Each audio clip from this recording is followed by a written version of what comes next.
Sparksfly Studios presents Last Call, Book 4 in the Bridges and Bitters series, written by Lainey Davis, performed by Ehlen Valentine and Dorje Swallow.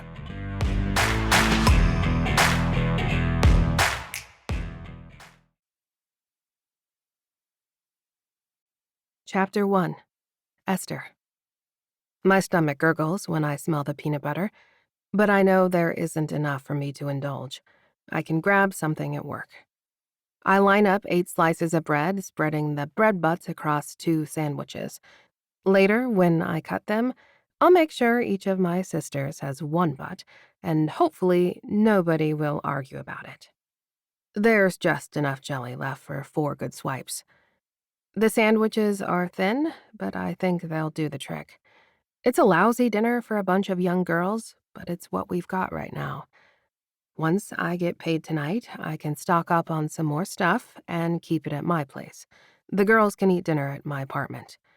I leave a quick note for Eliza to make sure she grabs the Snap card from Mom's wallet.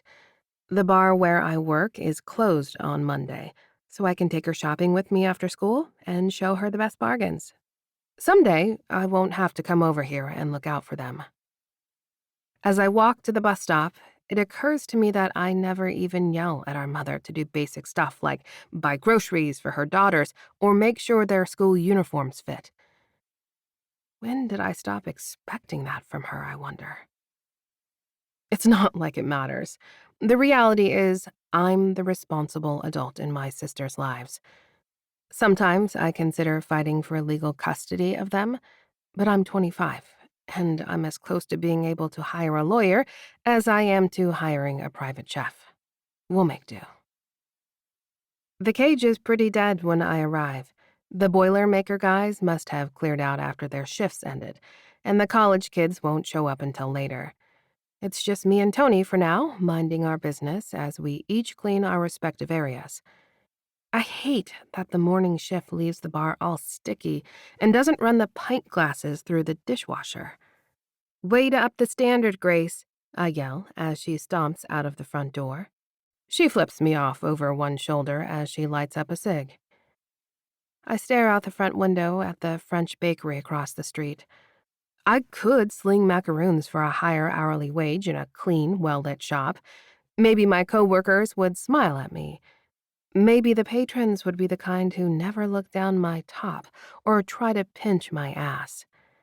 But a French bakery would probably have less flexibility if I needed to run to Rite Aid for emergency lice shampoo. The tips are pretty good here at the cage, and I like talking to the customers, most of them. The college kids who come here tend to be paying their own way, but I like hearing about their big plans to change the world. The union guys who come here have families at home, and I like hearing them talk about showing up for their kids' baseball games. There's a lot to love about tending bar. "Esther, I'm going out for a smoke," Tony hollers from the back as he sneaks into the alley. I wave a hand in the air to acknowledge him as I slam the dishwasher shut and begin prep for happy hour. The clientele here like light beer and well drinks, straight up. But every now and then, I can convince someone to let me fix them something special. Sometimes one of those pie-eyed college kids is celebrating an internship, and I whip them up a fizzy drink with unexpected garnish. Sometimes Tony messes up someone's fruit salad, and I turn it into sangria that we drink together after last call. It's a good job overall. I learn a lot about people. I get laid when I feel like it. My phone buzzes in my back pocket, and I fish it out to see a blurry photo of my sister smiling around the plate of sandwiches I left for them. I see Eva has already gotten jelly on the collar of her school uniform. I'll try to remember to take some seltzer home later to help with the stain. I hear the door to the bar open, and I slide my phone into my pocket as quickly as I pulled it out. It's a gang of guys in polo shirts and cargo shorts who look ready for cheap beer. I toss 4 napkins on the bar and flash them a fake smile. "What'll it be, boys?" Chapter 2. Kawa. I drop my bag on the tile floor. and the sound echoes through the empty walls. This is it, the last look at my parents' house, before the new owners walk through and sign the papers. They better sign the papers. It took ages to sift through all the knickknacks, socks, cooking pots, and my mum's entire drawer full of erasers. For a pair of professed world travellers, they managed to accumulate entirely too much crap. If I'm honest, it took ages because I went through it all bit by bit until it started to get really painful. Then, I donated almost all of it. I can't hang on to any more than I can fit in a storage pod, since I have no idea how much longer I'll be able to stay in my flat. It's been a month since my college advisor pulled me aside and insisted I face the facts. I have a paperwork problem. My parents put off dealing with my citizenship papers when they moved here for work. And then they died right after I turned 18. As a college student, I had 4 years to work out the details before graduation delivered both a diploma and an expired visa. At the time, I delayed the work out of spite. Obviously, that tactic didn't work very well for me. I take one last look around the house, shake my head, and snap off the lights. I wonder, briefly, that I never got round to thinking of this as my house. It's always been theirs, but that's always meant I haven't had a place to call home. Mum and Dad pulled me away from Auckland when I was 13 to come here and launch new programs in global studies, whatever that means. A Māori woman and her Pakeha husband dragging their only son across the world, only to die 5 years later. I say New Zealand is home, but I don't know that it really feels that way to me. How many of my memories of Aotearoa are real, and how many are fairy tales I've created? I hoist the tote bag of the last of my parental mementos onto my shoulder and set off on foot for the nearest dive bar. I can afford swanky watering holes now, thanks to inheritance and investments I don't know what to do with. But I prefer to blend into the background of a seedier spot, as much as a giant brown dude can blend in Pittsburgh. I always stick out, either because of my accent or my skin colour. I suspect if I ever did go back to New Zealand, I'd even stick out there for being too American. I can't remember ever feeling like I fit in. Mercifully, when I push through the door of the cage, it's a ghost town. No sports on TV, no fried food special. Just me and this cracked pleather bar stool. "I'll take a picture," I say to the barkeep without glancing up. And then I glance. And then I keep on staring. "Hey there, pet," I say, leaning on my accent as I try to reverse course. This woman is gorgeous, with lush curves, tight jeans, and enough dark hair to cover my torso if she were on top of me. I'd like her to be on top of me. "Not your Pat." She slams the plastic pitcher in front of me with a splash and moves down the bar to wash a few glasses. I pour myself a cup of terrible beer and watch her. She'd be a terrific distraction from the mess of my paperwork situation. "Like what you see?" She arches a brow when she catches me staring, but I don't look away. "Yeah," I say. Things are looking pretty good from where I'm sitting. After nearly a decade in the States, I know my Kiwi lingo has faded a bit, but I can still amp it up when I try. She doesn't comment on my accent like most girls in this country, doesn't flutter her lashes and ask where I'm from. She doesn't say anything at all, while she keeps herself busy cleaning and organising, tidying stacks of cash from the register and pocketing the tip jar stash. I look over my shoulder and confirm I am definitely the only patron. Is she here alone in a dive bar after midnight? Tony's in the kitchen, and I'm pretty good with a blunt object, so don't get any ideas. I hold my hands up. My ideas were simply concerned for your safety. Glad you've got Tony here. It's a lie. I hate Tony, whoever he is. I hate his proximity to this woman and how her lips form his name. I'm never jealous. You'd have to feel attached to be jealous.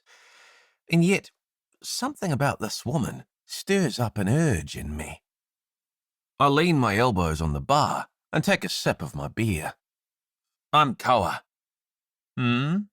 She carries a tray of dirty dishes towards the back and kicks open the swing door, emerging a few seconds later with a bar towel between her hands. I give her my best smile. Still here, Koa? My grin stretches even further, hearing her say my name. Yeah. Gotta finish this picture, don't I? She leans forward to look at my progress. Well, you've got a half hour. Better get to it. I hadn't realized it was quite this late, but I'm in no mood to rush. Slowly sipping watery beer while I stare at this gorgeous bartender beats dragging my bag of memories back to an empty apartment. She's got curves for days, long dark hair, and icy blue eyes that seem like they've seen a thing or two. I take a swig. Aren't bartenders usually quite talkative? She puts a hand on one hip. You gonna tip me more if I tell you I like your eyes? That draws a laugh from me, and I slap a 20 on the bar. She yanks it away, opens the till, and raises another brow at me as she counts out the change. You can keep it all if you tell me your name. How much is mine if I tell you to mind your own business? I shrug. All of it, I guess. Can I tell you a secret? She sets her elbows on the counter. They all do, sweetheart. They all do. I set my cup down an inch closer. Well, at the risk of being boring, I hate tipping. Loathe it. You shouldn't have to be nice to me for money. Koa, I haven't been nice to you at all. You remembered my name, though. We're making progress. She busies herself a bit more, and I sip my drink, biding my time. So where do you come from, that there's no tipping? You looking to make a move? She shrugs. I smile. New Zealand, I tell her. They pay people a living wage there. I can hear my father's voice as mine forms the words, and I shudder. Those are his sentiments, and he's not here. She sniffs. Must be nice. I sigh. I wouldn't really know. Haven't been back since I was young. Well, I haven't been anywhere since I was young, so I guess we have that in common. Maybe someday we'll go to the North Island together and not tip the barkeep. She's constantly in motion, wiping surfaces and organising pens. I'm about to accept defeat and leave, but she says, it's not a bad idea. Paying the staff enough that they don't depend on tips. Want me to tell your manager to give you a raise? She laughs. You're welcome to try. She looks at the clock, shrugs, and grabs a plastic cup from the stack by the register. Do you really like that crap? I can make you something better. She meets my eyes, and I slide the pitcher toward her. I love how she dumps out the shitty beer and starts moving around the bar. You seem like a rum guy, she says, reaching for a bottle. Are you confusing me for a Jamaican? I cross my arms over my chest, teasing. She shakes her head and pulls a notebook from her pocket. I can just tell. You probably like your drinks just that little bit sweet. Just that little bit, my mother used to say, when she'd dole out the toffee after supper. I swallow a lump in my throat and nod, unable to express the feeling that this woman somehow knew that about me. She mixes and pours, scribbles in a notebook, and slides it back in the pocket of her jeans. She holds out a plastic cup, which I take. Esther. My name's Esther. I raise my cup to her, and she taps her own against it. We both drink, and my brows shoot up. The concoction is sweet and subtle, smooth and damn delicious. Tell me more about your ideas, Esther. You gonna manage this place and pay the staff better? She shakes her head and wipes her mouth with the back of her hand. Not this place, no. She bites her lip, like she's already said too much, but then decides to plough ahead. Someday I'll have my own spot, though, and I will pay a living wage, and I'll charge accordingly for the drinks. A thought occurs to me as she talks about wanting her own place, and I peer at her left hand in curiosity. No ring. So, I might not be here to visit your swanky new bar where you can be a smart mouth and still pay the rent. Ah, but I'm going to own the building, she smiles dreamily. No rent for me. We both laugh. I wait a beat, and she asks, Where are you heading that you'll miss my grand opening? The thing is, Esther, I've overstayed my welcome here. At the cage? Nah, you've got another 10 minutes. I shake my head. Here, like America. She frowns. They kicking you out. Did you try to steal someone's job? She uses finger quotes when she says steal. Stupid stereotype. I wag a finger at her. Cheeky, but no. I just, don't have permission to stay here anymore. I wait for her to ask me more questions, to indicate in some way that she wants to hear all about my parents dying before we dealt with my citizenship, how I coasted through university as a guest in the country I called home for a decade, with no real connections to the land I left behind, how I don't really fit in here, but feel like this is where my only family sort of settled, and I don't know where else to go.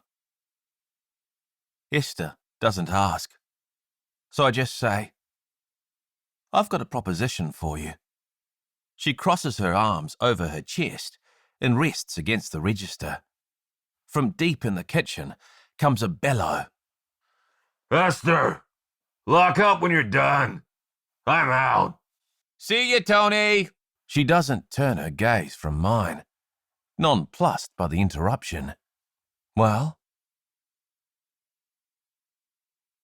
Chapter 3. Esther. I half expect him not to show up at the courthouse. I must have been delirious when I told Koa Stewart I'd marry him in exchange for the down payment on my own bar.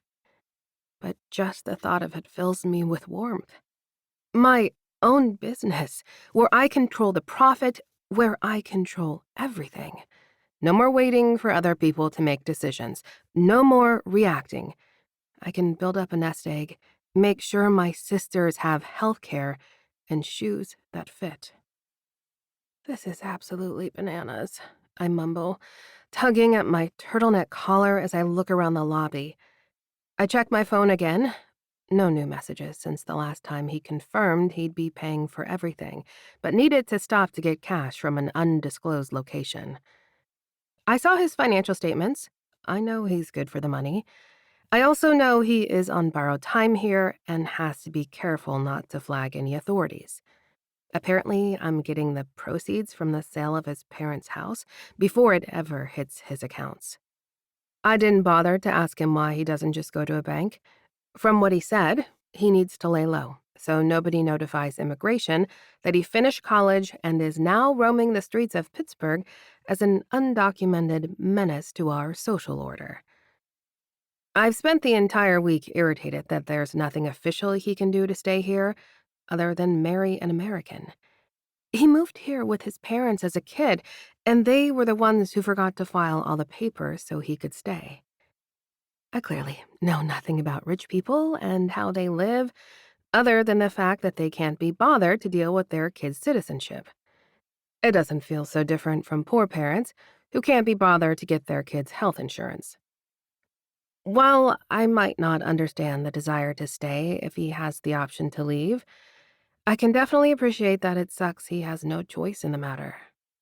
After his indecent proposal, we sat at the bar well past closing time, hashing out the specifics. We get married, he gives me a pile of money. I open the bar, and he rides off into the sunset to coach rugby somewhere. It all sounded so simple. We used my phone to apply for a marriage license on a county website so bad that I wanted to stop paying taxes on principle. Not that I ever earn enough to owe taxes, but I will once we do this thing. I will be middle class, damn it. But then I didn't hear a word from him for 3 days. 3 entire days, wondering if the whole thing was a dream. 3 days of me searching for him online and finding his obnoxiously happy face everywhere, arms draped around teammates, shirtless and sweaty. The man is disruptive. A richer-than-sin disruption, I mutter, and then I see him. All 6-foot-something of muscle and tan skin, beaming, of course. "Thought you weren't coming," I say, and then I flush because I notice he's carrying a pale purple rose along with a thick envelope. "Could have said the same," he says, sliding the cash into my bag and leaning toward me. "But we have a bargain, and I always keep my word." I swallow, not used to people doing so. "Me too," I stammer. "I keep my word." He smiles like he was born doing it. Maybe he was. Or maybe he's just happy to be dealing with his problems. "For you, my bride." He presents me with a flower and winks. "Shall we?" I shrug, and we get in line, ignoring the fact that my legs are threatening to melt. I don't do things like swoon or melt for charming men. I sniff the rose without thinking, inhaling the rich scent. People don't give me things, not small things like a flower, and not big things like the key to my dreams. People are more likely to give me strep throat than flowers. I just had my youngest sister at urgent care for a strep test. I start to wonder if my throat is scratchy or if I'm just parched. I can't get sick. Can't afford to take days off, so I will my body to produce more saliva. Koa watches me sniff the flower, and I jerk it down to my waist, away from my nose. The scent lingers, and I bite my lip, a bad habit I can't seem to quit. "Tell me again why your parents didn't deal with your visa?" He rolls his eyes. "You'd think a couple of uni professors would know better. I guess it's like how the cobbler's children have no shoes." "The cobbler's children? Are we elves, Koa? Are there still cobblers in New Zealand?" He puts his weight against the wall, smirking. "Sure, bro. There were last time I checked." Before I can think of a return quip, the grumpy clerk makes eyes at us, her entire expression communicating, "Get on with it. I'm busy." I like her immediately. "We're here for the judge?" Koa's words emerge slowly, his accent a little thicker than it is in conversation with me. "It's our wedding day." I smile, hoping it seems believable. I wish he wouldn't sling around terms like wedding as if this weren't a paperwork situation. A business deal. Like marriages in old-timey romance books, ours will be in name only, and we plan to live separate lives. As soon as Koa gets his green card, we can file for divorce. I had to stifle a laugh when he seemed so anxious, worried I'd want to remarry and feel burdened by our arrangement. As if I would ever have time to be someone's wife. I smile again as Koa rubs my arm. I have no idea how long it will take for him to actually get the green card that lets him stay in this country, but hopefully sooner than later. I want the bar to be the thing I add to my responsibility list, not a husband. I glance away from staring at his ass in his khaki slacks, because the last thing I want to do is catch feelings for my sort of husband, even if those feelings are just the lusty variety. Better to keep things uncomplicated. My phone buzzes in my pocket, and I turn it to airplane mode. My sisters can wait a half hour. Koa places an arm around my shoulder to steer me down the hall toward the elevator. I stiffen initially, but I remember that Koa and I are supposed to be madly in love, and there's something soothing about the strum of his fingers on my shoulder, where he taps a rhythm while we wait. He takes my hand once we're on the proper floor, and we walk together into the tiny office that's not at all what I imagined a judge's chambers would look like. The old bespectacled man behind the desk is wearing a robe, though, so I take a deep breath and stride ahead, clutching the rose in one hand and Koa's thick fingers in the other. He slides our paperwork across the desk, and after a few blurry minutes I won't remember, the deed is done. I stare at the stamped form and think about all it represents. Security for me and for my sisters. A future. A real opportunity to own a business. All I have to do is lie and pretend I'm in love with this man. Honestly, I do love that he's helping me transform my life, and that's enough for my conscience. I just hope it's enough for immigration. We have a whole plan worked out where he's going to send me postcards from his travels. He's not going to have a regular address, so I agreed to periodic loving emails. I can send a loving email, I'm sure of it. What should we do to celebrate, wife? Koa's mouth is close to my ear as we stand outside, waiting for the light to change. I turn to glance at him. Head to the bank? I'm only half joking, but his face falls a little, and I can tell he was expecting me to have at least a little bit of fun with this successful arrangement. Get you some health insurance? I try to add a smile to this last bit and lighten the mood I fear I've spoiled. You're really worried I'm going to keel over. I flail my arms. You could break an ankle or fall in a sinkhole. You just never know.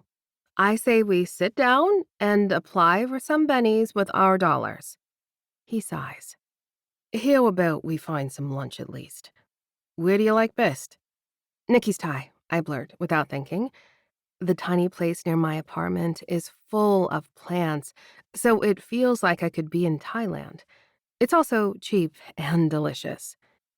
Koa taps around on his phone and nods, then surprises me by striding toward a motorcycle parked near the courthouse. I take in the scene as he opens a bag and pulls out a dark helmet.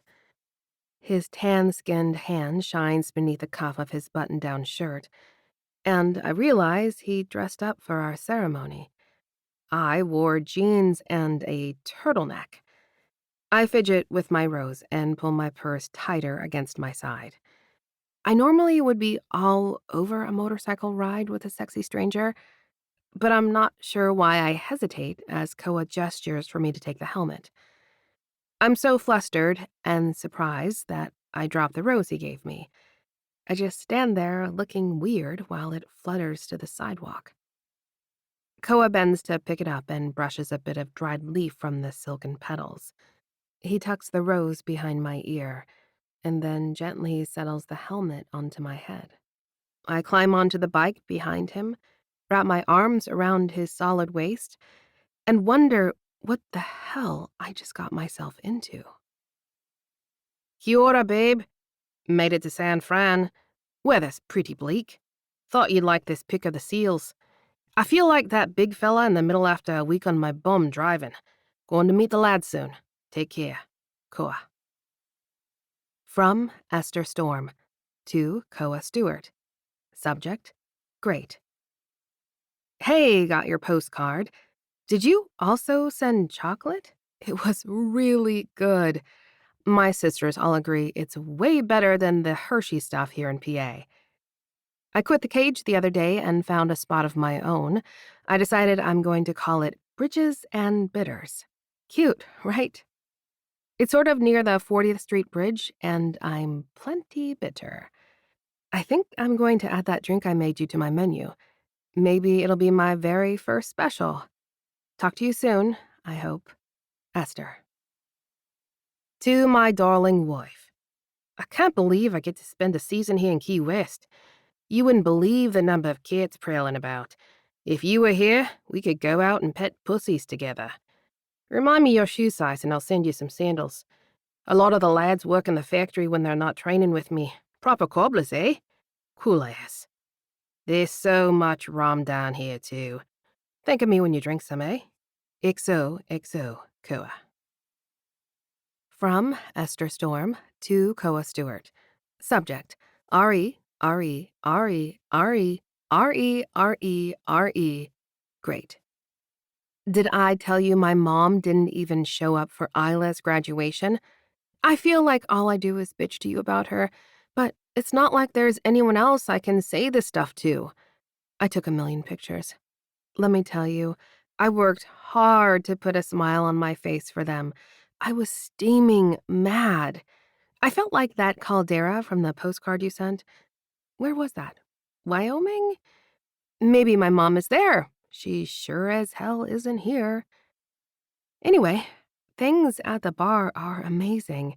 I'm operating in the black. I learned that phrase in my business class at the community college.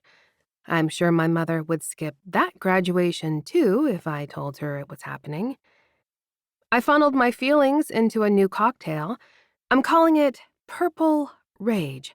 It's got bourbon, plum syrup, lemon juice, creme de violette, lavender bitters, a plum garnish, and all my frustration. I'm charging twice what I normally would, and you know what? It's moving like lightning. Take that, Esther. Chapter 4. Esther. Another one-night stand. Another reminder that they're not worth it. I look over at the woman in my bed with a blissful expression on her sleeping face, but I feel nothing. Each time, it's like I'm trying to scratch an itch, but the relief is so short-lived. They get off, I get off, and then I still have the same responsibilities, the same worries, the same endless to-do list. I have to stop these one-night stands. I also have to get to work. We've got an event tonight at my bar. I still love the sound and feel of those words, even after 5 years. My bar. Mine. Has it really been that long since that day I got married, got tipsy, and had an ill-advised night in the sack with my fake husband? I try not to think about that part. Clearly, I've been trying to quit the one-night stands for a long time. My phone starts to ping, telling me the do not disturb period has ended. I glance through the list quickly, scroll past the social texts, and quickly respond to each of my sister's questions. Baking soda is different than baking powder. Try some cranberry juice if it's burning Eden. All your birth certificates and social security cards are here at the house in a fire safe. Just tell me when you need a photocopy. Not too taxing in the scheme of things. I stretch with a groan, trying to wake up. What's her name, even? Was it Sarah? I feel like everyone is named Sarah these days. She rolls toward me and cuddles against my side, and I realize this is going to be uncomfortable. Hey, I say, a few decibels beyond a whisper. We gotta move.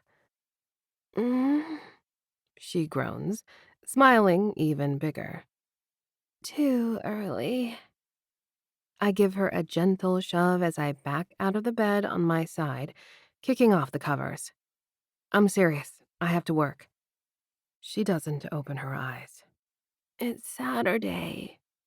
Yes. I yank the covers all the way off the bed, and she gasps, curling into a ball against the chill. And I own a bar, so I drift off and cross my arms over my chest as she huffs and searches the floor for her clothes. I thought we'd be able to get brunch. I sigh.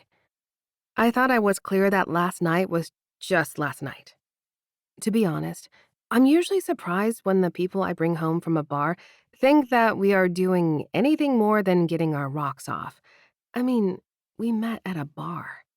A nice bar, but this was a bar hookup. It's not like I habitually seek out my patrons for sex, but when I go home with one, I never sugarcoat anything. I grab a robe from the hook by the door and belt it as my guest tries to get dressed. I'm not going to be able to shower until I walk her all the way to the door, I can tell. And she's probably going to want some goodbye comfort, try to give me her number. She bites her lip after tugging on the slinky tank top that caught my eye the night before. I gave her extra cherries in her Manhattan for that tank top. And then she did that trick with her tongue and the stem. I briefly consider yanking her into the shower with me, but that would send a mixed message. So, this was fun. I smile. It was fun. I had fun. She had fun. Why is she hesitating? She nods her head. I just didn't think you'd have to go back in so early. Do you want to text me when you get done with your shift today? I shake my head. It's not a shift. I own the bar. I'm there open to close. I'm sorry. I just don't have time for anything substantial. I pause and her lip wobbles. I meant it when I said all that last night. Finally, resigned, she shrugs and walks toward the door. She waves and I smile, closing the barrier between us gently as she backs down my front steps. At least she didn't scream and wake my sister. I can hear Eva snoring away, and I'm glad she will get enough rest. I get myself ready and head into Bridges and Bitters, smiling as I always do when I unlock the front door and slip inside. Every single thing in this bar is my idea. From the decor to the drink menu, I chose each of the stools based on the height of their foot ring because I wanted my female patrons to be able to sit comfortably. Inspired by the women who boldly drank in public during Prohibition, I gave the whole place a speakeasy feel and then read up on cocktails from that era. But my bar isn't dark or tucked in a secret basement. I found a beautiful storefront on a busy street and bought the damn building. The room smells like pine sol and lemon cleanser, and I'm glad Eva made me let her close up last night so I could head on home with what's her name. Everything is in perfect order right now, and I feel a tiny release of tension I'd been holding at trusting my kid sister to wash glasses and mop the floors. It's silly to insist on being the one to do that part of the job. And then I remember that the real crucial task of closing involves the cash from the till, and I rush to my office to check the safe. I sigh in pleased relief when I see the bank bag padlocked as instructed. Okay, maybe my sister is an actual adult capable of some basic bookkeeping and space maintenance. Noted. It still feels too huge to let go of any control over this business. After all, it's here because I made a pretty risky bargain. I try not to think about what would happen if I lost this place. Sure, my sisters are all older now, but what about me? What the hell would I be without my own business? I check the mailbox outside, hating how much I hope there's a postcard from him, but there's nothing there. It's been a while. I realize it's also been a while since I sent him an email, even to complain. For years, he's been this receptacle on the other end of the internet, someone I never have to see. Someone who doesn't ask a single thing from me. Gradually, I started spilling my guts to him. It's cathartic. I hurry through my orders for the coming week, sign for today's deliveries at the back, and refrain from flipping off the guys renting the building next door. They're always asking me to do things for them, and they're always trying to throw their garbage in my containers, no matter how many times I explain that I pay for garbage and recycling services, and so should they. I only do things for people I care about. I do not do things for entitled men running fake laundromats with no washing machines. Before long, the caterers arrive with the supplies for the book launch party I'm hosting today. Knowing my preference to support women in business, my friend Samantha recommended a place nearby, and they do a great job setting up linens and centerpieces for the booths and high tops. Sam, Chloe, and Piper are the core members of my friend group. It took me a really long time to admit that I have a friend group, so it's a big deal that I think of these gals in that way. We call ourselves FOOF, Fresh Out of Fox. We meet in the back room here at Bridges and Bitters, talking about work and life and smashing the patriarchy. I love it, even if I'm usually floating in and out checking on my customers. I'm not ready to bare my soul to them, but every now and then I'll share something cool about the bar. Like when I won a People's Choice Award from the local newspaper. The wall plaque doesn't really match my speakeasy vibe, but I hung it in the hall near the bathroom. We're celebrating Chloe's book launch today. She writes historical romance, so all the food and decor are period appropriate.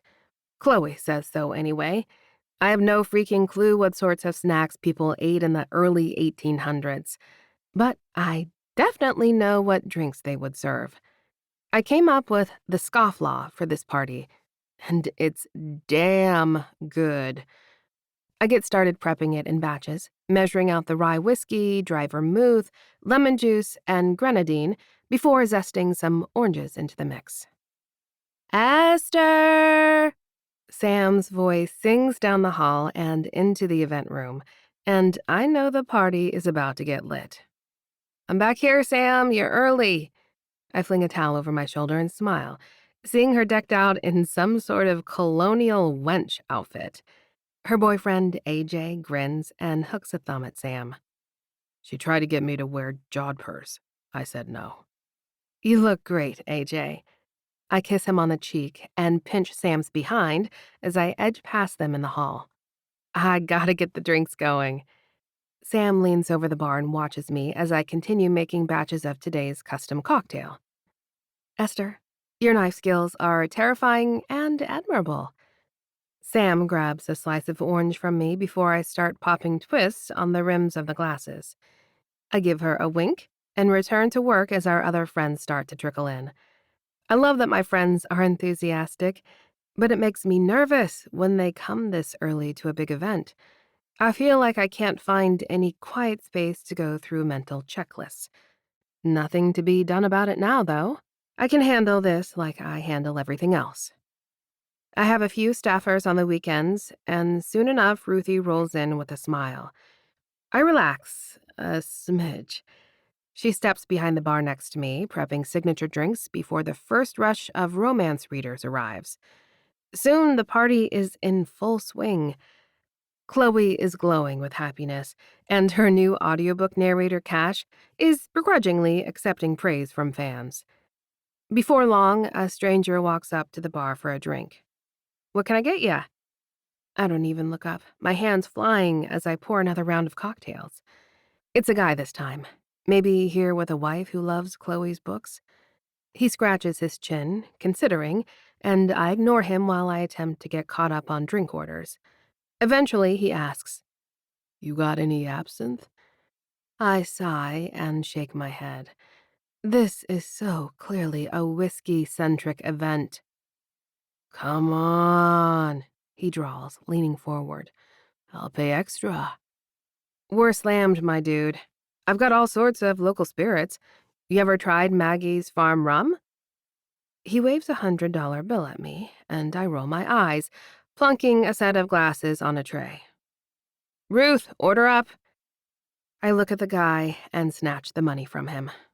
Give me 2 seconds.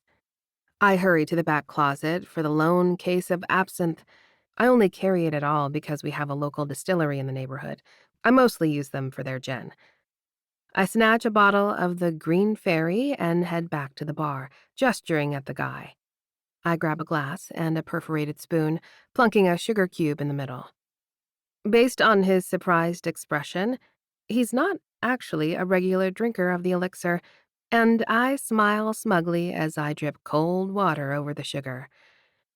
I'm about to hand it to him when I hear a voice I'm not expecting. I look up, my hand frozen in the customer's palm, both of us gripping the glass. I see a smiling, tanned face and dark eyes crinkled in pleasure from beneath a curly mop of even darker hair. "There you are, wife." He winks, and I drop the spoon. Chapter 5. Koa. I bend to pick up the spoon and lean past the bar to toss it into the sink as Esther stares at me, eyes wide. Her customer looks annoyed to be kept waiting, so I pluck his drink from my wife's hand and slide it along the wood, without looking away from her. "Place looks great," I say, meaning it. She's come a long way from the sticky dive bar where we met. Hell, this place doesn't even smell like tobacco or stale beer. She remains frozen in place as I drink her in, and I take my time about it. The last time I saw her, she was asleep and naked, tangled in sheets on the floor of her flat, while I snuck away. Maybe it wasn't sneaking. That was our arrangement. Signed the papers, skipped town. We never mentioned sex.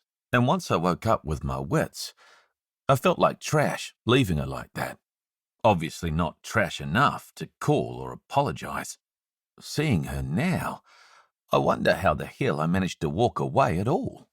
Not only is she gorgeous, but she's assertive and an all-round boss.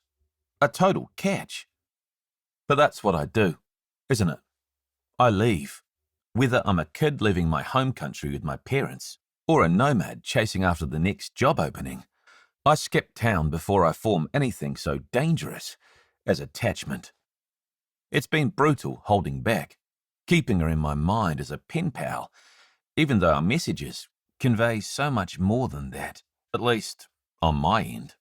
I told her we should build a stockpile of evidence that we're happily married. I've come to rely on that correspondence, though, and I'm old enough to know attachment never did me any favours. A woman approaches me at the bar, her face sceptical. I ran into them in the hall, and I remember her boyfriend's red beard. "Lousy bugger is coated in here, and I can barely sprout a moustache." "Esther, who is this guy?" The woman scowls at me, as my estranged wife remains frozen stiff. Considering I probably caught the pair of them rooting in Esther's closet, I figure they don't have much of a leg to stand on. "I'm Piper." She turns toward me, trying another tack. "Who are you, and how did you break Esther?" I laugh. She's not broken. She's just a wee bit beached ass. I should have let her know I was coming. "Beached ass?" Piper wrinkles her nose, and I remember once more that I'm a stranger in this country. How could I forget? Esther shakes herself, like she's snapping out of a fog. "Koa?" I grin, nodding. The one and only. Noticing that Esther is definitely shaken up, I look around the bar. Surely, after all these years, she wouldn't still be working alone behind the planks. Hell, there's not even a kitchen here to hide a surly line cook. "Can you step away for a few?" Esther nods rapidly and looks around. Spotting another woman in jeans with a tray, Esther signals for her to pop behind the bar and takes a few wobbly steps down the hall. "Easy now." I skirt around Piper and the boyfriend, supporting Esther with my arm so she doesn't trip. We reach the office, and Esther sinks into a chair, shaking her head while humming. "What the fuck, Koa?" Her shock seems to be melting away, revealing the feisty woman I remember marrying. I tried calling. Seems you changed your number. Esther groans and drops her head into her hands, elbows digging into the top of the desk as her dark hair hides her face. My stupid sisters. I take a seat in the folding chair opposite her, only a wee bit concerned it'll buckle under my weight. I've bulked up a bit since I've had nothing better to do. Right, sisters. How many of them are there again? 4? I know exactly how many sisters she has because I've memorized every word she's written me about them, about her mother, about this bar. She nods. I gave my phone to Eva when she graduated. My number now is the number for bridges and betters. I cross my arms over my chest. Makes it pretty hard to leave work behind when you do it that way, pet. That gets her to whip her head back up. We talked about that. I'm not your pet. I wink at her. Nah, but you are my wife, and we have some marital business to discuss. I sigh and rake a hand through my hair. Looks like the immigration folks finally caught up with their paperwork. She frowns. What's that mean? Are they kicking you out? She flies to her feet, hands clenched in fists. Easy now. No, remember we have to do an interview? Prove we're mad for each other. That sort of thing. Didn't they already give you the paperwork to stay? I shake my head. No, babe. That's all temporary. And time's up on that. I take a deep breath and smile. We gotta prepare for our performance, or else face the music. She arches a dark brow, and I want to fuck that look right off her face, smack her luscious behind, and feel her squirm around on my cock again. But somehow, I doubt we'll get a repeat performance of our wedding night. Esther made it very clear that was only due to her surprise that the Thai restaurant served alcohol at lunchtime. I fish in my cargo shorts for the letter I got from immigration. My beloved wife and I must report to the field office in 2 weeks. Esther squints at the paper and then draws her head back in irritation. That says Philadelphia. I live in Pittsburgh. I shrug. Looks like we're about to take a road trip then, doesn't it? She starts shaking her head rapidly, and I try not to admire what that motion does to her breasts. It's been way too long since I stared at a proper pair of cans. Koa, I don't take road trips. I don't just run off and leave the bar unattended. I'm running a business here. Now it's my turn to recoil. You don't have staff? Who'd you leave behind the bar just now? Esther throws her hands up. I can't just leave my staff in charge, Koa. And why not? Esther stares at me for a long time before she stands and walks out of the room in a huff. My wife is deeply irritated by something I said about her refusal to take a holiday. I remember that we haven't actually spoken in years, that we've been performing all the pillow talk in our emails and cards. The thing is, seeing her now, competent and confident and gorgeous as all get out, I find myself deeply turned on, and I vow to drag her away from here, kicking and screaming, until she agrees to relax. Chapter 6. Esther. Did that man say husband? Piper turns to Samantha and Chloe, who she's dragged up the hall to wait for me. He said husband. I heard him refer to Esther as his wife. I hold up a hand to my friends. Look, guys, I can't deal with this now. Chloe, this is your party. This is about you today. Chloe mashes her lips together and seems to vibrate as her gaze focuses on something behind me. I don't need to turn around to know it's Koa standing there, probably smirking. I feel the heat of his body as he steps closer to my back, and I close my eyes, trying to concentrate. Right, I'm going back up front to sling drinks. I ignore all of them for a bit, mixing a few more batches of today's signature cocktail. This party is about Chloe and her book release. Koa should respect that not everything is about him. He could have tried harder to contact me, could have sent a postcard. And I would have told him to fuck off. I'm so predictable. No wonder he showed up out of the blue. I risk a glance to where he's found a seat on a bar stool. I look at his brown hands folded gently together on the bar, like he's patiently waiting for a meeting to start. My husband on paper has beefed up since I saw him last. I try to banish thoughts of that night, of my wedding night.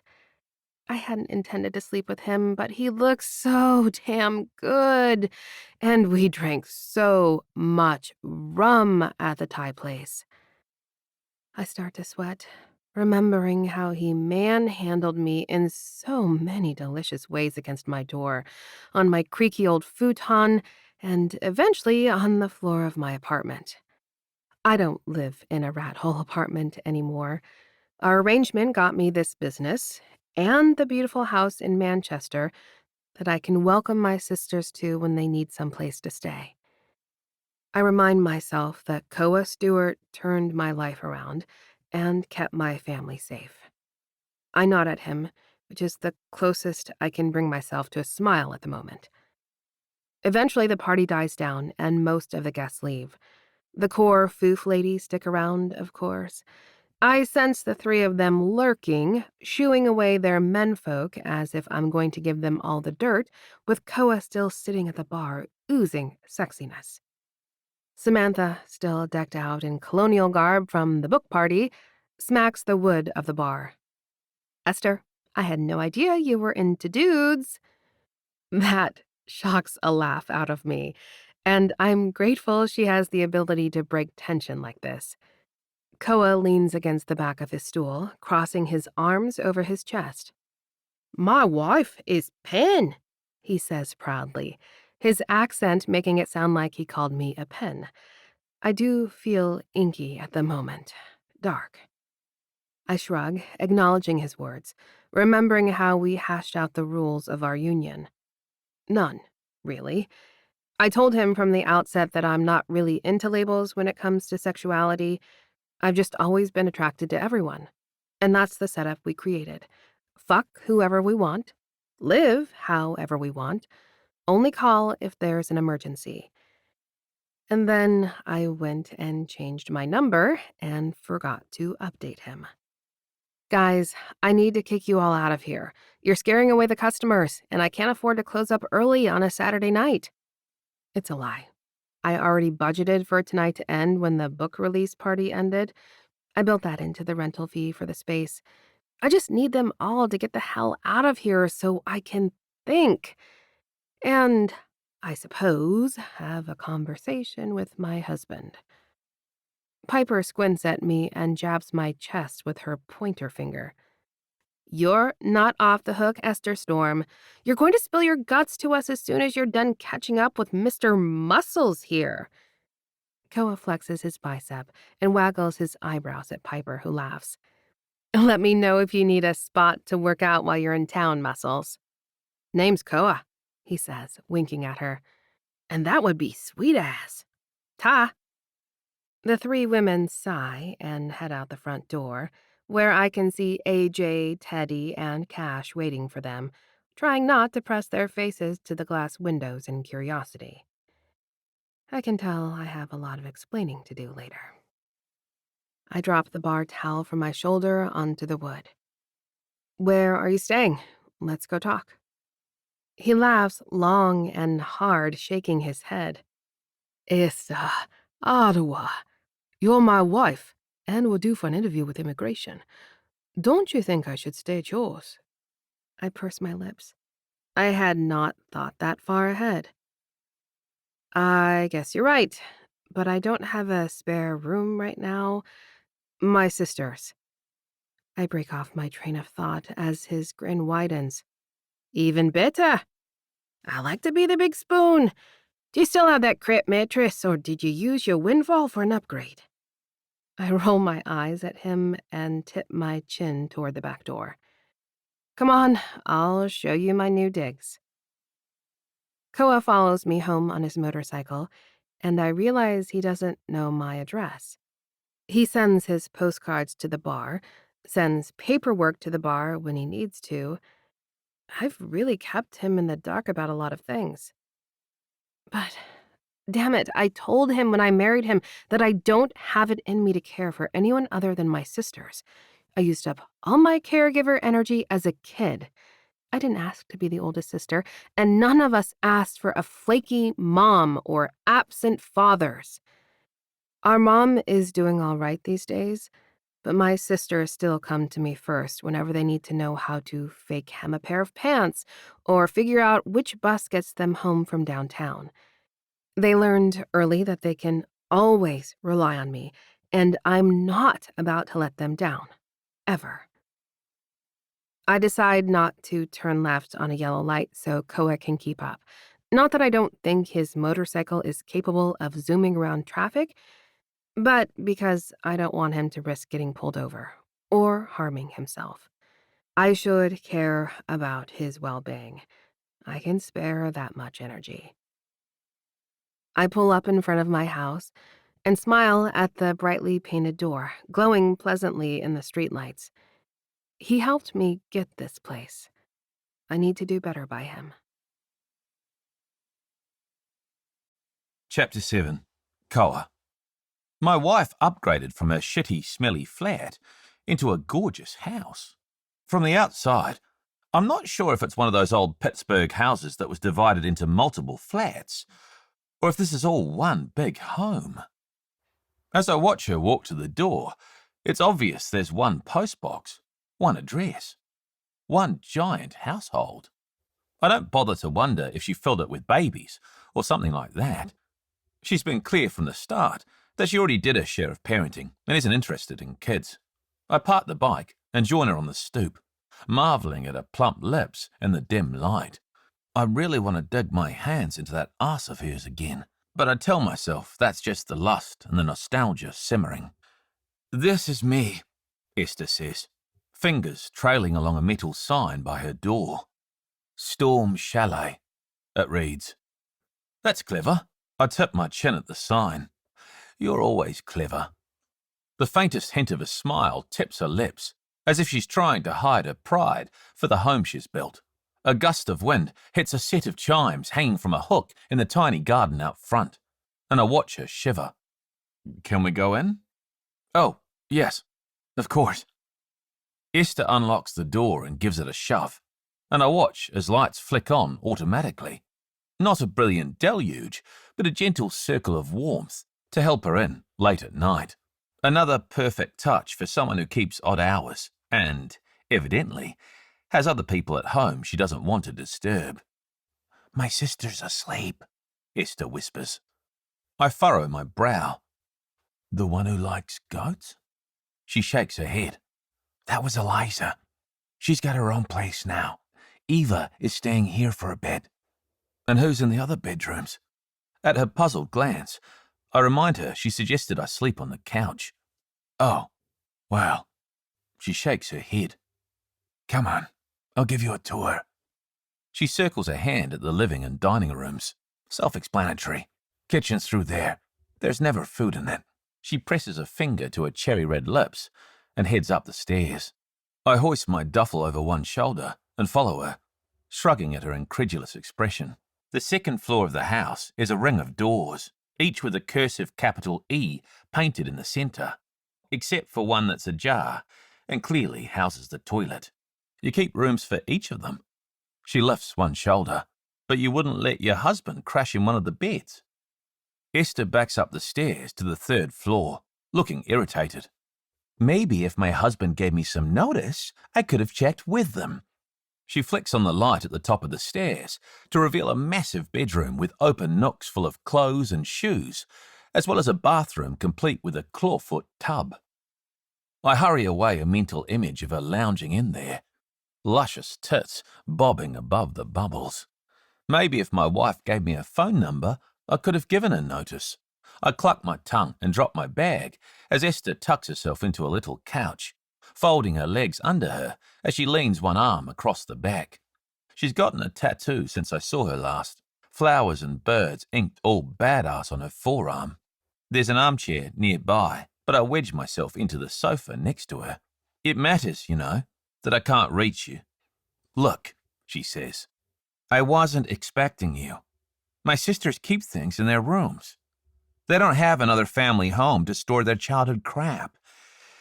It's important to me to create that for them. I drop a hand to her leg and meet her glance. I'm not here to shred the old report cards and swim trophies. Honest. She nods, and I smile, leaning back against the opposite arm of the couch. So, catch me up, wife. What have you done with our bargain since I saw you last? She snorts. You know it all, Koa. I bought Bridges and Bitters, opened it, slayed it running it.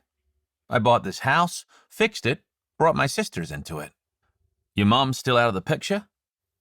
I think of her confessing her dark secrets to me over email, and I know she doesn't share her frustrations with anyone else.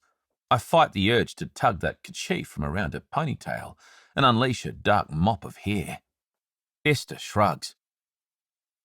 Mom is stable right now. Not drinking as much. Still more invested in her bingo circuit than her kids. I nod as she stares at my arms. What the hell have you been doing? You're massive. I grin. Oh, just enjoying my health insurance? She laughs. I've been training with the lads I coach, here and there. She frowns. That's it?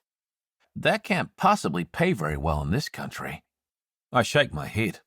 It doesn't. But I don't need money, do I? Got myself down to what fits on the bike, plus whatever's in the storage unit here.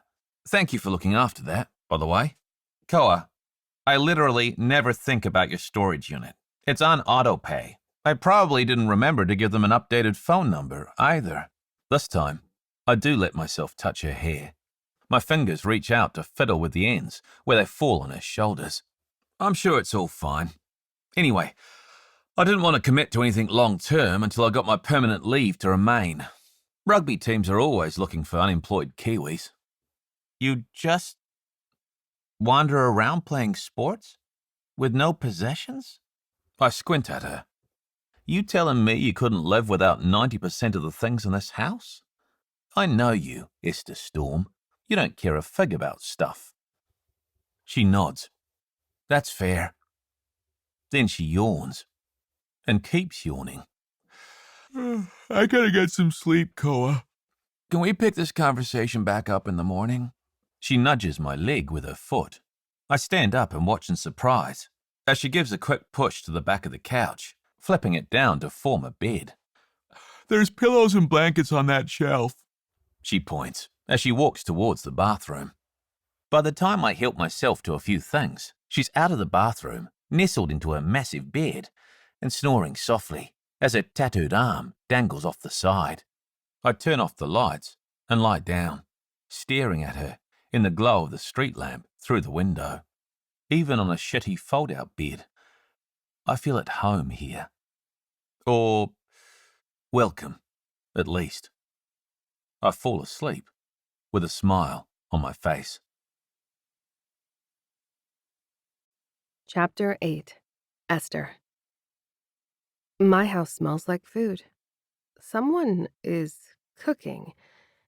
Maybe I'm about to have a seizure or something. I swear my friend Emma told me she smells weird food before she has a seizure. There isn't food at my house unless Eva went grocery shopping. Fat chance. I sit up in bed, remembering that Eva isn't the only person under my roof right now. I have so much explaining to do. I told my friends I made a business deal when I got the money for the bar, but never went into the specifics. They don't know the deal involved a man. Koa. I glance at the pull-out bed, which has been neatly made. His bag is arranged next to his pillow, all zipped up and tidy. I toss on my robe and pad down to the first floor. The smell of bacon and onions drawing me to the kitchen. I freeze in the doorway as my estranged husband shakes a skillet over the gas flame, while my sister stares at him, dreamily, with her chin resting on her palm. Neither of them notices me, and they continue a conversation I've walked in on. So, after my folks died, I was able to stay on at university with a student visa. I finished my degree, and now? Koa shrugs and gives the pan a firm shake. Now, I'm hanging out with your sister, I guess. He turns to dump some food on a serving plate on the island and sees me. Hello, gorgeous. He winks and then spins back to shut off the burner. Just in time. Eva and I remain motionless as Koa plates the food. There are scrambled eggs, buttered toast, bacon, and... Are those beans? I drag out a stool and sit, staring at my plate. Koa has already begun eating his, and I notice he shoveled the beans on top of his bread. Oh, yeah. Beans on toast is the bomb. Did I get that right, Evie? My sister nods and dutifully shovels her own beans on top of the bread. I eye them skeptically, but begin to eat. The food is greasy and filling, and perfect after a full day on my feet yesterday, paired with the shock of my past showing up in town. I notice that my sister doesn't correct Koa's nickname for her, and I arch a brow as she eagerly crams food in her mouth. Esther? She talks with her mouth full. How long is he staying? Can we keep him? I open my mouth to say, not long, just as Koa says, I'm here for the long haul. He winks at me again. We need to have a discussion. Pronto. I take another tentative bite of food as Koa scrapes his plate clean and starts washing dishes. I stare in pure surprise as he cleans the entire kitchen, yammering on to my sister about the air in Colorado that makes it harder to train for sports and the humidity in southern Florida that makes it harder still. By the time I finish my breakfast, Koa has tossed a towel over his shoulder, leaned back against the stove, and crossed those burly arms over his chest like I'm in his space and he's waiting for my drink order. Is this what I look like to my customers? Maybe only to the annoying ones. I touch my hair, which is sticking up all over the place, and remember that I'm not wearing a bra. Koa points at me. I almost forgot your coffee, hun. He reaches to the back of the stove for a shiny metal coffee-making device I don't think I own. Koa pours me a small mug of the rich brew and starts adding cream. There we are, just about the color of a kiwi bird. He smiles as he slides the drink my way. I'm overcome by the perfection of this drink, certain I'm ruined forever for any other coffee. What is this?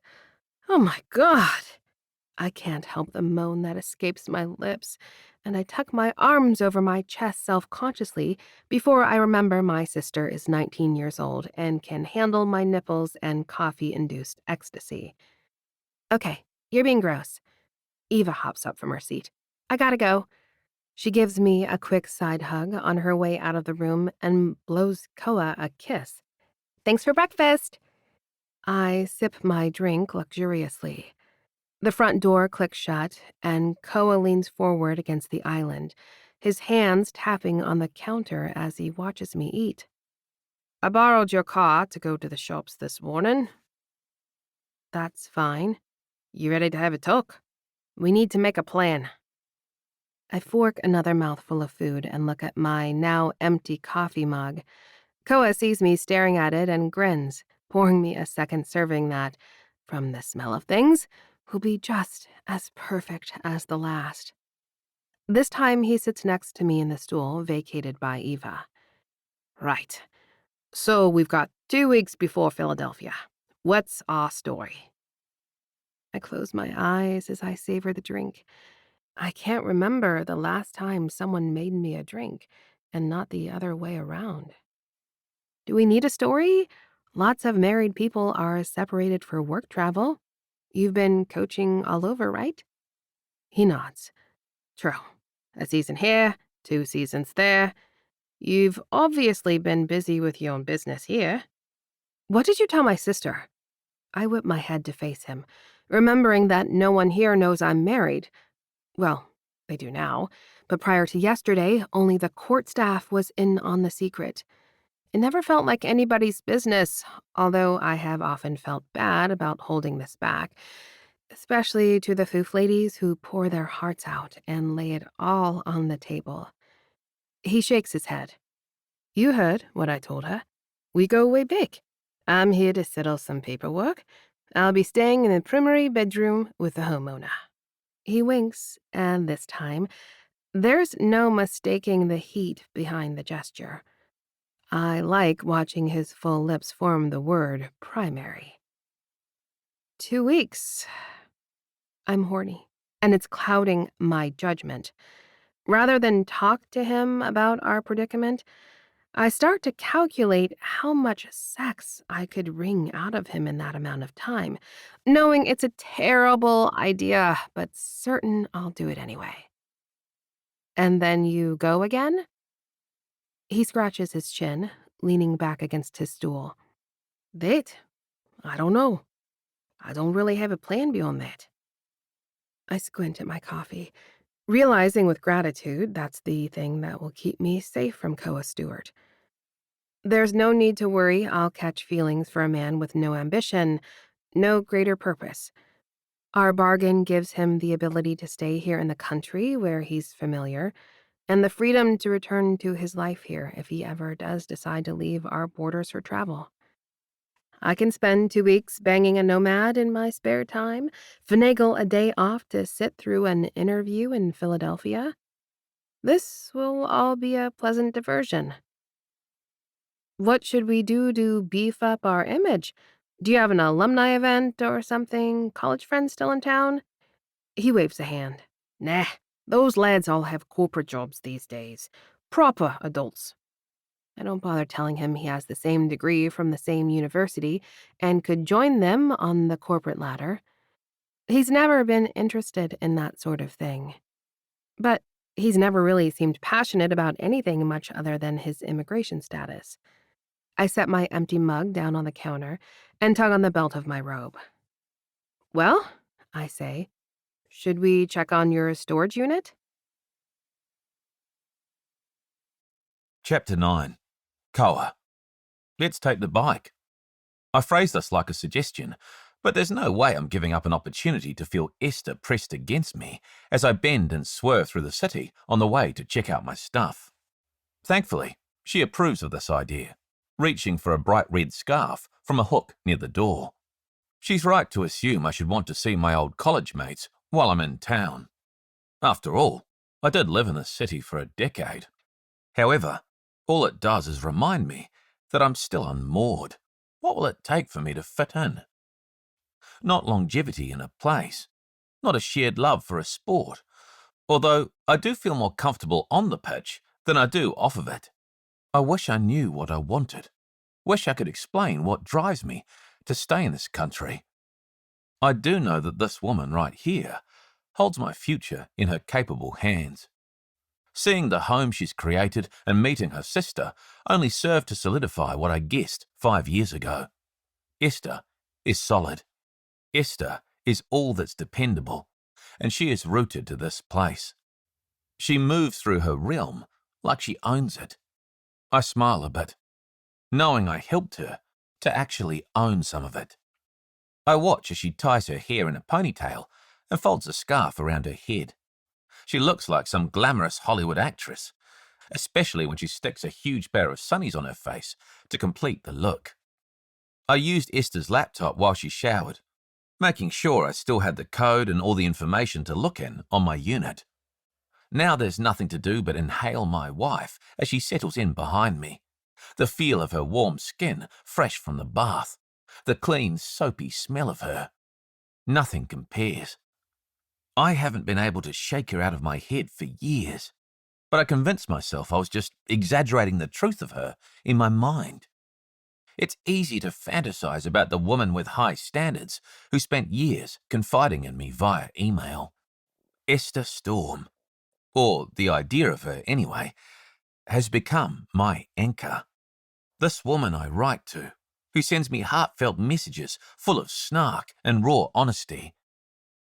I've got no family, no home, no place I belong. But I had this image of my buxom beauty, like the prow of a ship just bobbing in a safe harbour. And here I am, and she is even better than my idealised notion. Thinking of her body breaks the rules we set up. This isn't meant to be an emotional attachment. This is business for her. It should be for me, too. I circle the lot at the storage place, not because I can't find parking, but because I don't want to lose the feel of her against my back. Eventually, she starts to fidget, so I park the bike and wait as she climbs off. Esther shakes her head as she stashes the helmet, and I smile because I get to watch her do it. Is this how you typically spend a day off? I type the code to enter the building while Esther smooths out her jeans. She purses her lips. I don't usually take days off. If the bar is closed, I work on the books or take care of projects at my house. Projects? She shrugs. Yeah, like cleaning the kitchen. But you took care of that today, so I've got some free time. She kicks at a pebble on the doorstep, and I smile, glad my habitual tidiness won me this time with her. The door clicks open, and we walk inside, climb a flight of stairs, and navigate the hall of garage doors. The whole place is creepy, the lights flickering due to massive fans along the ceiling. One of the rugby lads in Colorado told me the fans mask the stench of rotting food and unsavoury things tenants sneak into their storage bins. I'm not worried about mine. All that's in there is a bit of stuff from my parents' house and a few bins of rugby gear I've been missing. Then I remember the urn, and I shiver. But I'm sure it's safe. My parents' ashes tucked inside the kauri ash wood box. There we are. I get the lock combination on my first go and heave up the rolling door, revealing tidy stacks of cardboard boxes, all labelled and promptly forgotten by me the night I met Esther. I make my way to rugby boots and shirts and get to work prying open the lid as Esther peers over my shoulder. You've been paying to store old shoes and smelly shirts? She wrinkles her nose when she sees my stained All Blacks jersey. I promise these are all clean. I give the shirt a shake, even stuffed the boots with bicarbonate of soda. I hold out one giant shoe for her to sniff, but she puffs out a laugh and shakes her head. I'm not sniffing your shoe, Koa. But come on, you could have stashed these at my place. You didn't have much of a place to speak of when I met you. I settle on a cap, 2 beanies, and 2 shirts for training in cold weather and close the bin. I give the stack of Mum's books a pat. Plus, I didn't even have your number. How could I trust you with my Jonah Lamu kit? I assume Jonah Lamu is a sports baller? Hun, you're wounding me. Next order of business, we're going to find a rugby match for you to watch with me. Pass. Esther taps her nails along one of the boxes, inspecting the ground beneath it. I've got everything stacked on a rubber lift, so I'm not worried about water oozing along the floor. Not that there is any. Come on. I lay on my accent, thicker than usual. You'd love it, sitting on my lap while I whisper the rules in your ear. Esther's cheeks turn pink, and it occurs to me she might actually be down for something like that. I file this valuable information away for later. Is there rugby here? In Pittsburgh? I nod. Yeah. I played for a bit in college. Coached the ladies a few times. How come you never asked one of them to marry you then? She crosses her arms over her chest and leans against the wall. Dunno. None of them were ever rude to me like you. I wasn't rude. I'm just not warm. Oh, babe, you're plenty warm. I clap my hands. Speaking of, let's close up. This'll be enough to get started. We need to start banking more memories. Esther makes a confused face as I pull down the garage door and lock the unit. You know, Selfies on Mount Washington, sharing one of those crap sandwiches with the French fries on it. Proof we're mad for each other. I'm not eating one of those sandwiches. The fries are always raw. It's disgusting. But you're game for the selfie? I usher her outside, tuck my gear in the saddlebag on the bike, and rev the motor a few times as Esther laughs. I head across one bridge, then another, as I wind my way up the hill for a good look at the city. So much happened to me here. Once we get to the overlook, I squeeze into a questionable parking spot and lean against the fence, staring at the boats on the river. This was the first place my parents took me when we left home, and I was grateful we stopped to see the water first thing. I'd been born by the water, raised on the salt air. I felt like a beached whale being yanked from the island and plunked into a strange place. My skin colour, my accent, my habits, all of it set me apart. Rugby was my tether, the link between my homeland and this country, even if the sport here lurks on the fringes of the culture. My dad made sure I found a team to join in high school, a team of adult expats from the UK and Ireland, but they were happy enough to have me, since I hulked up at an early age. Hey, Esther wraps her arms around me from behind, resting her cheek on my back. I'm sorry you lost your parents. I should have been nicer at the storage unit, with their things. I lift an arm and tuck her against my side, still staring out at the confluence of the three rivers. You know, I wasn't even thinking about them just now. I was missing Moana. The kids' movie? Esther wriggles her head to stare up at me in confusion. I shake my head. Moana, I repeat. The sea. She stares at the river with me for a bit. You know, I've never seen the ocean. In real life, I mean. I stiffen. Esther, wife, you've never seen the ocean. I clutch at my chest and shake my head. I have to take you there. We have to go. Right now. She laughs and pushes off my chest. I can't just leave, Koa. I have responsibilities here. Chapter 10. Esther. I can tell my words disappoint him, that he wants me to be the kind of person who just picks up and runs away to the ocean because it sounds fun, the kind of person he is, I guess. I sigh and pat his shoulder. Come on, take me on an errand. And where's that exactly? He pushes off the fence and we walk toward his motorcycle. We gotta go to the Jesus store. I shake my hair out of my face and start wedging the helmet on my head. Koa pauses before reaching for his. The what? You'll see. Let's move. I direct him to a tiny shop on Liberty Ave, where downsized convents and churches sell their iconography to people in need. Koa looks skeptical as we walk inside, passing tiny statues of naked cherubs and many, many versions of the Virgin Mary. Are you Catholic? He whispers as he wedges himself behind me, sticking close in the packed aisles. I shake my head and reach for what I need, a huge cardboard box full of prayer candles in clear glass jars. Koa stares as I count out a few dozen candles. What are you doing? He nearly trips over the cord for an illuminated Mary on a half shell. I smile at the clerk and shove the box toward her. Hi, Ethel, just the candles today.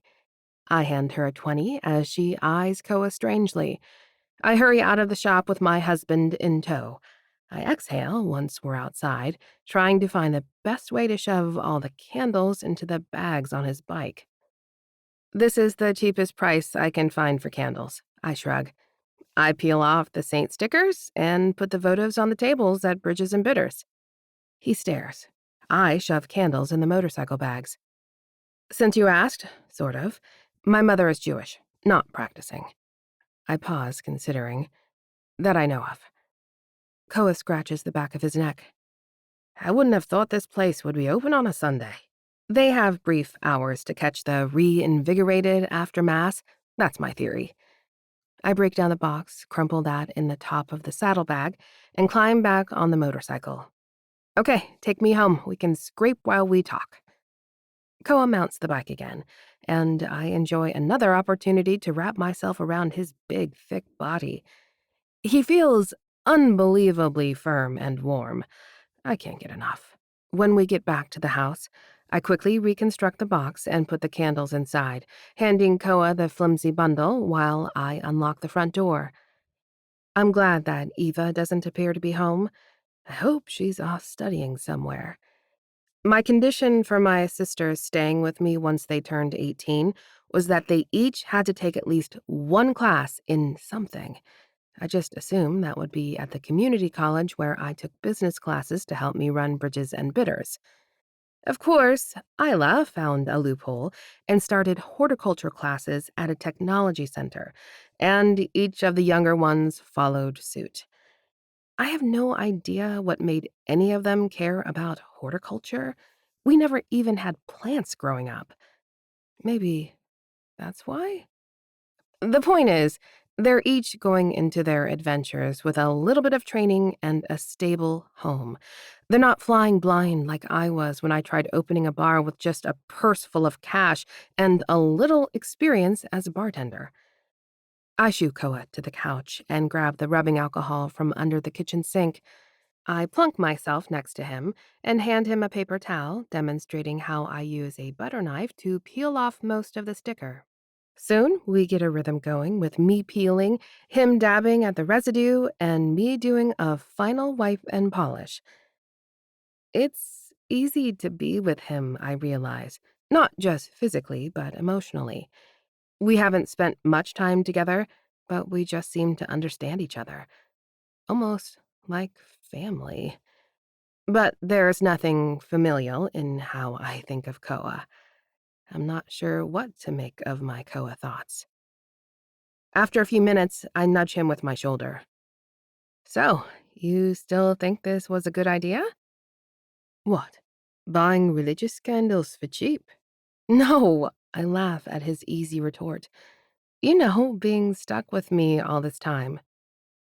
Koa sets the candle and alcohol down on the coffee table and turns to face me. Marrying you was no hardship, if that's what you're worried about, Esther. I feel my cheeks heat at the unexpected sincerity in his words. He's been catching me off guard, saying kind things. My voice is quieter than I intend when I clarify. I just meant, you're sort of stuck here in the US. He shrugs. Here, I thought I was doing this because I wanted very badly to stay. Now it's my turn to set down my work and face him. I don't get why, though. There's nothing keeping you here. You don't have a real job. I don't think you don't have any obligations. I drift off because I can tell my words are upsetting him. He frowns. You know, I can barely remember anywhere else. I came here when I was just a kid, Esther. And you're right that I have no family. Not here, not in New Zealand. I've got nobody. I chew on my lip, hating myself for hurting him. I start to apologize, but he continues. I pay taxes on my inheritance if you're worried about me being a freeloader or something. I wince. Shit, I'm fucking this up. I think maybe I'm jealous. Here you are with fuck you levels of money, memories of seeing multiple oceans, and with nothing tying you to anywhere. I'd be gone in a heartbeat if I could. He crosses his arms over his chest and arches a brow. Would you? I don't respond, and he leans closer. You could close the bar for a week. Come with me to the beach, live it up before we visit immigration. I open my mouth to list all the reasons he's dead wrong about that, but he places a finger over my lips. I know what you're gonna say. He takes a deep breath and picks up the candle again. Tell me about your sisters. I realize he only knows surface-level things about them. It wouldn't have made sense for me to explain their history to my husband via email. I've had to be careful what I say to him for so many years, and I really did start to use our messages as opportunities to talk about me and my frustrations. I watch as he continues working, rubbing shiny gold residue from the bottom of the candle to save me a few bucks. I swallow and start the story I always share. After my dad ditched me and my mom, she was desperate to find someone again, to feel needed. But it was the same thing again and again. A baby, the reality of that, and then he'd be gone. I'm not actually sure who Isla and Eliza's fathers are, but the 4 girls showed up fast and got in the way of Mom finding that elusive true love. Cohen nods. And someone had to look after them, right? Get them off to school and do their laundry and scrape together a grocery order? I nod as he keeps working. Someone did. I look out the front window to see Eva approaching with an armful of papers and plants. Koa smiles. Looks like you finished the job then. He seems so smug. Like I can turn off the years of parenting my sisters just because they arbitrarily hit some threshold where the government defines them as adults. The age he was when he lost his parents, I realize. Eva makes her way in the door and hustles upstairs with a shout about studying or something along those lines. I remember once more that I did this for my sisters. I married this guy to get that wad of cash to make a better life for the 5 of us. I don't need a partner. Not Koa, and not anyone else. Someday, the Storm sisters will go and see the ocean together. I don't need anyone, especially this man judging me for taking care of my family. He's leaving, just like everyone else in our lives has always done. Chapter 11. Koa. After we repurpose the holy candles, Esther retreats to her room, and I use her laptop again to check my email. I've got all her messages to me in their own inbox, where I can reread them at night when I'm feeling low. I don't need that version of Esther right now, though. I'm right here with her, in her house. I have been waiting to hear back from a few different teams, however, regarding where I might go next. But this Philadelphia interlude came at a kind of inopportune time. Everyone's wrapping up their spring season, and nobody seems to have a stipend to pay a coach in the summer. I considered telling the New Orleans team I'll help out for free. It'd be cool to spend the summer down south. Or maybe I should find a team near a beach. Learn to surf again. "Eva, you coming to see the bees?" Esther yells down to her sister, and I close the lid of the laptop, intrigued. "Be ready in a minute," Eva hollers back. I poke my head into the dining room, where Eva is fixing her hair in the mirror. Did she say bees? Eva nods with a hairpin between her teeth. "Eden has beehives in her backyard, and Esther buys the honey for cocktails, I think." "Does she wear a proper bee suit and all that?" Eva nods. "This I have to see." She shrugs and walks out the front door. I follow and wait with her by Esther's car, meeting my wife's gaze as she heads towards us, a giant jar in each hand. "You're coming with us? Haven't I been helping you all day? Can't rightly miss this adventure, can I?" Esther hesitates, but unlocks the car. I haven't met the other Storm sisters yet, and Esther hasn't agreed to talk through what we'll tell them, so I take matters into my own hands. "Eva." I turn in my seat to face her, and she looks up from her phone, her teenaged expression conveying a whole bunch of, "Yeah? What do your sisters know about me?" She flinches. Nothing? I barely know about you." Esther groans and pulls into a parking space by a vacant lot. Upon closer inspection, it's not fully vacant. I see brightly coloured bee boxes and some deliberate plants climbing a trellis.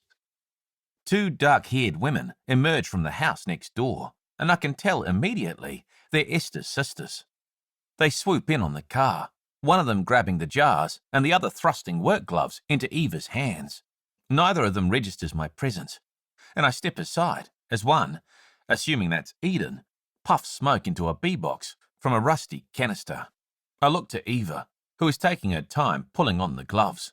I thought you said she wears a bee suit. Eva looks up at her sister and shrugs. The bees must not be angry today. She says she can sense their mood or whatever. A few minutes later, Eden approaches with a 5-gallon bucket full of dripping honeycomb.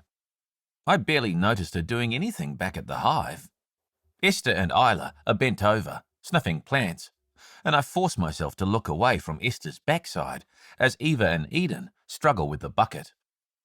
Here, I reach out a hand. I got it. Eden pauses. Who the hell are you? Eva hooks a gloved thumb at me. This is Koa. He's staying with Esther. I don't think they're banging. Gross, Eva. Eden wrinkles her nose. Staying with Esther how? Like at the chalet? Eva nods. He cooks breakfast and makes Esther let him help her. This brings a smile to Eden's face, and she pulls out a phone. I watch, holding the heavy bucket, as she sends a text message. Nodding, Eden points toward a metal contraption behind the house. Come on, Koa. We're going to spin the honey. I follow her instructions, set the comb up in the centrifuge, and watch as she slowly cranks the handle. Soon enough, she gestures towards Eva, who hands her the giant jar. Say, what's Esther doing over there with Isla, anyway? Eden doesn't look up from the spout as she pours the nectar. Isla is trying to convince Esther to order some beer. Those are hops plants she's growing. She caps the jar and beams at me. My bees love them. I nod, and Eden hands me the full jar.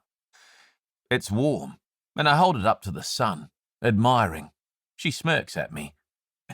You're helping, Esther? I lower the jar and meet her gaze. We're helping each other out, she and I. We have a bargain. Eva shakes her head. Nah, it's more than that. He made her coffee and served her food. A truck pulls up at the curb, and I watch as another Storm sister climbs out. It must be Eliza. She strides towards us in the yard, hands in the pockets of her overalls. You said there's a meeting? Esther pokes her head up from the hops trellis and frowns at Eliza. I thought you were doing flea treatments all day. Hands on her hips, Eliza lifts her brows. Eden said we're having a meeting. The 5 Storm girls converge around me as Eden hands me a second jar of honey. It's gorgeous, a dark amber color. I marvel that a minute ago it was inside a beehive 20 meters away from me. Something so sweet came from such a precarious environment. Eden points at me as I hold the honey. Esther has some news, Eden says. I figure it's better if we all hear it at once. Eva procures a bag of chips from her purse and passes them around to her sisters.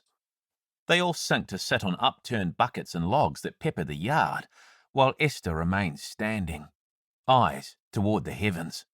Look, she tells them. You know I found an investor all those years ago to open the bar and buy the house?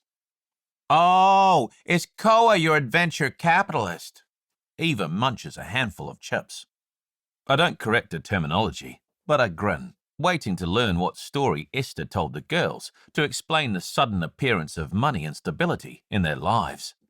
It wasn't so much an investment as it was a bargain, an even trade. Esther kicks at some debris with her boot. Isla presses her lips together. An even trade? She looks to me. Koa, what did Esther trade you that was even for $1 bazillion?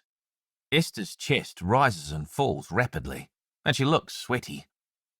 This might be the first time either of us has explained this to anyone else.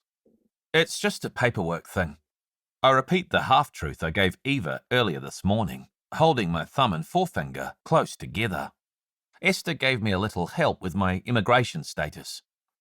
Eliza bleats out a laugh, sounding exactly like the goats I hear she tends for a living. Ha ha ha! Don't tell me, she laughs. You're doing a marriage of convenience?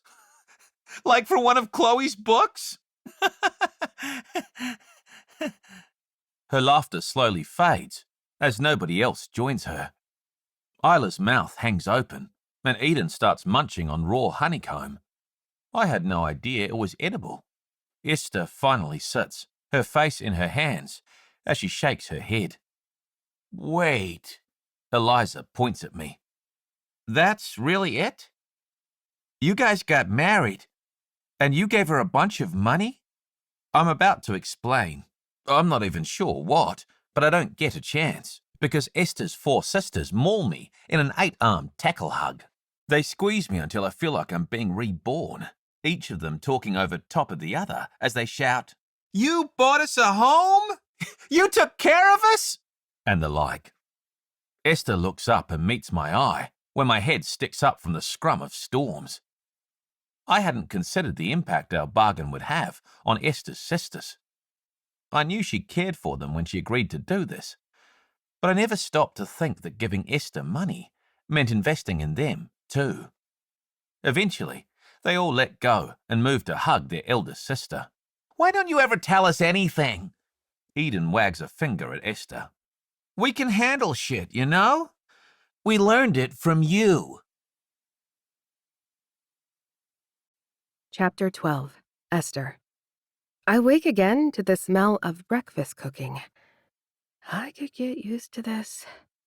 The instant I think it, I scold myself for doing so. I shouldn't get used to any of it. Appreciate it for what it is. Fleeting, a nice treat while Koa is in town. When I make my way to the kitchen, he's plating an omelet on the counter beside a steaming mug of coffee.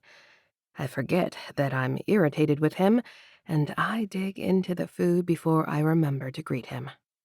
That good, eh? He laughs at me as he walks around the island with his own plate, heaving himself into a stool beside me at the counter. I swallow the food. You know it's good. It could taste like anything, and I'd love it because I didn't make it. But you know it's good. He winks. Always with the winking. I wonder if his eye muscles get tired. Then I sip my coffee until I don't care about winking or eye muscles. So good. Eva left a class, but wanted me to tell you she ran the laundry this morning. I smirk at him. My sisters aren't helpless, but I can tell he thinks they are. Or that I baby them. Or something. She says you're out of detergent. My heart sinks a tiny bit at that because I don't charge my sisters rent, and I certainly don't invoice them for food or shampoo. I sigh. Hopefully she'll grab some when she's out today. You think so? Koa chews smugly. He's sending smug vibes this morning. I growl at him inwardly. Then he sets his fork down. I think we should pop into a clinic for some physicals before we head to Philadelphia. I scowl at him. Why? I feel fine. He scowls at me. We want to head off anything that might send the wrong message. You think they'll check our blood? You think they won't? Koa crosses his arms over his substantial chest and shakes his head. Esther, they're going to test me for everything under the sun. TB, bird flu, mad cow. What about me? He shrugs. All I'm saying is an ounce of prevention. I drink more coffee. He stares at me. Were you going to finish that sentence? He arches a brow and I sigh. Fine, we can go to a clinic this morning. I know a guy who does walk-ins. You know a guy? Is this clinic really a van in an alley? I give him a playful smack. It's a legit doctor in East Liberty. We can go to Target after. Ooh, Target, my favorite. He teases before kissing me on the cheek. I have to convince myself not to get used to that either. An hour later, we wait our turn for a blood draw at the eye health clinic. Koa barely fits in the chairs in the waiting room, and I stare at his frame, trying not to drool. He catches me looking and smiles. Tell me more about your life, wife. Who all those women at the bar asking about me? I smile without thinking. Foof, I say, fresh out of Fox. You met Sam, Piper, and Chloe, but there are a bunch of us. We meet at the bar a few times a month. Meet for what? I hum out a laugh. To smash the patriarchy? My smile widens as I remember when I first opened the bar. Samantha stumbled in looking for someone to tell about the amazing company she just formed from her dorm room. I pat Koa's arm. We mostly support each other, give pep talks if someone's applying for a job, or quitting a job, or running for office. His face twitches. You know elected officials. You might have mentioned that, Esther. I wave a hand. Juniper Jones is a judge in family court. She's too busy protecting children to worry about a sham marriage. He stiffens uncomfortably at my words. I hasten to add, not that this is a sham. We are 100% in love, preparing for a healthy honeymoon. Koa's eyes fly wide, and I wince. I'm sorry, I whisper. I usually don't talk about this at all. There's nobody here, though. Again, I remember that I've been keeping this secret even from Foof, that I haven't been honest with them in the ways they've been brave and vulnerable with me. I never wanted to admit to them that I built my cocktail empire, as Sam calls it, on a nefarious bargain. I like that they think I built it brick by brick like a badass, as they all did with their own careers. My sisters never ask questions. They're used to me doing whatever needs to be done, and I prefer it when they aren't aware of any sacrifices I've made to make sure they're okay. But Foof, I'm going to have to face them, and soon. Mr. and Mrs. Stewart? A nurse pops his head through the door, looking around the empty waiting room as if we couldn't possibly be the couple in question. Mr. Stewart and Miss Storm, if you please. Koa rises to his feet and offers me a hand. He always surprises me with these small things, like he knew I'd never change my name, or that changed names have nothing to do with the truth of a marriage. My apologies. If you both follow me, we can get started on the testing. There's barely room for the two of us in the tiny exam room. The nurse swabs our nostrils and our throats, pricks our fingers, and asks us who will go first for the blood draw. Koa is silent, which is very unlike him. When I glance toward him, he looks clammy. Don't tell me you're afraid of needles. He shakes his head, but doesn't answer. Koa, you have a tattoo. You're Maori. You're really? I'd prefer if you went first. He snaps the words and closes his eyes. I watch his powerful throat swallow and shake my head before telling the nurse to just strap the tourniquet around my arm. While the nurse, his name tag says Chow, works on my left arm, I turn in the chair toward Koa, rubbing his leg. Hey, what's up? He keeps his eyes closed, but places his hand on mine. I do not like needles. It's the piercing. It gives me the shivers. I press my lips together at his adorable turn of phrase. I'll hold your hand. It'll be okay. I know it will. I'll be ready when it's my turn. You should get some water, Koa. Go in the hall. I saw a fountain. He shakes his head. If I leave this chair, I won't sit back in it. Better in and out, and then I'll hydrate. Chow looks at me, concerned, and looks at Koa. With a flick and a quick piece of tape, I'm set free from the blood draw and I spin 90 degrees toward my giant Pacific Islander. Babe, squeeze my hand. Do you want to look in my eyes or keep them closed? Closed, he bursts out as Chow slides around the chair and dabs an alcohol rub on Koa's forearm. Little pinch, he says, and Koa stiffens. Hey, wiggle your fingers. I soothe, and he does. Chow looks relieved, and I peek around Koa's bulk to see he's almost filled the vial already. Almost done. Koa sags in relief when the nurse pulls the needle from his arm and tells us we can take our time. The lab will call with results in a few days. Alone in the room, I take Koa's face in my hands. Have you always been scared of needles? He nods his head. My parents had very little tolerance for it. We needed a lot of tests to come to this country initially. That must have been scary. I press a kiss to his forehead, surprising both of us. I don't typically experience feelings of tenderness. Who has time? I can hear his heart pounding in his chest as I hug him, and I hurry to climb to my feet. Okay, well, we need to head into Target. Apparently, I need laundry detergent. With a groan and a scoff, Koa follows me down the hall. Chapter 13. Koa. We have just about a week before our interview in Philadelphia, and I can't get Esther to discuss it. We had a clean bill of health, and her sisters are on board. We've been having photo shoots and making omelettes, and I treasure all our time together, but I'm getting anxious. Esther told me I mustn't come to her bar tonight because she plans to tell her friends a bit about our situation. I see no reason to heed this request, especially since she said some of them are lawyers. So I hover around the door and watch as she disappears down the hall with a tray of drinks before I slide inside.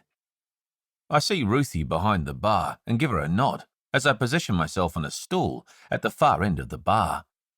I can hear the shrieks and commotion from here. You going to go listen at the door? Ruthie raises an eyebrow at me as she slides me a bottle of beer. I consider her question, and she continues. Because if you're not, then can you watch the bar while I go listen? Let's not put me in charge of mixing drinks. Although, it seems like most of the takers are back there squealing at Esther. Ruthie gestures for me to go down the hall, and I tip my beer at her before slinking into the shadow to find out what I can overhear. A blonde woman gestures wildly, pacing as she taps away at her phone. I'm texting AJ right now. He can't handle another day of me speculating. Esther, we've been freaking out since the book launch. You can't bring a man to a FUF meeting, Sam, Esther insists. Another woman, the one I caught rooting in the closet, asks why. Men can't help smash the patriarchy, Esther.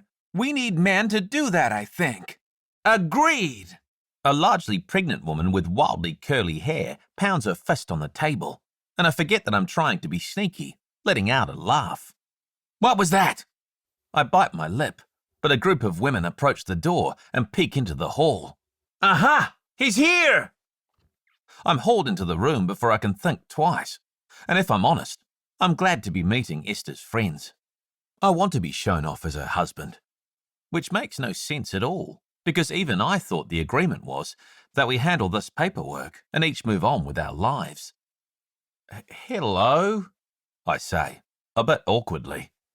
Esther looks like a tomato, and I'm a bit worried she'll grab the chrome pipe she uses to intimidate inappropriate patrons. Sit, says the blonde woman, pointing beside her on a velvet fainting couch. Spill your guts. Don't mind if I do. I make my way over, consider kissing Esther on the cheek, but then change course when I feel that her aura is sending dangerous signals. I'm Koa, the husband. I'm taking Esther on a wee bit of a holiday. She's been in denial long enough, and I'm not ashamed of my tactics here with her friends. Esther looks like a volcano about to erupt. The women lean forward, chins on hands, elbows on the table, rapt. I clear my throat. I hear you all are fresh out of fucks. I don't blame you a bit. I'm fresh out of a lot of things. Esther rolls her eyes. He's here for another week. We have a meeting in Philadelphia. This is not a big deal. The blonde shakes her head. This is a big deal. I'm Samantha Vine, by the way. My friend Esther has been very rude. Do you want me to introduce you to everyone? I guess there's a lot of us. If you needed legal help, you should have gone to Judge Juniper. Someone else nods and pats my arm. If you need money help, you should call Logan Brady. Cheers, gals. I'm all set with my finances, and I'm not in trouble. Like Esther said, we just have a meeting, is all. Where should I take her for dinner in Philly? This changes the tone, and soon enough, a silver-haired grandma is telling us all about a very strange Philadelphia museum full of body parts, conveniently located a few blocks from a fantastic restaurant. Esther purses her lips and grabs a glass of alcohol. She swigs a big gulp and says, "Thank you, Celeste. That sounds like a great outing." Celeste smiles and pats Esther's hand. "Don't skip the collection of things children swallowed. I took my grandchildren there as a precautionary tale." Before anyone can comment further, a trio of men appear at the door. I recognize them from the book party I crashed and give a wave. My biggest takeaway from all this chaos is that Esther is surrounded by invested people. Grandmas and lawyers and financiers, pals and sisters. She's got everything. And I've got her. Temporarily, at least. The meeting is clearly disrupted, and people start leaving the back room. Esther remains seated at the table, chugging cocktails. Easy there, Pet. I take a look at the expression on her face and grin. Just a test. I know you're not my pet. I pat her hand. You're my treasure. I receive an eye roll for that line, but I'll take it, since she follows it up by sagging her beautiful body against my side. None of them asked me how I feel about all this. I risk running a hand through her hair, and she seems soothed by this motion. So I continue. How do you feel about all this? She shrugs. I don't fucking know. I've avoided thinking about it since you left me that big, fat cashier's check. And now, here I am. Here you are. She leans back enough to look me in the eye. You're turning my life inside out. Esther, all I did was ask you to come to Philadelphia for a meeting. She shakes her head. No. You mailed me candy and crystals. You cleaned my kitchen and made my sister eggs. And I'm pretty sure you dusted all the ceiling fans. I nod. I did do that. It seemed necessary. Esther blows a raspberry. I should have remembered to do that. I could have taped the feather duster to a yardstick or something. A meter stick would get you a bit more length. She smacks my arm. Why won't you admit that you're ruining everything? And just how am I doing that? You've made me drink while I'm at work, and I never do that. And you're just walking around all sexy and huge. And it makes me want to break all my rules. I feel a lick of flame along my spine at her confession that she finds me sexy still. We're breaking a fair number of rules together. What's one more? She shakes her head. I can't do that, even though it would be great. I'm tapped out for emotional investment, Koa. Tapped like a keg of weird beer my sister made and my clients seem to like, even if I wish they wouldn't. How about I take you home and you can recharge with some sleep, eh? She flops her head onto her hands, hair tumbling across her face. I'm mean and making you sleep on the sofa bed. I don't mind. I lie. I like being in the room with you. That part's the truth. You're like a fern, stubborn and strong. I know. Esther smiles dreamily. I stroke her hair. Ferns are really special to me, you know. I want to tell her everything. Share all the stories my family has always told about the silvery ponga trees that only grow in New Zealand. She shakes her head again. I can't do it, Koa. I can't let myself fall for you. I won't risk it. I stiffen a bit and stand, offering her my hand. Let's get you some water and a bed, hun. We can talk later. I drive home as she mutters on repeat, insisting again and again that there's absolutely no way she can make room for me in her black, shriveled heart. I know it's true, and I feel the same. But that doesn't explain why it stings to hear her say it. Why it feels so empty to lie near her but not touch. Why the foot between her bed and mine feels as broad as the chasm between our two lives. Chapter 14. Esther. I don't have time to be hungover. Yet here I am. I groan, cursing the strong drinks I made my friends and the urge to chug them after Koa invaded our foof meeting.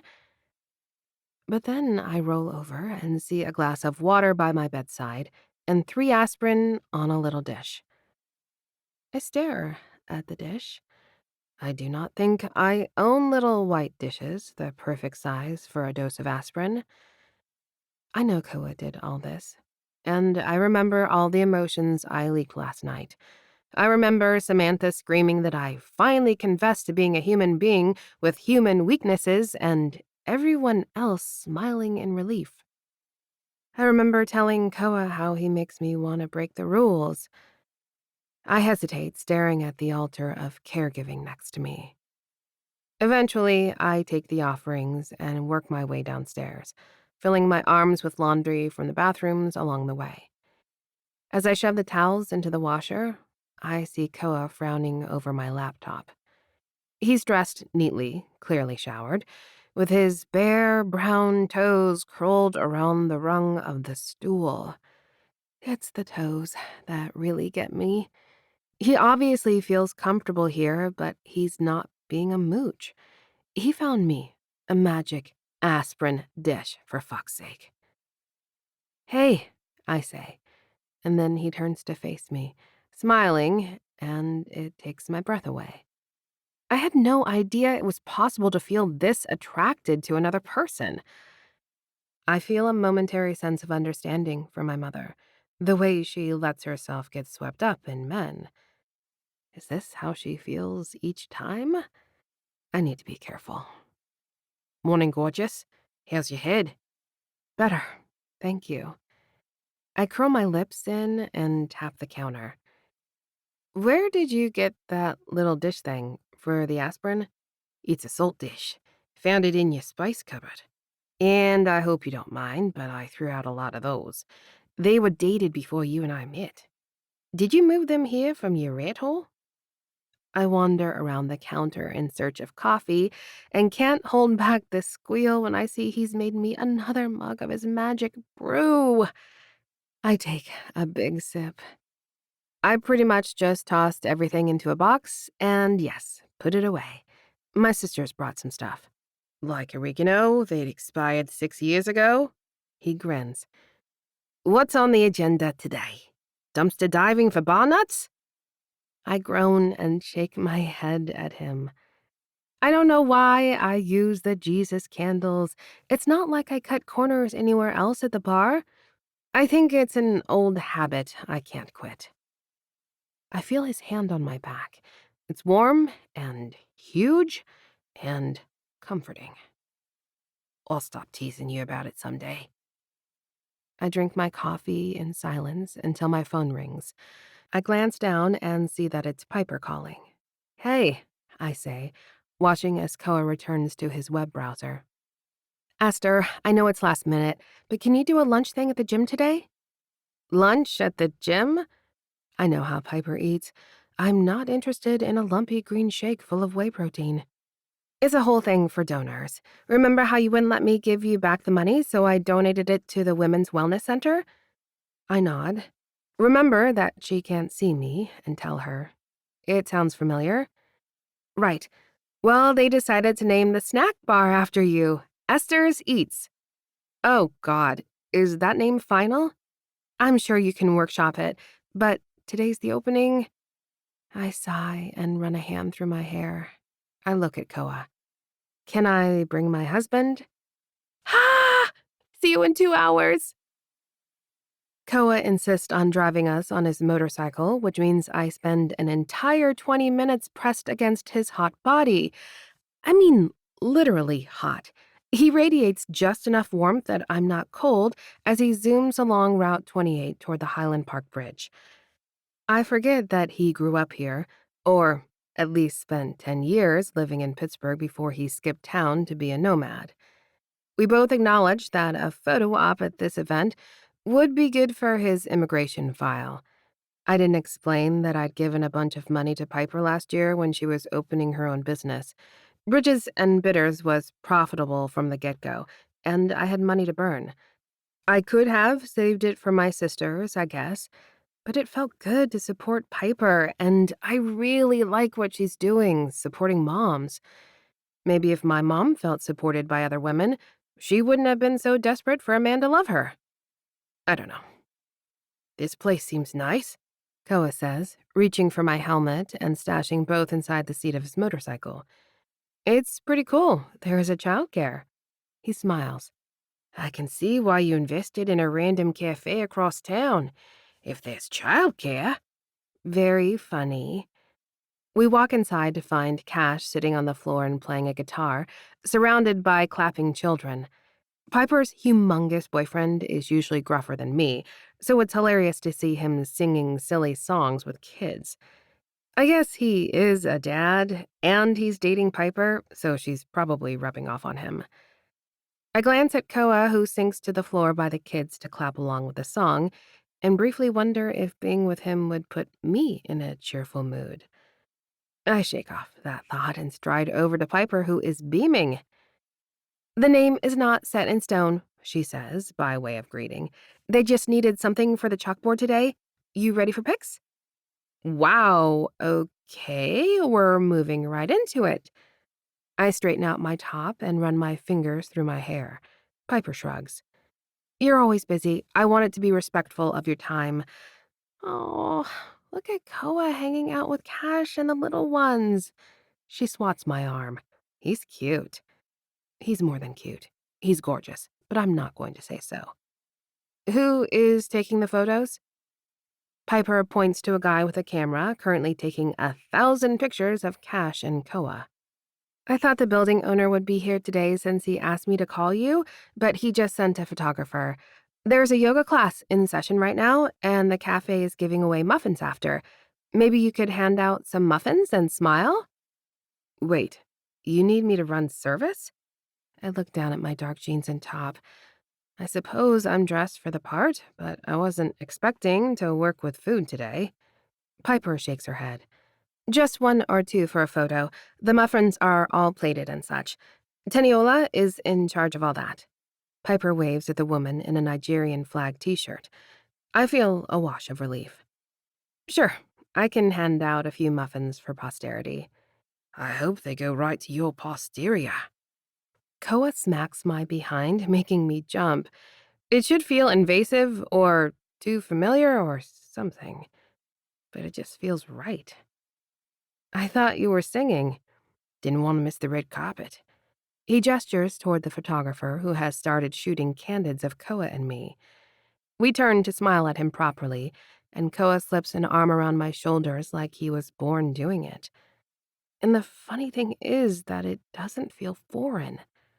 It's nice touching him, posing for photos with him to celebrate the way I chose to spend his damn money.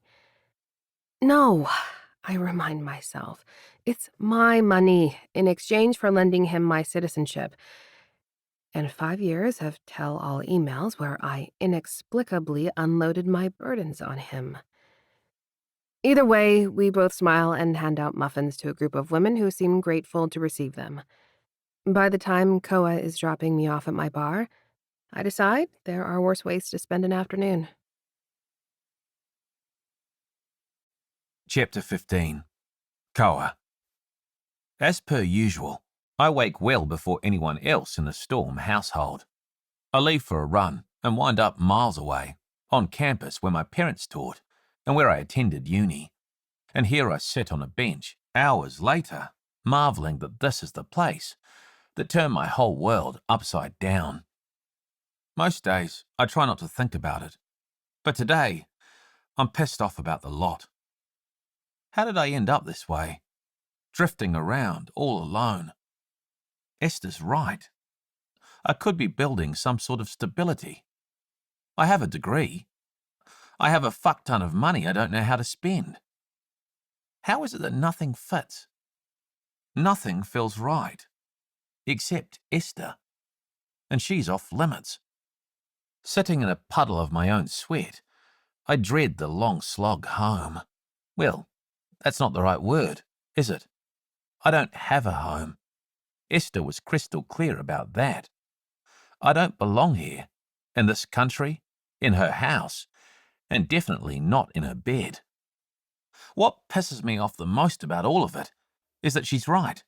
I have no clue where I'm going or why, and this listlessness drives me mad when I let it. I'm not a New Zealander or an American. If I did leave this place, I'd be just as much an outsider in Aotearoa as I am here. At least here I have an edge when it comes to coaching. I'm about to saunter off campus into a pub and drink myself calm when I see someone I know. One of Esther's friends is leading a group of women through an exercise class over on the football pitch. I walk a bit closer to make sure I'm not seeing things. But it's her, Piper, from the Muffin Building, cheering on her class as they work through a long plank hold. I take a bit of a lean on the fence to see what's up, and soon Piper ends the class with hugs and high fives all around. I wait until most of the students have gone before I walk up to her with a "hey," so as not to startle her. Piper whips her head around, and her mouth forms an "oh" as she recognizes me. "Ooh, Esther's husband. Fancy meeting you here." I could say the same, minus the husband bit. She waves her hand. "It's a nice day, and I wanted to hold class outdoors for a change." She pauses. "You look like you use the gym. A lot." I know I said that before. I tip my hand in a so-so gesture. I keep fit. There's an awkward silence where she seems like she wants me to spill my guts, but doesn't want to pry. "Tell you what, Piper, give me a ride, and I'll tell you anything you want to know." "Ooh, I love this plan. Let me just tell Cash I'll be late. Or would he want to come and hear the tea?" "No, he's not into gossip." She rambles to herself, tapping away at her phone. "Okay, so for starters, how on earth are you married to Esther? I gotta hear how you wooed her, man." It's a paperwork thing. I follow her as she walks up the grassy hill to a bright green car that I don't know I can fit inside. You can maybe tell I wasn't born here. She snorts. The accent is definitely either Aussie or Kiwi. New Zealand is on my bucket list of places to visit someday. Can you imagine Cash exploring hobbit holes with me? I take it he's not a Tolkien fan. She smiles. He's got the beard for it. I wedge myself in the car and manage to buckle my seatbelt before she pulls onto the road. I think he enjoys reading the books to our daughter, but he's not the type of guy to squeal about a movie set. Piper offers me a bottle of water from her console, and I take it gratefully. "Did you run here all the way from Esther's place?" I nod and wipe my mouth with the back of my hand. Did you know she invested in my business?" My brows shoot up.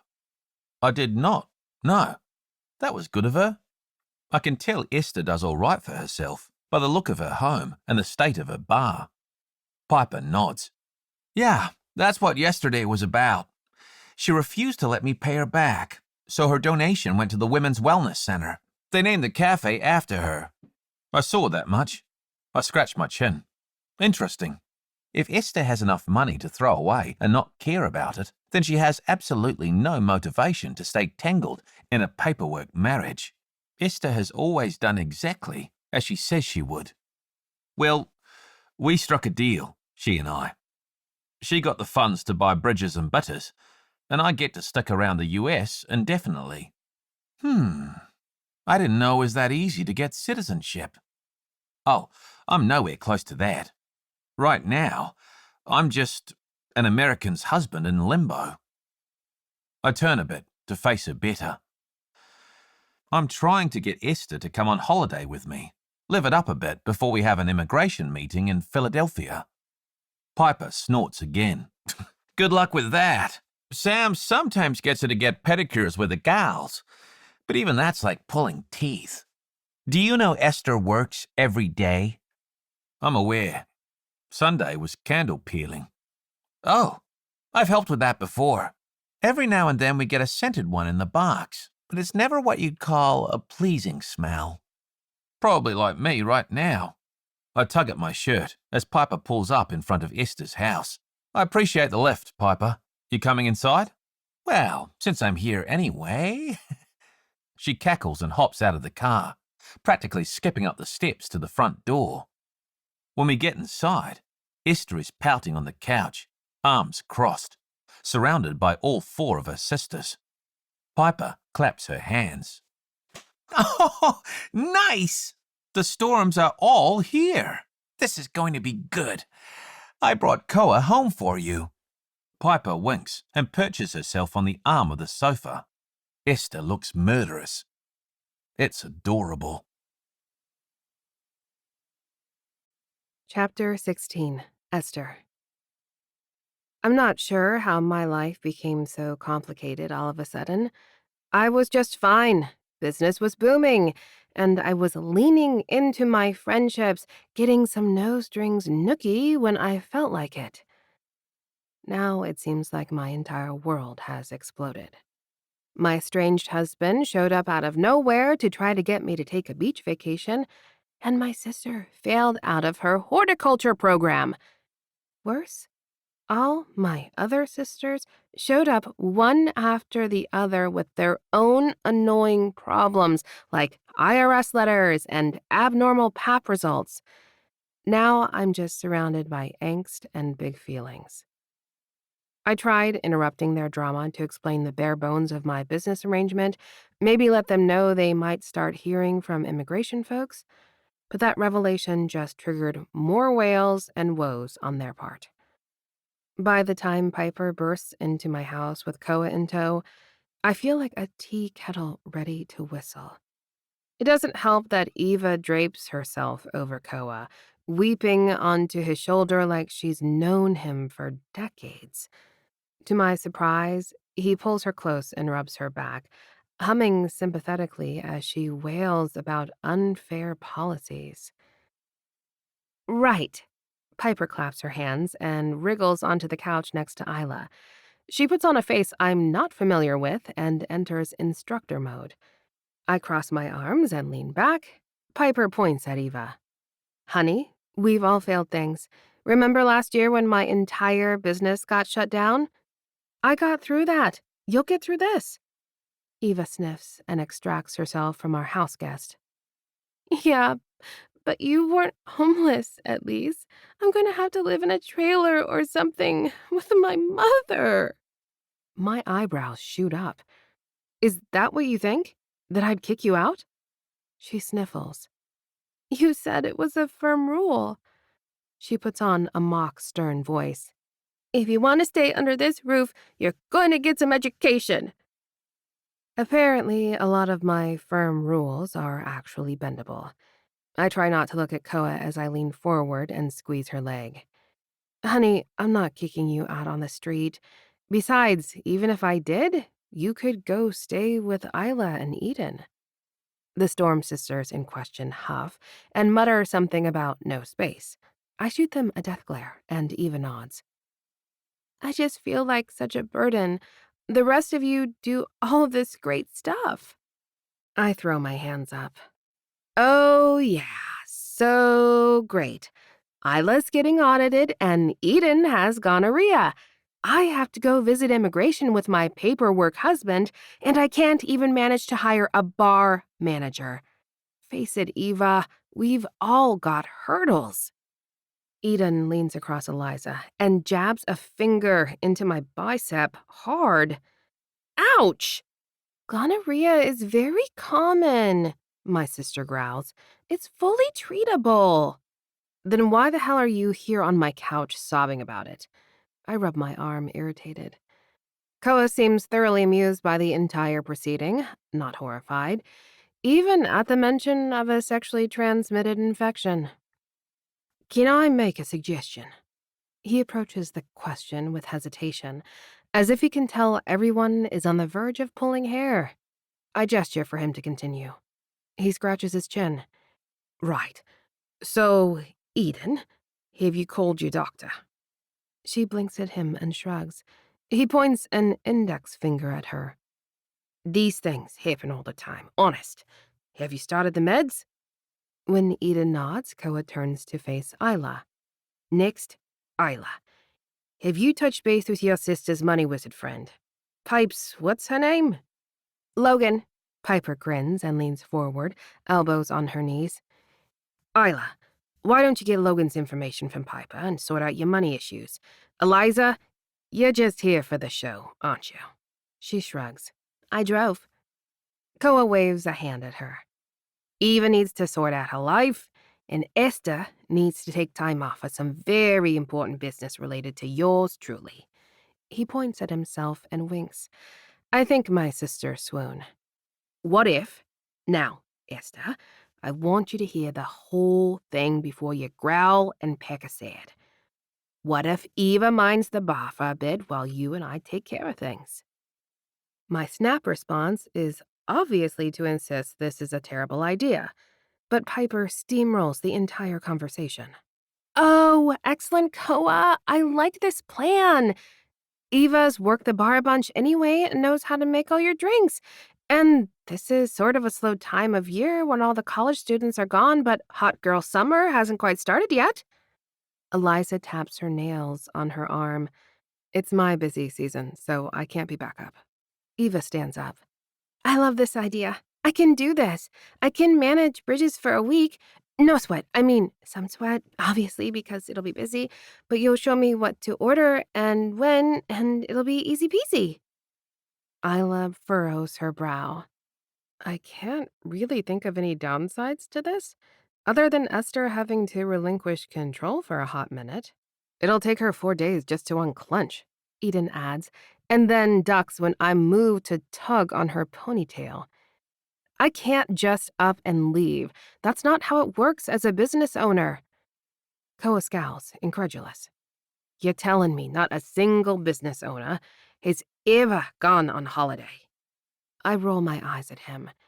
Maybe where you come from, don't you know that Americans don't know how to take it easy? I wince then, because I heard myself othering him, remembering he's sensitive to his nomad status. Yeah, Esther, I do know that. And look where that attitude got my parents.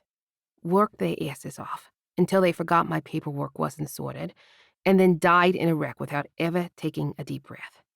Is that how you want your life to go? His nostrils flare as he delivers this speech, and I can feel the tension radiating from his body. I want to wrap my arms around him, to comfort the boy who was Eva's age and left to face the world alone. He didn't have a sister to step in when his parents weren't there. I realize I have tears welling in my eyes. There's a long silence while everyone ingests his words. Koa has always been the afterthought from the more important work his parents had going on, and I'm in a position to change that. But I'm resisting leaving town for a few days to do what needs to be done. For what? Where does this hesitation come from? Because I don't know how to let go, even a little, is what I won't say out loud. Because each time I tried to let go a little, one of my sisters got strep or called me at prom because someone threw up. I stare around the room at each of them in turn, wondering what the young adult version of these disasters might be if I tried going to the beach. Finally, Piper jumps up from her seat and wraps her arms around my big, burly husband. Koa, I'm so sorry. I lost my mom real young, too. Parent loss is just beyond. And there it is. The reminder that I have no capacity to care for anyone additional. I keep forgetting that Koa is grieving, that he suffered a massive loss. I should comfort him like Piper is. He hugs her back and then extracts himself, like he wasn't planning on handling his own emotions, but only meting out instructions for my sisters. Cheers, bruv. Everyone turns to me, silently, waiting to hear what's going to happen next. I look at each of them, at the sisters who are having challenges but don't require emergent rescue, at the trio of dark-haired, capable women offering to run backup for Eva, who is young but determined, despite her struggle to get up early in the morning for horticulture class. I exhale through my nose. Well, at least there are no early mornings at the bar, Eva. We start your crash course tomorrow. She squeals and hugs me. You won't regret this, I promise. I'm going to be the best manager. And when you get back, we can talk about me staying on long term. I snort. Let's not get ahead of ourselves. Chapter 17. Kawa. Try as I might to convince Esther a motorcycle is the best ride for our trip, she insists we ride in a car with a roof. She's worried about rain. I'm worried about not getting to experience a wet Esther pressed against me in the rain. I take her car in for a tune-up, while she gives her sisters a crash course in bar management. I suspect her crash course is going to be pretty comprehensive, so I stop for supplies before I dip into the bar to referee. The parking lot at Trader Joe's is bonkers, and by the time I grab a spot, I worry I've pissed off the dude in the tiny Honda gesturing at me. But then I recognize him. Another boyfriend of one of Esther's friends. Hey man, I was trying to get your attention. AJ. He holds out a hand, and I shake it, eyeing him strangely, as I'm not used to finding real adults out and about in the middle of a weekday. I'm a teacher, he says with a shrug. Summer's off. Ah, and which floof lady do you worship? He cracks a grin. Samantha.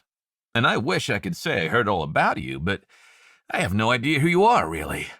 It's quite the topic of discussion at our house. We walk toward the store together, and he gestures for me to get a cart first. I guess I'm doing my shopping with another guy. A first for me, but if I'm honest, it's nice to have the conversation.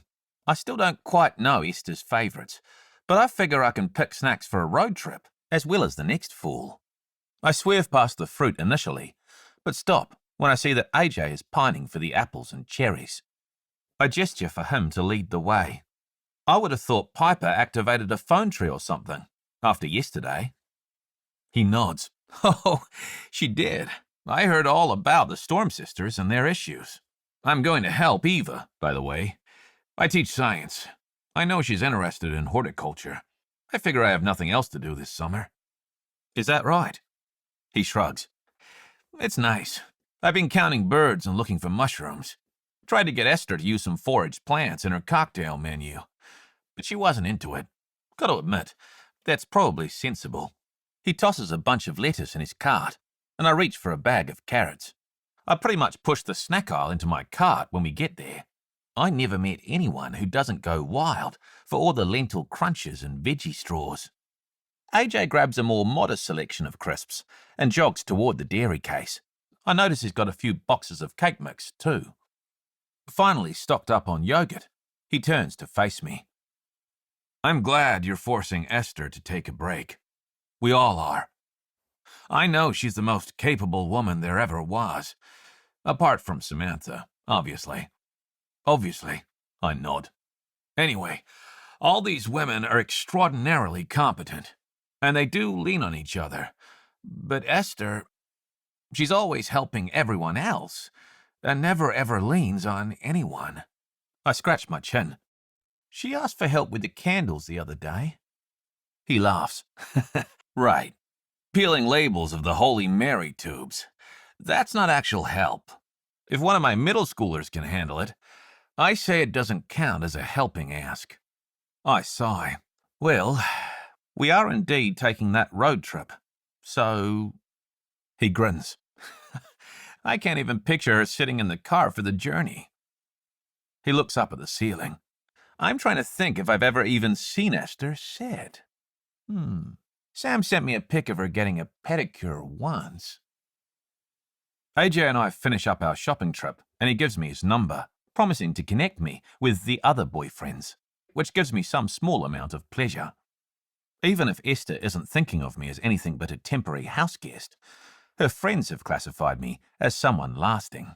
My phone shakes in my hand, and I see I've been added to a group chat. foof dudes. I scroll back through some of the messages, but it's mostly SOS calls to provide location information when the guy's girlfriends, or wives in some cases, have gone off-grid. I don't think I've ever been in a group chat before. The teams I've coached have all used email listservs to communicate, and the lads will sometimes message me individually if there's a drink-up I should know about. The chat lights up. AJ. Hey guys, this is Koa's number. I found him today at Trader Joe's. The chocolate-covered shortbread hearts are back, by the way. You're welcome for the hot tip. Unknown number. Maybe Ted Preston. Fire emoji. AJ. Guys, identify yourselves so Koa can add you to his phone. That fire was from Teddy. We probably won't hear from Cash for a while. Unknown number. Maybe Cash Brennan. Yo, this is Cash. I'm on my way to the store to get chocolate cookies for Pipes. Don't call me later. I'll be busy being thanked. AJ, how late is Ruby at camp today? Cash, I've got 94 minutes left. Hey, Koa here. Should I have bought Esther cookies? Ted, yes. Go back to the store. Ply her with the dark chocolate buttery goodness. AJ, ditto, Ted. Can say with 100% certainty they will be well received. By the time I get to Bridges and Bitters, I'm worried my goodies will melt in the sun, so I lug the bags inside with me. The bar is closed, but the door is unlocked, and I press it open to find a row of dark-haired Storm sisters with notebooks. Esther must buy them in bulk. I always see her tucking the same little jotter in her back pocket. Shud.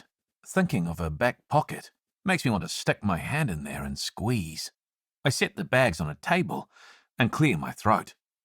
Esther whips her head around and smiles, and I'm already glad I went back to get the cookies, because when that fierce woman lets a smile slip, it's everything. Chapter 18. Esther. My sisters flock over to Koa like he's the Pied Piper, and he sort of is, brandishing huge bags full of snacks. They act like they aren't grown adults who could run out to the store at any time and buy their own food.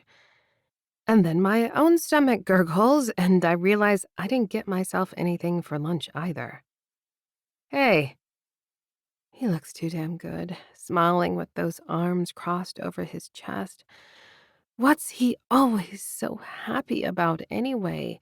He has no job, no family, and he himself said he has no real sense of place. I'd be miserable if I didn't feel rooted here with all my sisters to take care of.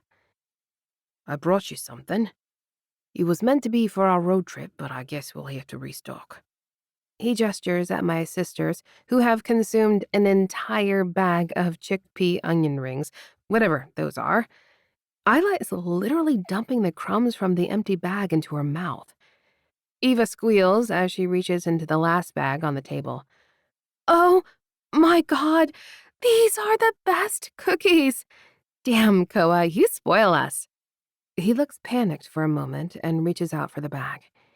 Actually, He drifts off and seems to try to compose himself. Never mind. Enjoy, girls. Eliza squints at Koa and then looks at the box of heart-shaped cookies. I've heard about these. Sam and Chloe call them orgasmic cookies. Piper violates her healthy eating rules for these. Eliza smacks Eva's hand before she rips open the box. Hold up, Eve. I think those are just for Esther. Eva groans. He told us to enjoy. I want one. Eliza pinches our youngest sister, who squeals and drops the box. Koa snatches out a hand and catches the cookies before they hit the floor. Eliza looks around the bar. Hey, Storms. We've learned enough for one day, I think. I'm starving for actual food. Eden and Isla groan in agreement, and, the cookies mostly forgotten, grab their purses and wave as they head toward the door with promises to make sure Eva is here by 4 tomorrow. Eva conversely mutters about wanting the cookies. Eva, don't be an idiot. They're sex cookies for Esther. Eliza shoves Eva, who stumbles and nearly trips out the door as my cheeks heat. Eva looks back over her shoulder at me, eyes wide. I stare at her, not sure what my face is doing as they all hustle out the front of the bar. Koa clears his throat. So, no expectations, but I did buy the cookies with you in mind. He grins again. I ran into AJ at the store. I laugh. That explains the snack find. Thank you, Koa. That was very sweet. The cookies are sweet, he says, taking a step closer to me. My intentions are nothing of the kind. The air feels charged between us as I reach for the box. He presses it into my hand, his thumb stroking mine when we connect. We've been dancing around each other for days, not talking about how good it was between us the first time, the day we got married, the last time I saw him 5 entire years ago.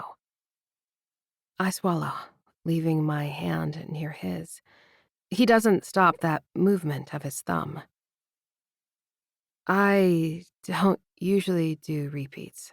Too messy. He nods. I don't usually either. Never around long enough. So I guess that settles that. He inches closer to me. Does it? He stares into my eyes and doesn't look away, like he's trying to see inside me. I don't like it, but I am also spellbound under his gaze.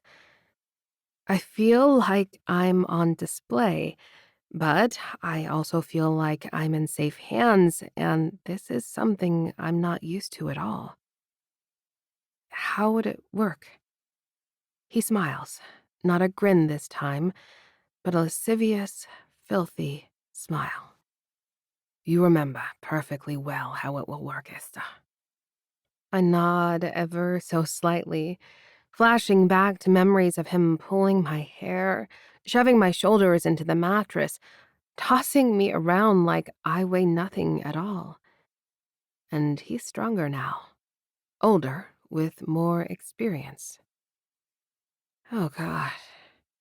The words escape my mouth with a shudder. It's just a few days, wife. Then we part ways. Why not enjoy our honeymoon to the fullest? It's so hard to concentrate while he's talking this way. I should be doing so many things, making more notes for Eva, making lists, placing orders in advance. I should be cleaning the bathrooms or changing out the kegs. But suddenly, my body is propelled toward the front door of its own accord, flipping the deadbolt and pulling down the shade. I'm overcome with lust, and it's interrupting my ability to do anything else. I'm tired of fighting this attraction. I'm fully capable of having amazing sex with this man and not letting feelings get involved. I nod. And then I walk back toward my hulking beast of a husband, wondering why on earth I've been avoiding this heft, those big thighs that dwarf my own. He reaches behind the bar and flicks off the lights, leaving us standing in a puddle of afternoon sunlight that pours through the transom. I want to feed you one of these cookies, Esther. See if they're really all they're cricked up to be. I'm sure they're fine. I'm crowding his space now, feeling like this joining is inevitable. I watch, mystified, as one of my fingers traces along his chest. I hear a crackle and a crinkle and look up to see him offering me a heart-shaped chocolate treat. Open, he whispers, and when I do, he places the cookie on the edge of my lip. The dark chocolate is bittersweet and soft, and I nibble gently into the cookie. The flavor floods my mouth as he watches me eat. He feeds me the entire cookie while one hand snakes around my lower back, palm on my ass. I feel every hard inch of him, including the bulge at his crotch that I remember very, very well, despite how drunk I was the first time I wrote it. So, what's the verdict, wife? I stare at his lips and then swallow, licking the corners of my lips to catch the remnants of the shortbread. Delicious. I barely get the word out before he crashes his mouth into mine. Chapter 20. Koa. Esther barely talks the rest of the day. After she blew my mind physically, she rushed to get dressed and told me she was taking the car back home if I wanted a ride. As if I'd go an inch away from her after we just connected like that. I can taste her on my lips and smell her on my skin the rest of the day. And it's torture lingering around the house while she scrubs the baseboards and rearranges her refrigerator. Anything to avoid talking to me, sitting, or slowing down. Eventually, I get bored and decide to make myself useful, scouring the stovetop and mopping the kitchen floor. All the sex and the cleaning and fretting makes me hungry, so I toss on a pot of rice and dig up some chicken from the freezer. I set that to cook low and slow in the oven while I go to town scrubbing grease from the microwave. What are you doing? I peek beneath the microwave door, where I've stuck my head to reach the back corners. I see Esther's bare toes wriggling on the floor beneath the hem of her jeans. Extracting myself from the microwave, I shake the bleachy rag a bit to emphasize my activities. Thought I'd join you giving the house a wipe. I smile at her, not because I'm trying to be coy, but because seeing her makes me happy. She's so damn gorgeous, statuesque and confident. Except I'm beginning to suspect the confidence is a front. Sure, Esther's competent, and she takes no shit from anyone. But I have a hunch she's that way because she's always had to be, from too young of an age. And now she operates from this place where she always demands absolute and utter excellence in all environments, but won't take a whiff of assistance to get there. She sniffs and peers over my shoulder into the microwave. She furrows her brow, like it's painful for her to admit I did a good job cleaning it. Thank you, she mutters. I've been meaning to get to that since someone heated up chili without a lid. I nod. Yeah, I scraped the red bits off first. The buttery puddle on the bottom was harder, if you'll believe it. That's what she said.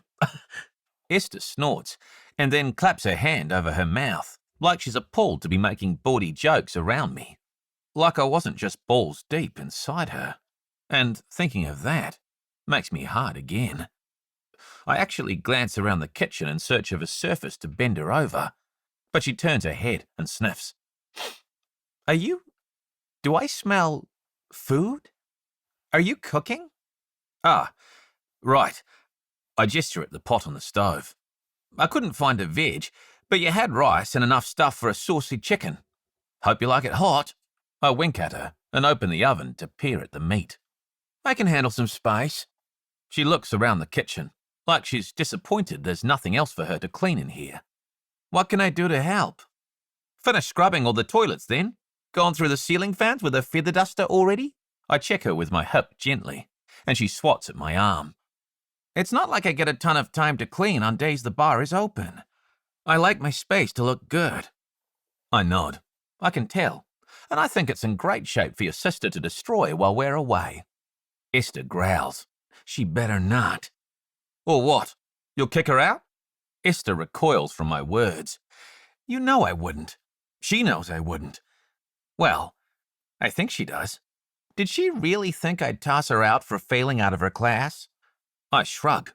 Seems that way. I notice you didn't save any chores for Eva, though. Maybe I was going to have her scrub the microwave. She taps her toes on the ground, and I stare down at the dark polish. I'm surprised to see it there, I think. You have to sit still for nail polish, and I gather it takes a long time. I wonder who convinced her to take a pause and get her feet rubbed. Then I think about someone else rubbing her feet, and I feel my guts twist. I shake my head. You weren't going to have Eva clean the microwave now or ever, Esther Storm. You baby her. I poke her with my finger. Hey. Her voice is stern. Her eyes spark daggers at me. Don't talk to me about how I raise my sisters. That's just it, wife. They're grown. They should at least clean up their own spilled food in the microwave. She glowers at me. Mind your own business, Koa. I shrug and bite back my comments about shitty roommates. I've had my fair share of those.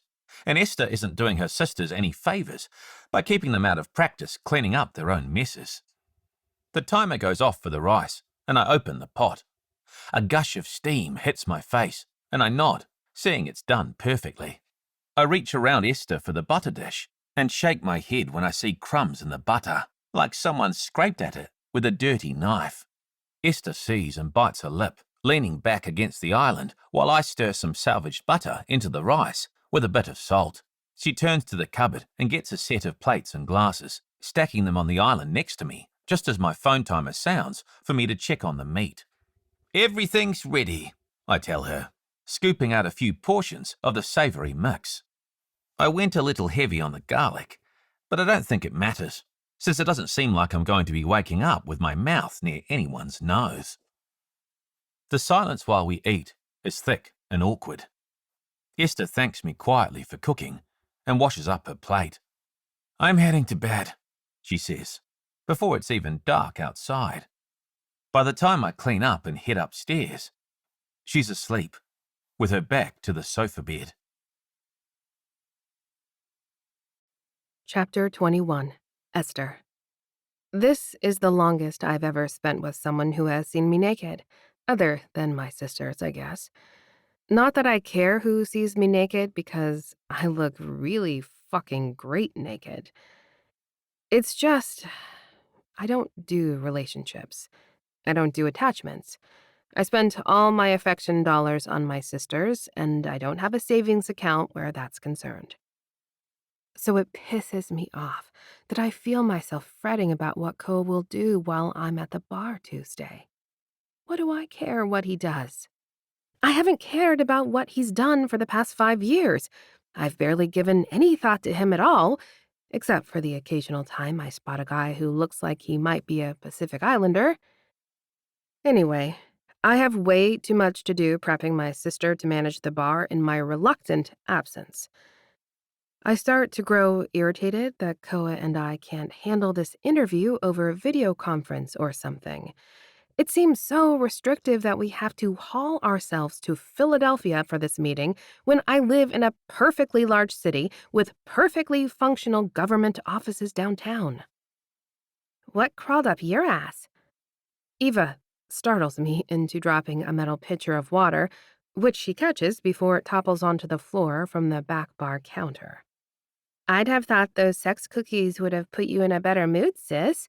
You're welcome, by the way, for me staying out late and giving you space for hanky-panky. I don't need space, I mutter, scooping ice into the pitcher and setting it on a towel at the end of the bar. I've started putting out self-serve water in cups. People seem to appreciate pacing themselves, and I actually think business picked up a bit. Could just be the warmer weather. Sam would tell me to use her data tracking software so I'd know for sure, but I haven't had time to set anything up yet. Go on and unlock the door. I drift off in my instructions for Eva when I see that she's already smirking from the doorway. She propped open the front door, letting in a cool breeze and the afternoon sun. She also set out a sandwich board I've never seen before, advertising our seasonal cocktails. Where'd that come from? We spent last night crafting while you ate sex cookies. Eva dusts off her hands and smiles at the sign. I think it looks nice. Knock it off with the cookies. I only ate one. Eva arches a brow at me and frowns. That was stupid. I'd eat an entire box of those sex cookies, if you know what I mean. Can you not talk about Koa that way? I check the bottles on the speed rail to make sure our most common supplies are set up and ready to go. The tech startup crowd usually wanders in before 5 for an afternoon tipple before I think they go back to work to code things all drunk. Eva laces a black apron around her hips and stuffs some ones from the register in the pocket. Don't worry, I grabbed 10, and I'll remember to replace it. I frown. I will, Esther. I've been studying. Look, I even laminated a cheat sheet. She pulls a small deck of notes from the apron, Laminated instructions for basic cocktails, reminders for how to close. I peer at the list, impressed that she didn't write down the combination to the safe. A very tiny screw loosens in the vault around my throat, and I breathe a bit easier seeing my sister is taking this so seriously. The sign looks classy, Eva. That's a nice touch. She shrugs. It's a prototype. I wanted to see if drunkos trip on it or try to steal it before I invest in a nice one for permanent. You don't need to invest in anything for bridges and bitters, Eva. The bar generates money to pay for that stuff. Sure. I just meant when we invest. I try not to get rattled or scold her for assuming I'd ever share any ownership of my business with anyone. Before I can fret or say anything further, a group of young, bearded hipsters saunter in with a chorus of shouts for whiskey. We're off to the races. Whew, that was a lot. A few hours into opening, Eva leans against the back bar and fans herself with a towel. We've been going nonstop, but there's finally a lull between the after-work crowd and the pre-theater crowd. Her stomach growls. Don't you have anyone coming in to give you a break? When do you pee? I shrug. I just don't hydrate on weeknights. My sister's face contorts in horror, and I lick my bottom lip. I didn't mean to reveal that to her. Honestly, when it's busy, I don't really notice. And when it's dead, I just sneak off and pee. Eva glances at the few tables of customers, heads close together, chatting. How often is it dead? I smile proudly. I guess it's not really. Eva slaps her towel down on the bar with a thwop. I'm not working alone while you're gone. That's nuts. Eliza can leave her goats unattended. Or maybe Isla should be here anyway. See how her hops are selling. I wince. I'm not carrying any of Isla's beers right now. They weren't big sellers. Eva gasps. Well, were you pushing them like you do your fancy cocktails? Maybe you need to market the beer better. My cocktails are the foundation of this business. It's called Bridges and Bitters. Bitters? Like with whiskey? Eva taps her chin. I think I thought bitter was like for miserable people to gather and drink. Does this place look like a dive bar full of misery? My God, Eva. Wow. I know my sister is still a teenager, but does she really understand so little about my business?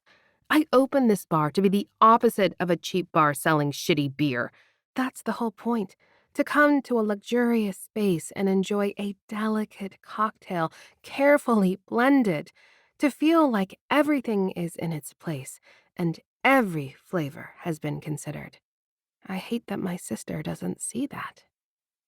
Hey. She puts a hand on my arm as I fuss around behind the bar, cleaning glasses and scrubbing cutting boards and knives in the sink. What do I know? I'm sorry, Esther. Don't be mad. I am mad. Maybe I'm not mad. I'm hurt, but I don't know how to explain this to my baby sister, so I sigh and look at her. It's fine. And maybe you're right. I should hype up my kid sister's beer a little better. Eva nods and reaches for the clipboard she stashed on a shelf.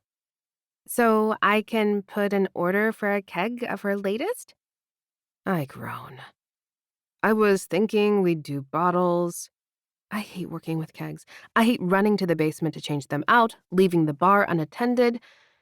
But there's definitely a higher profit margin and less risk of broken glass on my floor.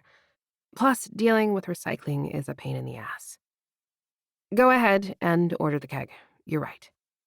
Another group comes in the door and we finish out the night in sync. Even I can admit Tuesday went a lot smoother with someone else here to help. We hadn't talked wages, but even considering Eva's pay for tonight, I made more than I normally would. I'll have to look into hiring more help. Eventually. Chapter 22. Koa.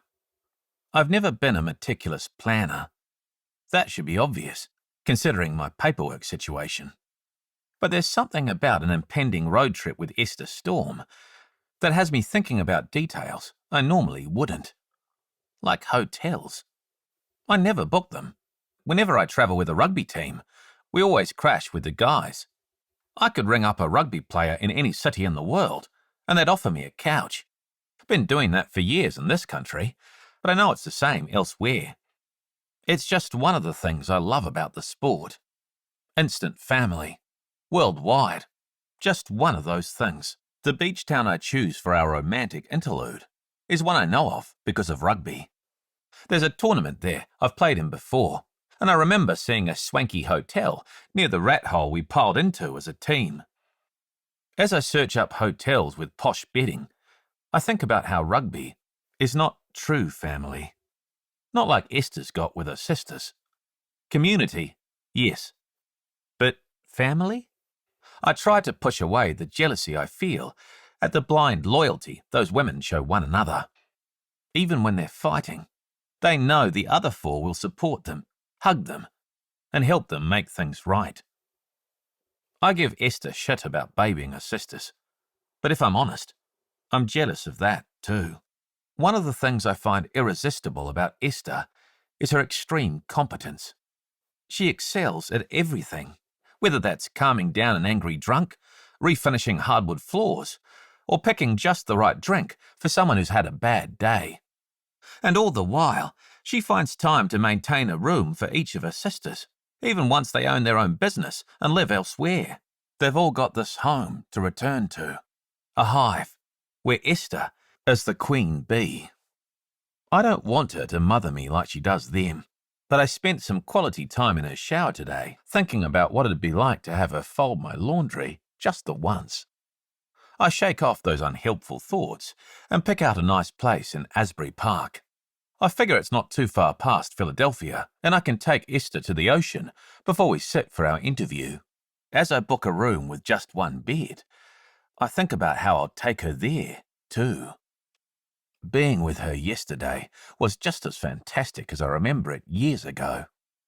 I know she won't admit it, and I know she won't open up to me, but I let my curiosity get the better of me today, and I found her boxes in her closet when I went to stash my stuff. I saw her pile of notebooks full of drinks and dreams, and a smaller box full of postcards I sent her, souvenirs I mailed her from all the towns where I've coached. There's something between us, something more than paperwork, and I fully intend to take advantage of that chemistry while I can. To that end, I popped into a tiny shop today while I was running errands. I tidy up Esther's desk and make sure I have everything ready for when she rolls in after closing Bridges and Bitters. A few minutes past 10, I light the candle and get busy putting away the sofa bed. I'm not staying there tonight. If I do my job properly, she'll be too tired to kick me out of her bed and too blissed out to notice that I'll sleep beside her, all those glorious curves pressed against me all night long. I grunt and shift around, my pants uncomfortably tight, when I hear the front door open. Eva yawns loudly and makes a show of stomping up the steps and slamming her bedroom door. I grin and lie back on Esther's bed, hands behind my head, waiting. Even though I'm expecting her, I gasp when I see her in the doorway. The glow of the bedside table tosses a warm light onto her features, and the candle flickers a bit as Esther registers the flowers on her nightstand. And then, of course, she frowns. What's all this? A bit of pampering for my girl. I pat the bed next to me as she drops her bag on the ground and kicks off her shoes. What smells nice? She looks around, spots the candle, and tries to hide the pleased smile that tips just the corners of her mouth. Obviously, I do, I joke, giving my pits a sniff before patting the bed again more forcefully. She groans as she sinks onto the bed. I haven't sat all night. I take hold of one foot and swing it up onto my lap. I figured that was the case. Hence the candle. What's a candle got to do with... Oh, God. That feels good. I start rubbing the ball of her foot, and she groans, melting into the bed. Hal, Candle. Fuck, you're good at that, Koa. Mm-hmm. I stare at her beautiful face as I continue to work on her foot. Last season, the team I coached had a yoga teacher come to a training session. She showed the guys all this stuff to do to help the feet after a day of running about. I drag a knuckle down the centre of Esther's foot and fold it as much as I can, watching her face melt in pleasure. I figure working a bar in chunky heels does about the same damage as a rugby match. Candle, though? Esther seems like she's about to fall asleep, a small smile now totally visible on those plump red lips. Ah, that's for your back. I'll show you in a bit. Other foot, hun. She slowly lifts her other leg into my lap, the abandoned foot a whisper away from my balls. I groan along with her as I start to work on her other foot, digging knuckles into the arch and stretching in between each of her toes. Once she's a puddle of relaxation, I release her foot and lean in to whisper. Roll on your stomach, then slide those jeans off and let me really make you feel good. She grunts, and I help her roll. I can't tell if you're being dirty. She doesn't complain and eagerly unzips her jeans, giving them a tug over the roundest, most perfect ass in the world. I can't help myself, and I cup it with both hands, holding her cheeks in my palms and hoping the warmth of my skin feels nice while I compose myself. So, I start to explain. The candle doesn't just smell nice, it's massage oil. I like how it sounds when you say massage. Massage, I repeat, reaching one hand for the jar and blowing out the flame. I'm going to drip the warm oil on your back and then rub it in. She stiffens a bit and turns, looking concerned. Want that burn? Hot oil? I shake my head.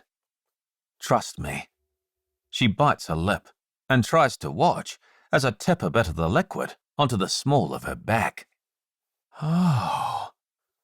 Her face shifts in surprise. That feels so nice.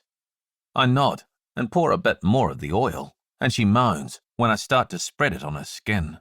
I scrunch her top up and slide my thumbs along her spine. I have no training in this, and if I'm honest, I just want to keep my hands on her, to touch her as I ease her tension. I swing a leg around so I'm straddling her, and I know she feels my hard cock at her bottom as I push her top high enough to expose her shoulders.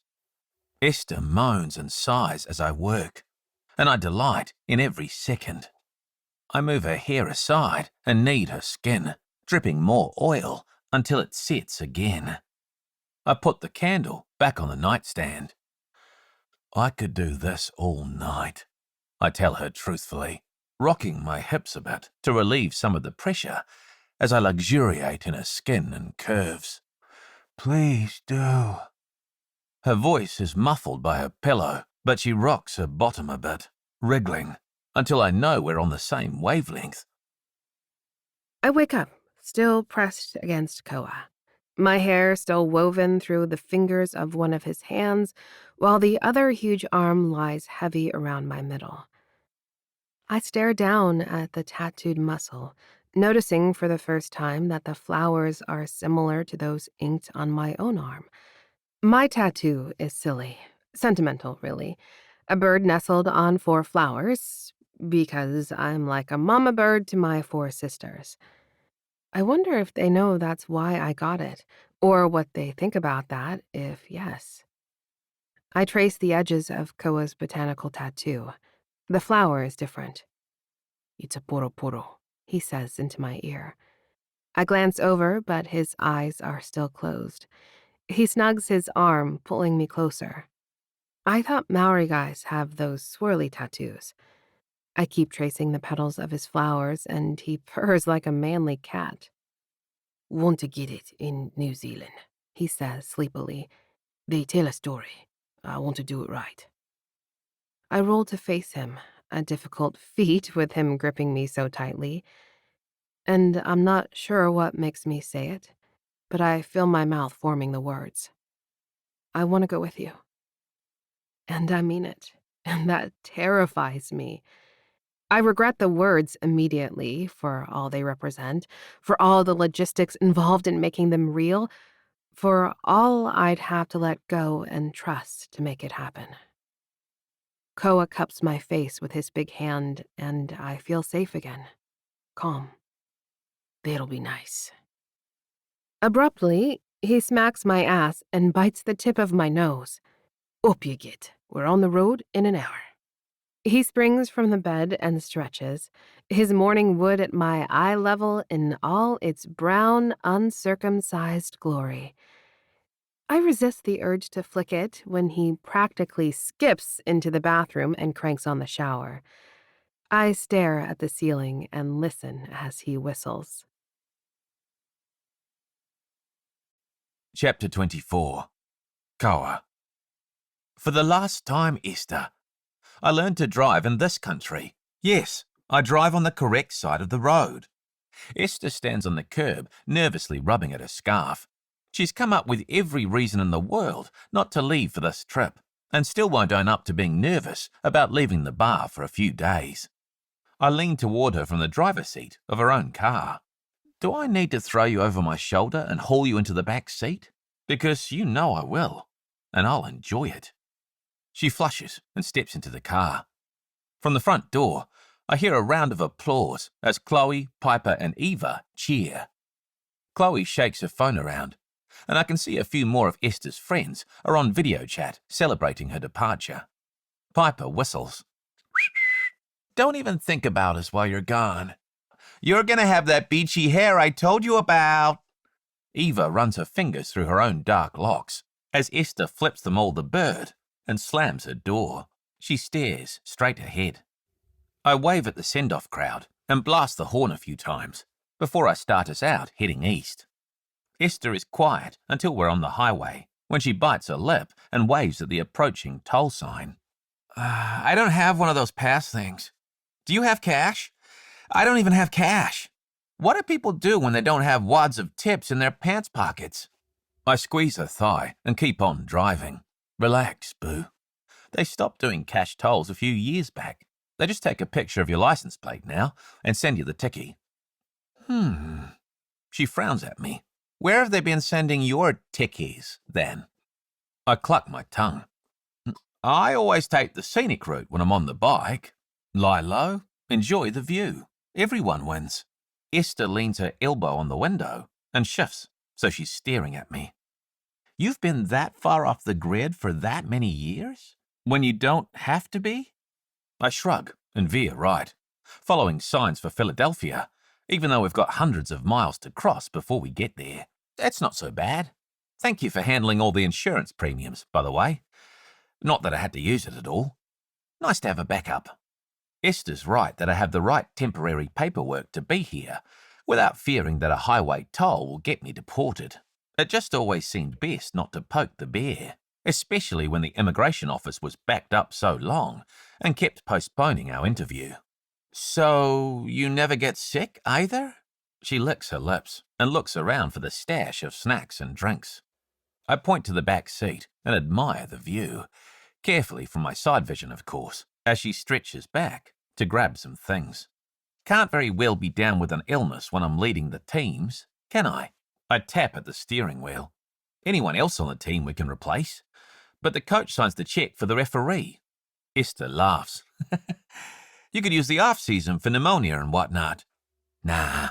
I grin and flick her arm. It's always warm enough for rugby somewhere. I don't know how you stand it, not knowing where you'll be every quarter. Having to get used to new smells and people and their habits all the time. You telling me you're not getting used to people's smells every day of the week? What 2 days are the same at your place of business then, wife? She nods her head. Fair. It's not quite the same though, is it? I mean, I go home to the same bed every night, yell at the same sisters in the morning. I'm quiet for a beat, and Esther starts picking at her scarf again. Maybe if I had sisters, It'd feel different. Well, you've got 4 of them for another few weeks at least. Esther winces as soon as she says it, and then shakes a bag of crisps at me to try and change the energy in the car. Where did you find ketchup-flavored chips anyway? I never even heard of those. That row of shops where I got the massage oil? They have an international market. I got all kinds of stuff. Wait till I show you the hokey pokey I found. Esther opens her mouth to say something about the old-timey dance with the same name, but I cut her off. It's a Kiwi treat. Haven't seen it in years. I almost cried when I got a packet of it. Ate half right there in the parking lot, but I saved the rest for us when we get to the shore. Esther eats a few crisps, staring at me skeptically. You planned this whole thing out pretty well. One of us had to. Not like you left me much else to do after I scoured your whole kitchen. She punches me in the arm, and I laugh. I like messing about with her. Joking. I open my mouth, and she inserts the perfect amount of crisps. I try not to think about how well we work together. She doesn't do relationships, and neither do I. But the longer I spend with my on-paper wife, the less appealing it seems to take off into the sunset at the end of this thing. But what would I do if I stayed? Change my entire life? I don't even know what it'll feel like to be settled, I say, before I forget not to say such things out loud. You mean the paperwork? Yeah. I've been in paperwork limbo for longer than I ever had stability, I think. Tell me again why your parents let all that slide? I steer ahead and change lanes to pass a lorry moving slow. Mum wasn't sure they'd stay here at first. Turned her nose up a bit at the culture. But Dad loved it here. And the university was good to them. Excellent life insurance policy, as it turns out. Esther groans. I never know how to respond when you make jokes like that about such awful tragedy. I tap on the steering wheel again. I guess you could joke right back at me. I see you've spent it well, Koa. That sort of thing. The only thing I can see you've spent on is me. She purses those red lips, and I can't help but reach out to rub a thumb down her cheek. Like I said, I spent it well. Chapter 25. Esther. When Koa and I switched drivers along the turnpike, I realized that I haven't driven on the highway for any significant length of time in years. The intermittent hum of my cell receiving texts reminds me that I'm never really in a position where I can't answer it, like driving on the highway. I think I drove to West Virginia for a special order of moonshine once when I first opened the bar, but I really don't leave Pittsburgh. Ever. Do you have directions for where we're headed, or do I just stay on the turnpike until it ends? Koa drums his palms against the dash. Into the road, lady. Just keep going east. And then he winks. And then he offers me a sex cookie. I thought we ate all those the other day. God, these cookies are amazing. I definitely see why my friends have branded them this way. Esther, dollface, you ate one cookie before I bent you over that bar and made sure you enjoyed it. I gasp at his words and choke a bit on the cookie crumbs. Shit, Koa. I turn up the blower on the air conditioner and regret it as the central Pennsylvania fertilizer aroma seeps into the vents. I need another one of those cookies to calm down from the first one. The second one he hands me is soft and warm from the box being on his lap. No wonder I need the air on so high. The man radiates heat. He's so comfortable, splayed out in my car as best he can given the space constraints. Should we prep for the interview questions, get our story straight? I wash the second cookie down with a swig of water. The closer we get to Philadelphia, the more it hits me that there are real stakes here for him. And me, I guess. I've avoided looking up the consequences for me if things don't go well. He smiles. We did all that. You run the bar, I travel for my job. We're madly in love and met at that dive bar where you were always snippy with me after class. I wasn't snippy. Keep telling yourself that, darling. And hey, I don't blame you. All those college-age lads and lassies coming in, making a pass at you, tipping for shit? He drapes an arm around my shoulder and I stiffen. Not while I'm driving, come on. I am midway through passing a tractor trailer before he pulls himself back onto his own side of the car. And the lasses don't need to make passes at me. I smile at him. Men work too hard for bartenders' attention. It's boring and predictable. How many of them made you offers of marriage, though? Only you, Koa. Ah, so I'm unboring then. Is that a compliment? He shoves a cookie in his mouth and slides the box back into the insulated bag, along with the untouched carrots and grapes. I know he can't possibly binge carb snacks like this all the time and maintain muscles like that, but it's nice to eat trash food and do something totally out of the ordinary. A little nice. Seriously, though, do I have to watch for a turn or something? I don't want to be driving through Philadelphia at rush hour. He pulls up his phone and clicks around for a bit. All right, there are 2 turns between here and the hotel. You made hotel reservations? You wound me, babe. I couldn't risk them running out of king-size beds and sticking us with 2 doubles. Imagine, all that space between me and your lovely bottom. I can't help but laugh at his antics. He's very frank about his attraction to me, and normally I'm that way too with someone I'm fucking. But this has been almost 2 weeks straight of the same person, and things get more intense each time, more intimate. It's a lot. You've got another 100 miles before we hit 195, and I can take over driving when that happens. We spend the next few hours teasing each other, eating snacks, and singing Bruce Springsteen songs to prepare for New Jersey. When we finally get to the beach town, Koa heads right past the hotel. True to his word, he drives east until the road ends. Here we are, then. He unbuckles and leaps out of the car. I hesitate, suddenly aware of how dumb it is to be 30 and never having seen the ocean.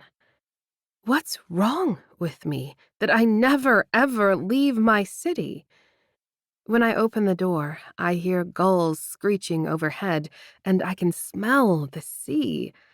I don't know how I know that's what it is, but there's an unmistakable salt scent everywhere. As I climb out of the car, I accept Koa's hand.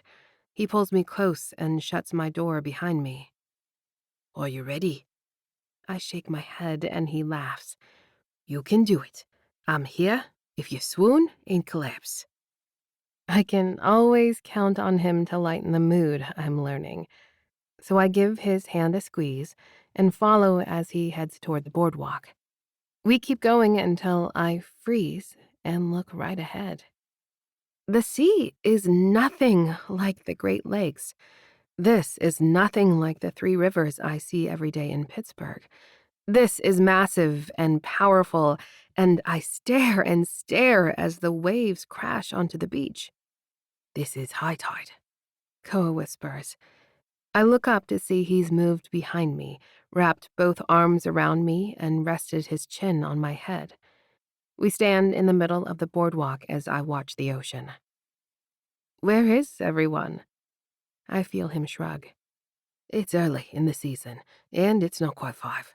They're probably all at work. He doesn't push or twitch as I stare my fill, and when I finally move to walk closer, he slithers his hands from my hips until his fingers twine into mine. And I allow it. I let him squeeze my hand as we descend the steps to the sand. I let him kneel in front of me and slip off my shoes, and I watch as he kicks off his own until we are both barefoot on the beach. You ready now to feel the pull of Moana? I nod ever so slightly and feel the way the sand gets wet and firm the closer we get. Eventually, the cold foam licks at my toes, and I brave another step closer. We stand hand in hand as the waves crash on my ankles. Eventually, I realize I'm crying. Chapter 26. Koa. When Esther's teeth start clattering, I convince her we should head to the hotel and check in. We can come back to the beach as much as you want. With sweatshirts. I thought you called them jumpers. Nah. Here, I'll drive. I usher her into the car, and she reaches for her cell phone. She frowns at the screen. I missed 85 text messages. How is that possible? Let me see. She angles the screen toward me, and I see a slew of texts from her sisters, from her friends. As Esther scrolls through the chaos, I feel a bit better seeing that a lot of them are just one-word texts from a very excited Eva. Open for business! I mixed a martini! A dozen or so more are from Samantha, Nicole, and a bunch of other women Esther has labelled in her phone as foofers. Sam, my martini is so strong. Please never come back. Sam, just kidding. Your sister did great. Nicole, Eva does not have your knack for mocktails. What should I drink? Chloe, Esther, don't worry about our mocktails. Enjoy your time at the beach. Nicole, fuck that. I want something pretty to drink, like you made for Orla. I arch a brow at Esther as she scrolls rapidly through the messages, clearly searching for anything actually important. Do they always do this? Esther shakes her head. Well, no. I'm usually there mixing them the drinks, aren't I? But on a regular day, how many times do people interrupt you with this sort of information? It's not an interruption. They're my friends. And my sisters. The phone pings in her hand, and I can see this one is from Isla. It's a picture of Eva with her tongue out in concentration as she pours whiskey. Esther groans. That's expensive stuff. I hope it's for someone who plans to pay. I reach for the phone and slide it to silent, then stick it in my shirt pocket. Let's just let it be while we get settled. Esther nestles her head against the headrest and shivers again. I turn on the car and crank the heat, wishing I could wrap myself around her instead. Right, I mutter. Hotel. I went a little overboard and splurged for the Asprey Hotel because they do rooftop movies, and I want to sit up in the breeze as Esther leans against my chest while we watch something romantic. Obviously, we needed an ocean view, so I figured why not book the panoramic suite with the walk-in rain shower? I start to drool, thinking of all the things I can do with Esther in there. I ease the car up to the valet stand and nearly growl when the attendant opens my door before Esther's. Seeing my expression, he scurries around the car to my wife, but then I actually growl when he offers her a hand. I didn't think I had it in me to feel jealous. The realization sets in with unease as I think about the implications. I care enough about Esther to mind if another person hits on her. I work pretty hard to keep things casual with the ladies, ever since my parents died. I don't know if I have it in me to recover from heartache again. Since when am I catching feelings for Esther Storm? I drag a hand down my chin as I wait for the valet to pull our bags from the back seat and onto the luggage cart. I need to watch myself. I look around all the modern grandeur of this ridiculous gesture and chastise myself for getting so involved. What did I really think was going to happen after we settle things with my paperwork? I'm just going to ride off, like I always do. I haven't stayed in one place since university, and I only did that to bide time while I could rely on a student visa. Esther smiles at the valet and reaches in her pocket for cash, but remembers she doesn't have any and frowns. I fish out my wallet and hand the guy a bill without looking as I place my other hand on Esther's back to guide her toward the front desk. Koa Stewart, I tell the concierge. My wife and I are checking in. Chapter 27. Esther. I've never seen anything like this. I drop my purse and stride over to the window, or Rather, one of the massive windows, since there are 2 entire walls of glass looking out at the ocean. Sure, it's a block away, but honestly, you need that much distance to appreciate the enormity of it. I just never appreciated how small I am, if that makes sense. Koa leans against the wall by the door with his arms crossed over his chest, a strange expression on his face.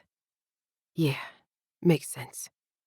He pushes off and walks over to stand next to me, leaning his forearms on the window to gaze into the distance. I think a lot of people think deep thoughts when they're looking at the ocean. I rest a palm on his arm. Thank you. I drum up as much sincerity as I can blend with kindness.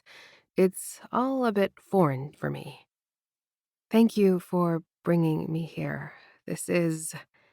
I gesture around the room, noticing the walk-in shower with a bench, and raising my eyebrows. This is really freaking nice. Only the best for my east. Ah. I nudge him with my shoulder and laugh. Goof. I look around the huge space at the table and chairs by one row of windows, at the bed nestled in the corner, at the light fading as the afternoon wears on. Are you hungry? Always. I press a hand to my stomach. I should have gotten a sandwich or something, but I was so into all our snacks on the road. Koa grins. The sea air makes everyone hungrier. It's a whole thing. He squeezes my hand. Do you want to change or just grab a sweater and head out? Sweater is fine. I drift over toward my bag and hoist it up on the bed to unzip it. I stashed my sweater right near the top and... What the hell? I scowl at the contents of my bag, which are totally different from the things I packed this morning. I'm about to tell Koa that the bellhop brought up someone else's luggage when I recognize Samantha's scrawl on a note stuffed into something lacy. You're welcome, and don't worry about the bar.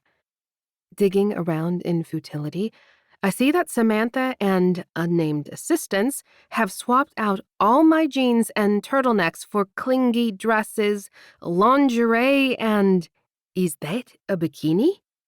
Koa appears behind my shoulder and I slam the suitcase lid shut, not wanting him to see. I whip around to face him and his eyes are molten. You brought a bikini? I can't very well tell him my bag is stuffed full of sexy things, so I nod rapidly. I thought we could hot tub.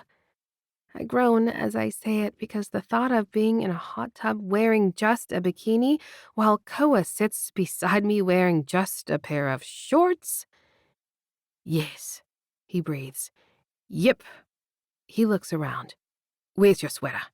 I want to feed you and then defile the hot tub. I dig down to the very bottom of the bag, praying my friends took mercy on me and thought of cool evenings. I sigh when I find something fuzzy. It's a bright blue scarf type thing, and I can't tell if it's meant to be a poolside cover-up, but I decide it'll work just fine for warmth. I wrap it around my shoulders. Let's go. I bend to get my purse and phone, but Koa shakes his head and plucks the phone from my hand. I want you all to myself. He yanks open the bedside drawer and stuffs the phone in with the hotel Bible. I swallow, realizing that I also want him all to myself this evening. I'm not used to the vulnerability of that, of wanting someone, of wanting them to want me. Not for sex. I know I'm amazing at that, and Koa most certainly wants me in that way.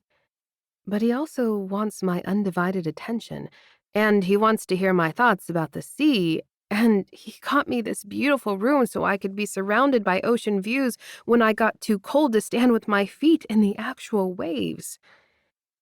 He's forcing me to think about my own needs, and I am a person who barely listens to my own bladder, let alone my desires. This is too much. He smiles. Not one of his grins, but A real smile. A knowing, truly happy smile. A smile full of gentleness and devotion. Let's just get a burger and talk. You can make fun of my accent. Will you be getting chips with yours? He nods, and I tug my scarf a bit tighter as we walk out the door. And will you put ketchup on them? He shakes his head. Absolutely not. Heathen. Koa drops a kiss on the top of my head as we wait for the elevator. And just because we're on vacation and it's pretend, and there's nobody here who knows me to see and make a big deal, I sigh contentedly and lean against that big, sturdy chest. I let him wrap an arm around my shoulders and guide me across the street to a bowling alley. He rubs his palms together. This'll do nicely, eh? Should we make a bid for who wins? Chapter 28. Koa. I've always known Esther's more of a burger gal than grain-free Asian fusion type of fancy grub. Toss in a bowling match where I could watch her bend over again and again in those tight jeans. I'm already the winner.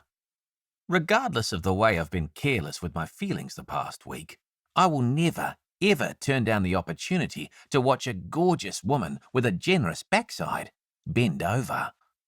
Bowling turns out to be a fantastic idea, because whatever hesitation was wrinkling her brow earlier is totally gone as she skids around in those ridiculous shoes. We splurged and each bought a pair of socks with the bowling alley's logo. It'll be a souvenir, she insisted, stuffing my white athletic socks in my shorts pocket. So here I sit, eating chips, joyfully watching my wife toss a gutter ball, when I hear some bloke shout my name. I always turn when I hear, "Koa Stewart!" Because, frankly, there aren't any other Koas in this country. It's always me. Esther hears the shout and whips her head around too, and we both stare as an entire rugby team shoves into the bowling alley, kitted out in matching polo shirts. "Hey, Dozer." I stand up and grasp hands with my old mate, tugging him against my chest and sharing a back pat. "What brings you lot across the Mississippi?" "Sevens in the sand, man. Hey, you want to join? We could use another sub." I scratched the back of my neck. I should have checked the date of the tournament before I brought Esther here. So much for quiet walks holding hands with her, talking about our plans for the future. Future. I pause, realizing that part of me dreams of having a future. With Esther. I've been going above and beyond for her because I can see myself always giving a bit extra for Esther. I realize I'm irritated that the lads are infringing on my trip with her because I want to focus on this woman. Rugby tournaments bring large athletes, raucous crowds, and especially beach tournaments. Bonfires. Esther presses against my side, and I tuck an arm around her waist without thinking. It feels natural and necessary to touch her whenever I can. Dozer squints. "Who's this, Stuart? You still got a gal in every port?" Esther frowns, and I want to punch my former teammate. "Easy, man. This is Esther Storm." I want to shout our marital status from rooftops, but decide to follow Esther's lead on the matter. Her eyes sparkle, and she clenches her teeth. Is it too much to hope she's irritated to come into contact with my past behaviour? She doesn't assert herself as my wife, so I just give her a squeeze and tip my chin back toward our lane. "I wish I could join you for the match, mate, but we're only in town for a few days." Dozer shrugs, and the other guys start passing around bowling shoes. There are only so many pairs of the largest size shoe, so they decide they'll have to share and take turns. I huff out a laugh seeing them walk around in their socks as they choose bowling balls from the rack.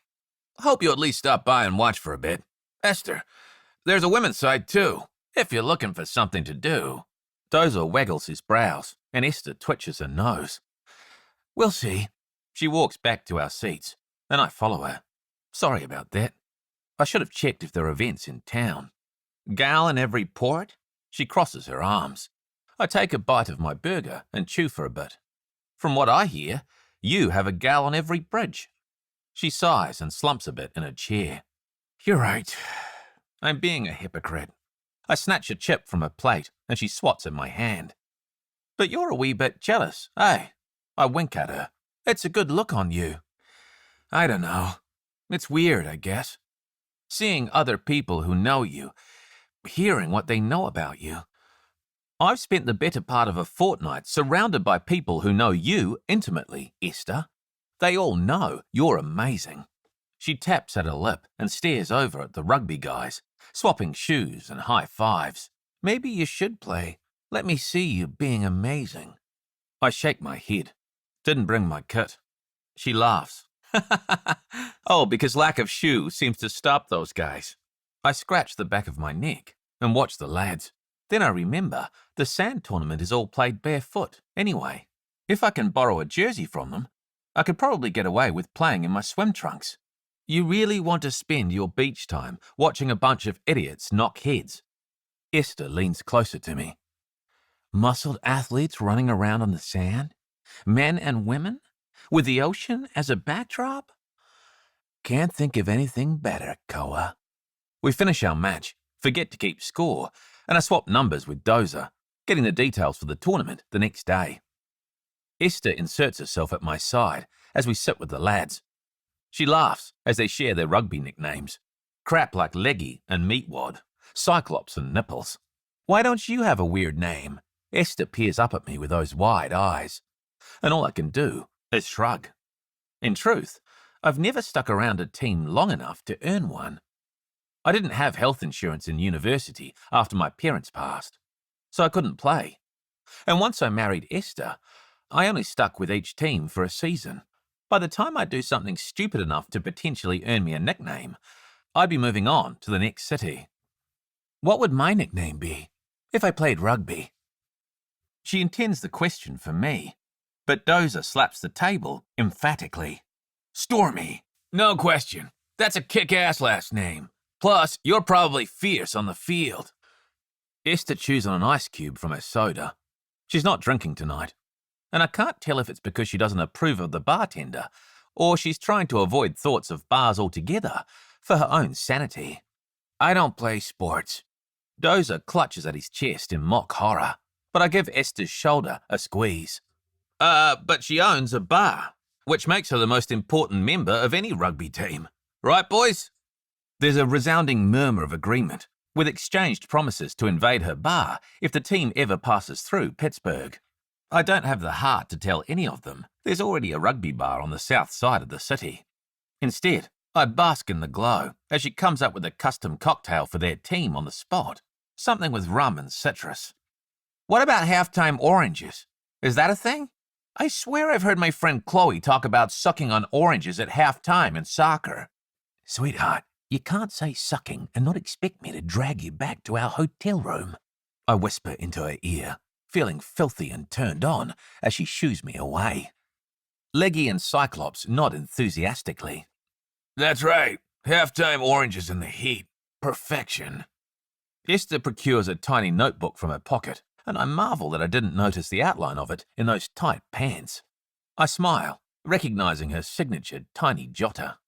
Esther nods, and I smile as she makes notes. Rum, orange juice, some seltzer. What about coconut water? I see that in all those fancy-ass sports recovery drinks now. I wince. It'd be chewy.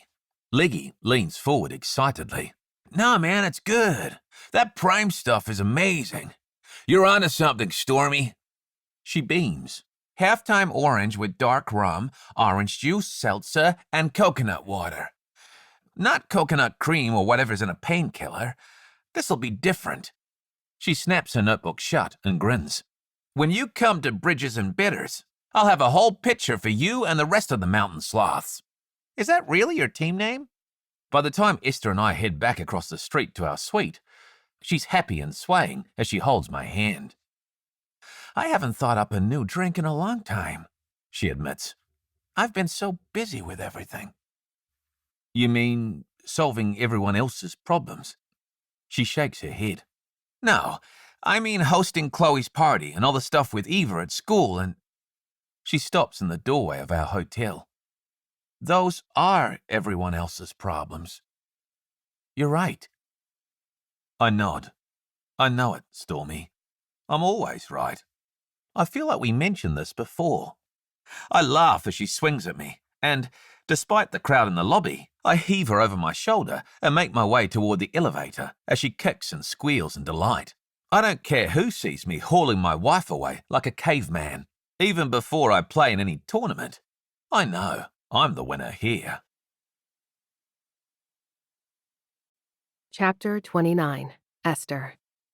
I can tell Koa regrets using my phone as our alarm for the morning because it chirps and vibrates almost constantly. This is the longest I've been away from my sisters in years, and considering I only met my foo friends after I got married, this is the longest I've ever been away from their collective energy. I know most of the messages are group chat gossip or FYI notes about the bar, but I can't help checking immediately because my heart never quite lets go of the worry things are amiss. I spent too many years with things amiss. I like to joke that scrounging for food helped put hair on my legs, but the truth is, I was on watch for years. On watch is my natural state, waiting for the catastrophe, preparing to intervene. I can negotiate with the sternest medical billing clerk on behalf of my sisters, and I can stretch a bag of flour and a stick of butter like you wouldn't believe. But I can't sleep in on vacation. So I lie in our massive room as the gauzy curtains dance in the air conditioning. I steep in the warmth of Koa's skin as he hugs me tight and groans each time another text message beeps on the nightstand. And then the alarm goes off, just as the sun pops onto the horizon where I can see it rising above the sea. I'm going to hurl that mobile into the ocean if you don't turn it off, Esther. I stretch contentedly in the bed as he stands and stretches next to it. Naked, he twists and cracks his back, and I reach a finger for his golden muscles.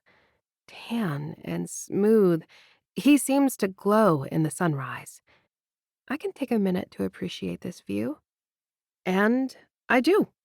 I stare my fill and smile, knowing that if I were the type of person who indulged in fantasies, I'd dream of staying here with him forever. Koa kisses the top of my head, still naked. You going to leave that cursed thing here in the room while you come watch me play? I arch a brow at him. You seriously going to tell me what to do? He laughs. Be a good wifey and watch me play. No distractions. He tugs on a pair of swim trunks and a t-shirt. Please? I roll my eyes at him. I need the phone to pay for my coffee. Don't throw cash at me. I like the tap and go. He squints, considering. I tip with cash, I admit. With a shrug and another kiss, and a promise to keep the phone tucked away, Koa heads out to find the rugby guys. I follow his advice and take my time. I skip the shower, hoping we'll take one together later, and I force myself to read the entire menu in the cafe downstairs, even though I know I'll be getting coffee and a bagel. I've heard things about New Jersey bagels. Everyone swears there's something in the water here that makes the dough so special. I'm not about to miss my opportunity. And then I make my way to the beach, where it takes no time at all to locate the rugby tournament. Shirtless men are everywhere, regardless of physique. Koa mentioned to me that rugby is a sport for everybody, and I'm pleased to see it's true. There are thick athletes and lanky ones. Even on the women's teams, there are round bodies and lean ones, tall and short. Everyone seems to have a role to play, and even though I don't know the rules, I nestle into a beach chair, eager to watch all this action come together. Koa's group is gathered on the sidelines, watching a women's match finish up. I like seeing him watch the players. I wonder what he's thinking, and know he's taking it all in as a coach. This is his version of assessing the client and choosing the perfect drink, I decide. But then, my husband takes the field, and I'm pretty sure I stopped breathing. Koa Stewart is, in a word, magnificent. He cradles the ball like a precious object, and it seems to sail from his fingers perfectly when he passes it to a teammate. Then, no matter how wild or frantic the pass, his big hands manage to find that ball and snatch it from the air. He barrels down the sand faster than a man that large ought to be able, and the other team literally bounces off him rather than bring him to the ground. I let out a cheer as he dives across the tape marking the, do they call it a goal zone?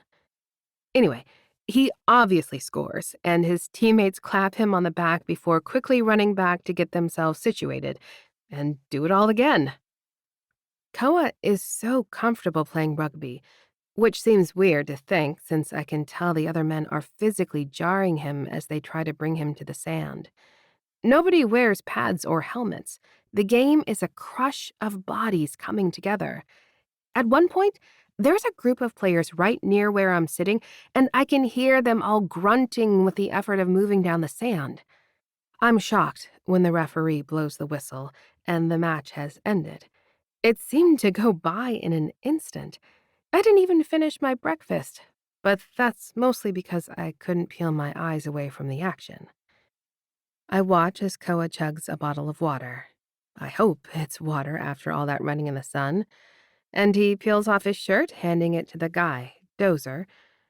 And then, topless, muscles glinting, he beckons me toward him. And I go, drawn to him, not caring that I'm responding to the beck and call of a man.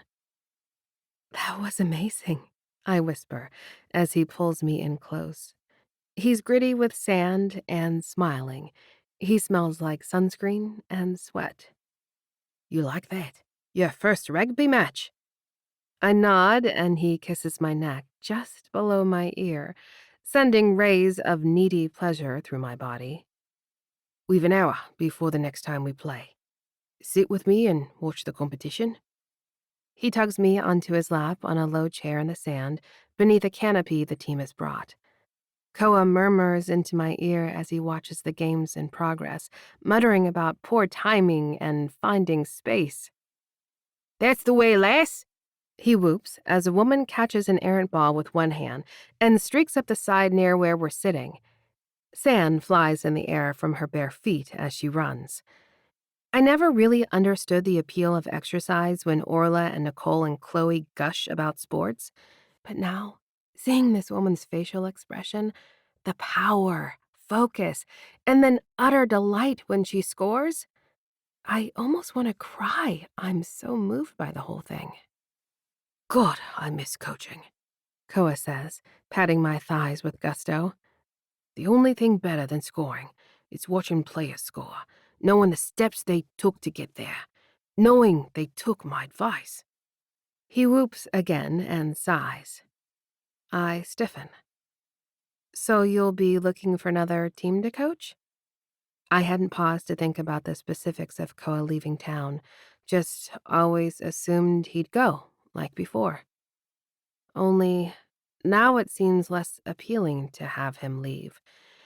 And this worries me. I don't have it in me to miss someone. I feel myself starting to need Koa, and I know damn well that needing someone inevitably results in them leaving me wanting. I pull myself up from Koa's lap and look into his eyes. I'll always find a team to coach, love. That's no bother. What's wrong? I shake my head and take a step backward, only to have him tug me closer. Watch it, Esther. You'll get run over. I hear a whoosh as another woman runs past, only to be tackled into the sand by the opposition. It looks dreadfully painful, but everyone gets to their feet and keeps on running. It reminds me of herding my sisters down the street when we'd get evicted, each of us hauling a black trash bag full of whatever wouldn't split the seams. Just keep on going, no matter what knocked us down. I need some water, I croak, and then I shake away his hand as I head to the boardwalk in search of concessions. Chapter 30. Koa. Esther's gone long enough that I have to focus on my next match before she returns to the team canopy. The second match is a lot tougher than the first, and I'm pretty beat up by half-time, but something about seeing her on the sidelines sipping lemonade gives me an energy boost. She's like a good luck charm, with her cheeks pinched in concern. Growing up in New Zealand, everyone played rugby, and both my parents knew enough about the game that they didn't worry I'd be killed in every friendly match. Playing here in the States, all the mums wince and the players' girlfriends cringe. Not that Esther is my girlfriend. I can't imagine using the word girl to describe her, even in her youth. Something tells me she's been an old soul her entire life. At any rate, it revs my engine knowing she cares what happens to me. So I barely stop when a big fella plows me out of bounds the second I catch a wild pass from our halfback. Esther nearly drops her lemonade, rushing over to check on me. But I'm back on the pitch and chasing the ball in a flash. I give her a wink when I'm able. After the match, she's quiet while we all laze about in the shade. I run a hand up her calf as she stands above me. That game was a lot different than the first one. She frowns. Tougher competition, isn't it? The next one will be harder yet, since we'll play another team who has won too. How many games will you play today? She crosses her arms and glances at the ocean. I shrug. I can stop any time, love. Truly, but just the one more, if you're asking. She sighs and sits down in the sand. Aren't you hungry? I'm hungry, and I was just watching. I'm always hungry, Esther. You're going to make me a sandwich then. I see you're already barefoot. Her face turns the colour of a tomato, and she tackles me harder than that bloke from the second match. I wince as her elbow digs into my shoulder. I must have a tender spot. Esther sees and frowns. Did I hurt you? Or is that from the game? A little of both, I reckon. I massage the area, which hurts worse from the sand stuck to my sweaty hands. I should take a dip. Ice baths are good for recovery. Dozer laughs and shakes his head. You're nuts, man. I saw the water is 67 degrees today. I ignore the lads and tug on Esther's hand. You fancy a frigid dip? Esther opens her mouth to say something, probably of the horrified variety, but her phone starts ringing loudly. I frown. I thought you were turning that off. She cringes and fumbles to silence it, but I don't miss her glancing at the screen. I wish your sisters would let you have a day off. Just one. Esther manages to silence the phone and looks at me icily. Today is the second day, actually. And that was Chloe calling. Well, your friend should definitely let you have a day off. What could she possibly need from you when she knows you're with me? Esther crosses her arms, and the rugby guys back away, in search of sustenance. Sometimes friends call each other to hear how things are going, Koa. Maybe she wants to know. Esther bites her lip and holds up her hand. I don't know why I snap at you. Why does it matter? I have responsibilities, as I've said. I'm sorry the phone rang. I did, in fact, watch you play rugby. Twice. She hugs her arms against herself more tightly. I climb to my feet and sigh. Look, I'm sorry I snapped about the phone. I drag a hand through my hair, feel how sweaty it is, and wipe my palm on my shorts. I just wish the people in your life would give you this much space. I hold up a thumb and forefinger, nudging it closer and closer to her until she laughs and untangles her arms. I want you to be able to relax if you're forced to go on this awful trip with me and all. I nudge her, teasing. It works. She smiles, faintly. It's been a nice trip. I grin. It'll be nicer once you've gone in the ocean. Come on, live a little. I take the phone from her and toss it on my chair along with my shirt. She runs her tongue over her lips, and boldly, I reach for the hem of her t-shirt. Come in the sea with me and help me ice my shoulder. You're nuts, you know that? Her words have no heat behind them, and she tugs the shirt over her head, revealing the bikini I caught sight of when she first opened her bag at the hotel. I whistle out a slow breath, eyeing every inch of her soft skin on display. She's round and lush, her breasts ripe and spilling from the triangle top of the suit. Christ, Esther. Christ, Koa! She shrieks in the water, bobbing to the surface, teeth chattering. We held hands and ran for it, knees churning through the waves, until we were in up to our shoulders. I can't feel my feet. Seriously, I'm getting hypothermia.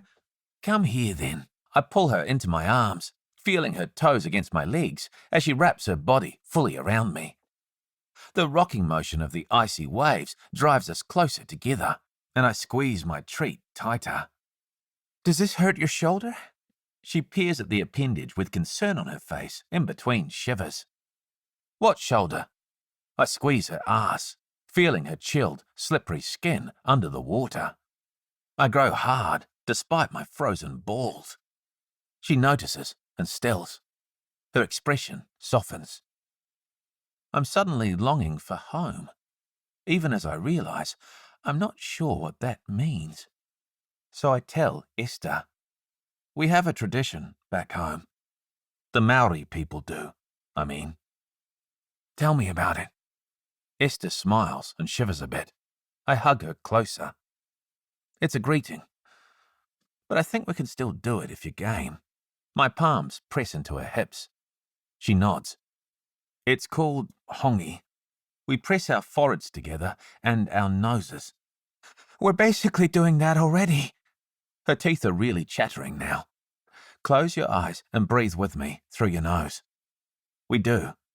And between the smell of the sea and the feel of Esther, it's like I'm home. I remember pressing noses with my long-gone grandparents. I remember doing it with my parents, too. I don't feel a longing. I feel anchored. We've shared breath, I tell her, and she nods. That was really nice. Yeah, it is nice. Maybe a little less when you do it with a crusty old bloke. Koa? Yes, love? I need to get out of this water. I nod my head and start to walk toward the shore, making her laugh some more until a wave crashes over the both of us and she starts coughing up seawater. Let's get you warm, pet. Don't call me that. Why? I wrap a towel around her and rub her dry as she stares at me with those huge eyes of hers. It feels weird. As you wish, then. Hey, Koa, you in for the next match, man? We just heard from Chaz, and he'll actually be here in time. Dorje peers over Esther's shoulder, looking sheepish. I don't take my eyes off Esther, and I don't stop rubbing her dry with the towel. Perfect, mate. I'll sit this one out. Where's the social, then? Oh, thanks, man. Right here. Bonfire and pig roast right on the beach. You and your lady in? We've got extra tickets. He roots around in his bag and procures 2 fluorescent bookmarks. See you then, Dorje. He and the lads head down the beach for the final game. I stoop to gather our things and tip a chin toward our hotel. Come on, Esther. Let's get you in the hot tub. Chapter 31. Esther. I don't know why I keep pecking at Koa for saying random shit. I find myself snapping at him like I do my sisters. Only instead of telling me he's sorry, he snaps right back at me. It's unnerving. And yet, I let him lead me by the hand through the hotel lobby, hardly worrying that I'm in a bikini wrapped in a too small towel as he wanders around wearing only swim trunks, confident as a peacock. The man struts. You're strutting, I mutter. Damn right. Look at you. He jabs a thumb at the elevator and starts rubbing my arms. Who wouldn't strut with you on the arm? I've always been pretty confident about my body. I know people lust after me, but there's something about this man's gaze, about the confidence and surety he shows in his lust for me. It makes me feel exposed. Once we're in the elevator, he boxes me against the wall, and I feel his cool breath on my forehead. He's so warm, always, despite the frigid ocean. I had no idea it would feel and taste that way. I'm not sure I liked feeling it, although Koa promises it's better when it's warm, better in New Zealand. It takes a very special woman to give me wood in a frozen ocean, Esther. A very special woman indeed. I glance down at his crotch and see he is once again bulging out of his shorts. I bite my lip, but the elevator slides open for the rooftop pool. There's nobody up here at all, just the blue rectangle of heated pool and, over in one corner, the steaming hot tub with frothing water. Oh, that looks nice. I drop the towel on the deck, forgetting about the handsome Maori man in my arms, and I make a beeline for the hot water. Oh, God, I groan as I sink into the foam. This is so nice. Koa makes a move like he's going to jump in, and I shriek, "No, Koa, don't, you'll hurt yourself." But then he winks and steps one long leg into the middle of the tub, and he winks again. What must it feel like to so confidently know nothing bad will happen? And then I remember that bad things have, in fact, happened to Koa. He was yanked from his home as a kid, and then he lost the only family he had on this earth. He's alone, and despite all that, he lives joyfully, like he doesn't have a care in the world. He pulls me onto his lap, and I let him. Then I revel in the feel of his lips on my neck. You're so firm, and your lips are so soft. I feel drunk in the heat after the shock of the cold ocean. Oh, I'm firm, hun. He thrusts up against me, and I almost laugh. I almost push him away, but I don't. I wriggle my hips and bask in the contented moan this draws from his throat. Yes, I can feel that. I lean in and nip at his jaw, letting my nipples drag against his chest through the material. When I first put on the bikini, I was cursing my friends for meddling, for packing such an indecent and insufficient bathing suit. But when I saw the look in Koa's eye as he stared at me, I changed my mind about all of it. Esther. He breathes into my ear. He looks around the rooftop. I don't want to mess up the hot tub, but I very much want to mess up the hot tub. It's a real problem, I agree, grinding against him again in the warm, slick water. With a deep sigh and a lot of conviction, I ease myself from his lap and climb out of the tub. I grab 2 of the towels on the pool deck and wrap them both around myself as Koa watches from the hot tub, his hands clasped behind his head, his grin lascivious and wicked. Are you coming, or what? Esther rests her cheek against my chest and lets me hold her. I feel her allow me inside. I feel our heartbeats begin to sync. I know in this moment that I cannot let her go. Not after our interview with immigration. Not after the trip back to Pittsburgh. I'm not leaving this woman. Esther is quiet as we dress for the barbecue.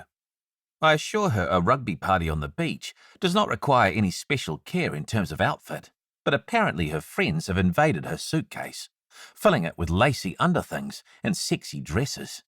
She holds up 2 outfits that would be great for a society wedding and gestures between them. Which one will be less awful if I get sauce on it while I eat? I point to the blue one, not because I think it's a better fit for barbecue sauce, but because I can't wait to see her wearing it. You'll look amazing in this one. Who will see me? It's dark. I'll see you, and I'll know. I nod and sit on the bed, already wearing khaki shorts and a polo. I watch shamelessly as my wife gets herself ready. I love that I'm the only one who gets to see her this way, unkempt, as she prepares her armor before heading into the world. It looks so nice with your skin. How do you manage to stay so pale, by the way? Do you never go outside? She shrugs. I live in Pittsburgh. We have less sun than Seattle. Or so I've heard. Esther leans toward the mirror and applies bright red lipstick, pressing her lips together a few times to make sure the color coats each inch of those plump pillows. I look away, before my thoughts send us right back into the shower. I hear her phone buzzing on the nightstand, and I growl at it. I'm going to turn this off. I reach for it, but she whips her head around. Please don't. The bar should be in full swing right now. I need Eva to be able to reach me. I'm sure the messages are just the foof gals bantering about someone's pregnancy or someone else's corporate takeover. I glance at the message previews. I see a few notes from Samantha and nod, swiping to clear the notifications. We walk across the street to the beach, and it's not hard to spot the bonfire from the rugby tournament. From the sound of things, a lot of people have been using cheap beer to rehydrate after a day running around in the sun. Do you want food or a drink first? I suspect I know the answer, and Esther clutches at her stomach, the growling audible over the music and howling from the athletes. I was promised pig roast. I squeeze her hand and we head to the food table, where the line is considerably shorter than the line for the keg. Let's sit, she says, after filling her plate. We can get a drink later. Fair enough. Or someone might bring us one if they see us with empty hands. I find a log that's not yet been burnt, and Esther and I squeeze ourselves onto it. I hardly mind that only one cheek fits, pressed as I am against her, with our food balanced on our knees. Esther chews and looks to our right, where a group of women are shouting and gesturing wildly. Did they just say something about a professional rugby team? Esther looks back to me. I didn't think we had that in this country. I fork a bite of mashed potatoes, which shouldn't be beach food, but really hits the spot right now. I heard something about that. Yeah. A few cities have pilot programs to see if they can drum up interest from fans. I swallow my mouthful. Ever since the last Olympics, there's been some talks. Dorje spots us and makes his way through the throng, grinning. Koa, mate, thanks again for helping us out today. What a win! No problem, I tell him, meaning it. It was good to see you and the lads again. Esther points a fork at the conversing women. Did they say Pittsburgh? For the pro rugby thing? Dorje nods. Yeah, man. We might be in sooner than you think to get that drink you promised us. Pittsburgh's holding an open tryout for men and women. I feel Esther's phone vibrate in the pocket of her dress, pressed against my own leg. I frown at it, but she glances up at Dorje, delighted. I never stopped to think it'd be women too. Professional rugby for women. I can't wait to tell my friend Chloe. She's a soccer player. Well, you can wait at least one day, I snap, regretting my tone. But Esther doesn't notice. She finishes her food and pulls herself up to her feet. Dorje, introduce me to those women. They said they'd come to try out. I shovel a last bite of food in my mouth and hurry to follow Dee and Esther. By the time I join the conversation, she's inviting them to her bar, offering them the use of her sister's bedrooms while they're in town to try out, and seemingly in awe of their status as almost professional athletes. I try to rein in my jealousy, but I do not succeed. Esther is mine, damn it. I don't want to share her. Not with house guests, not with anyone. Koa, this is Annie and Kaylee. We saw them play earlier today. Koa Stewart. I hold out a hand, and the one called Annie gives me a shake. She smiles. We met you in Boulder, I think. Or maybe Nashville. One of those. You were coaching an all-star team. Kaylee nods vigorously. Yeah, that's right. Any thoughts on our loss today? I really thought we had that team from Albany. Esther stares at me intently as I ask them questions about how they planned for the match, why they think things fell apart. I start to hope Esther's interest means she wants me around, that she's dreaming about a rugby community in Pittsburgh that lets me stay near her. Or maybe I'm the one hoping for that? Annie asks me for workout tips for the month remaining before the tryout, but I'm distracted by Esther's phone, which she pulls out of her pocket. How can I dream about a lifetime with this woman when she can't even give me an evening? The people in Esther's life aren't going anywhere. She frowns at the screen, and I snap. One night, Esther, come on! I snatch the phone from her and power it off, stuffing it into my own pocket as she glares at me. Annie and Kaylee grimace. Kaylee pats Annie's arm. We'll catch up with you later. They disappear into the dark as Esther boils. What the fuck, Koa? You had no right. That could have been important. Esther is seething, reaching around me and trying to get her phone back. I feel petty and childish, but I'm also irate that a social network couldn't make a temporary Esther-free group chat for a few damn days. And then my phone starts ringing, persistently. Esther yanks it from my hand and stares at the screen. It's AJ. She fumbles around and tries to unlock the device. Here, let me. I've got it. AJ, hello? What's wrong? A few beats later, Esther screams. Chapter 33. Esther. Fire. AJ said there was a fire. I hear and feel myself screaming as I wade through the sand, trying to get to the boardwalk to the hotel. Can you tell me again? His voice is so calm, as if he's not delivering news of a disaster. Esther, your sisters are all fine. Nobody was injured. Everyone is safe. I freeze. Why hadn't I considered people? My first thought was the bar. Why are my priorities so broken? I sink to the ground. Is Eva there? Yes, all your sisters are here, and so are Sam and Chloe and Piper. They've all been at the bar both nights, just to support Eva if she needed a hand. They were? Relief washes over me, knowing all my sisters are safe. Just as quickly, the panic sets back in as I worry about the bar. I sense a presence next to me, and I don't have the spare energy to see if it's a stranger or if it's Koa. I hope it's Koa.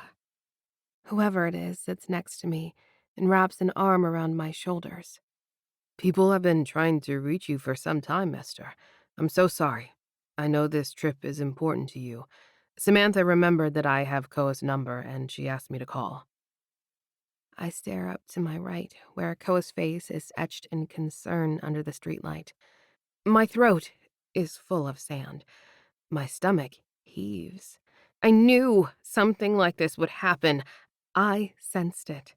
You don't grow up bouncing from one shitty apartment to another with a trash bag over one shoulder and then casually take vacations like nothing will happen. Something always happens. Esther, I'm handing the phone to Sam, okay? I hear a shuffling sound and then my friend's voice. Esther, first of all, it's going to be all right, I promise. You have insurance, right? Insurance? I feel frantic and stand again, pacing as I slap Koa's arm away when he tries to hug me. I have no idea where the policy info is. I mean, it should be in the office. Did the office burn down? Oh my God, did anything burn down? Esther. Sam's voice is sharp, authoritative. Listen, sweetie, nothing burned down. The fire started back in the alley. Your neighbors tossed paint thinner in the trash bins. It was hot as Hades here today, and it caught on fire. Okay. I fight my urge to repeat my questions about the office. Why can't Samantha parse all this down to the crucial bits of information I'd already know if I was there, where I belong? The sprinklers went off, so there is some water damage inside, and smoke smells.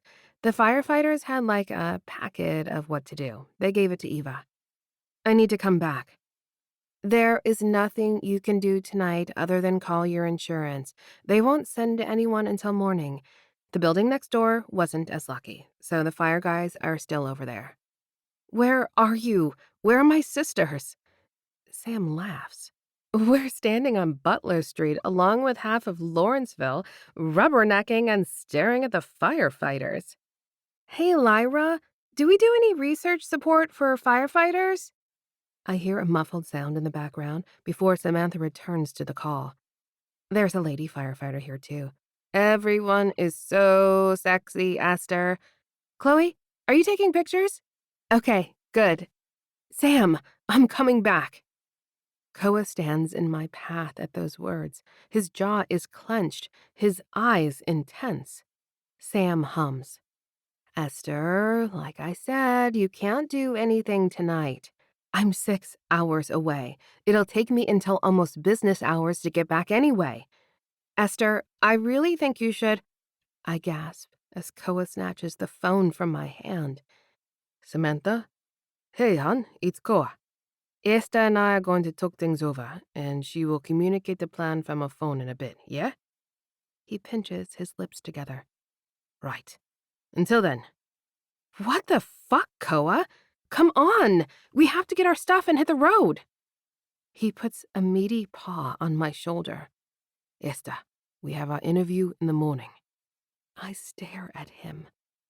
You can't possibly think I'm going to be able to do that right now, Koa. Esther, it's been put off for 5 years. This is the federal government. We can't just reschedule. You realize what will happen if we skip this, right? I start crossing the street toward the hotel, shaking my head as I shout. This is a fucking emergency, Koa. My business caught on fire.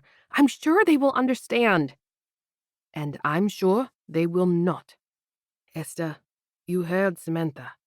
Nobody was injured. The bar suffered only mild damage. Nobody said the word mild. Where are you getting mild? I realize I sound like a maniac, but I certainly can't find my zen, and he's not helping at all. Esther, some water damage and some smoke smells. I promise you, insurance can handle this without you being there. I'm asking you to calm down and do not. I shove him against the wall in the lobby.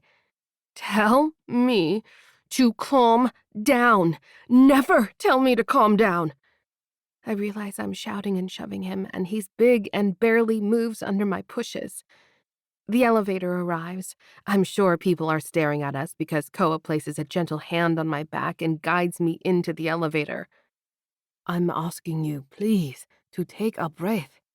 Let's sit down and drink some water and make a plan. I have a plan, Koa.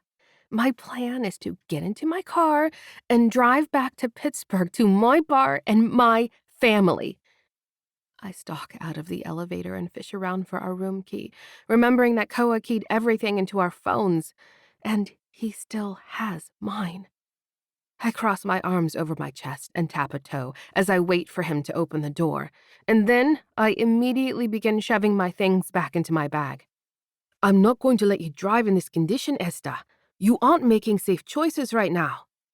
I grind my teeth together, enraged at his audacity. Give me my keys. Give them to me now. I will not do that. He crosses his arms over his chest. We have an agreement, you and me. Are you going to break it now? Leave me hanging at the last second? I scream, not a shriek, but a deep, primal growl from way inside my chest. I never asked for an additional responsibility, another person to rely on me. I shove him, and this time he stumbles back toward the bed. Why do you want this so much, Koa? Why not go back to New Zealand and see your precious ocean? What is even here for you? I'm crying now, thinking of all the times I wished I could just escape, wished I had somewhere else to go, another life to lead that didn't include so many sisters with so much lice. And here is this man with all the money in the world and the opportunity to just fuck off into the sunset. He grips the comforter and stares at me, looking wounded. Everything, Esther. Everything is here. And I hate that you can't see that. Chapter 34. Koa. Esther wakes with the sun and silently packs her bag. I follow suit and check out. I assume she's prepared to go ahead with our plan, to play the part during our interview. She doesn't look like a blushing bride, however. She says nothing, just stares out the window as I drive to Philadelphia and park in the garage near the immigration offices. I thought the building's interior would be glowing white, like the hospital hall where I went to identify my parents. I actually feel the same level of dread. like I have a marble in my windpipe and a sea of snakes in my belly. Like nothing will ever be right again. This place is depressing. Everything is brown or tan. And while I know it's been decades since anyone could smoke inside, I think I catch a whiff of cigarettes at every turn. Esther's like a ghost beside me, emanating fumes of worry and frustration. She was up all night on the phone with Eva and Samantha. I heard her begging them for details of the fire, arguing until her voice was hoarse when the ladies in Pittsburgh wouldn't cross the fire department barricades. I'm glad I didn't let her drive then, because she wasn't making rational choices. I know Esther wants to be in Pittsburgh fretting over her bar, but damn it, this is the entire reason she has the bar. This interview, this moment, this is everything. I don't know what happens to Esther if this goes to shit, but I know I'll be wondering it from another hemisphere. I can't be a stranger in an unfamiliar place again. I can't let that happen. I check in at the desk and sit next to my wife, who tolerates my presence, but stiffens when I place a hand on her leg. I barely had time to admire her in the dress her friends must have shoved in the bag. I noticed she didn't wear the same one she had on last night at the barbecue, probably because she got sand and tears all over it when she found out about the fire. I sigh and try to adjust myself in the seat. It's a tight fit, with the arms of the chair pinching into my torso. They never seem to make furniture with bulky blokes in mind. Soon enough, we're called back and seated opposite a man in a cheap suit, cheap glasses, and a cheaper haircut. Right. Mr. and Mrs. Stewart, pleased to meet you at last. I clear my throat. My wife kept her maiden name. She's Ms. Storm, if you please. The man frowns and looks at his folder, making a note. Right. Well, I'm Mr. Reese, and we have just a few questions before we can proceed with your green card application. He clicks a pen. Mind telling me how you met? I launch into a practice story, waiting for Esther to chime in with her typical punchy quips about being mean to me from the get-go, but me finding that irresistible. But she's silent, her lip occasionally trembling. Mr. Reese looks concerned. Miss Storm, is that accurate? You served co-ed drinks at a bar where you worked? She nods her head, lip wobbling some more. I swallow and lean forward. My wife had some unfortunate news last night. A fire at her business. She's anxious to get back to Pittsburgh and see to the aftermath. Mr. Reese frowns. That's odd timing. Miss Storm, has there ever been this type of incident before? A fire on the premises? Her eyes flare, and she drops her jaw. No, she says, her voice full of ire. Of course not. Reese adjusts his tie. Well, I won't keep you longer than necessary. Mr. Stewart, I notice that you travel quite a lot. Can you explain this? It seems your wife does not accompany you. Esther snorts. I glare at her. My work as a rugby coach takes me all over. Absence makes the heart grow fonder, right? Reese makes abrupt notes in the file. By my estimates, you spent very little time in Pittsburgh since your marriage, Mr. Stewart. Quite the roster of coaching positions. I run a hand along the back of my neck, trying to remember the phrasing we thought up for this line of questioning. I have a unique skill set, being Kiwi. Rugby is in my blood. A lot of teams here are eager to pay for that expertise. Reese frowns. So, you're saying you have financial motivations? Esther slaps the desk, and we all jump. Doesn't everyone work for pay? Of course he's motivated by money. I can't help the grin that tips my lips upward as Esther defends me, despite her deep anger at being here. I think of everything we've been through the past few weeks. Hell, the past 5 years. I realize I don't want to be deported because I don't want to be away from this woman. I need her. I need her very badly. And she needs me. Suddenly, I'm motivated to convince her just how much she needs me. We are meant for one another, whether she likes it or not. Mr. Reese squints and, again, jots notes in his folder. He keeps the whole thing angled toward him, so he can't peek. I sense it's not going well. I pull out my phone. Care to take a look at some pictures of us at the beach? We were told to prepare some mementos. I'm sure the timestamps for those will be fairly recent. Reese sniffs and then sits back in his chair. He looks between us. Look, I can tell you two can barely stand one another. I don't think there's any sense in continuing this ruse. You're wrong. I sit back in my own chair. I'm mad for this woman. Ask me anything.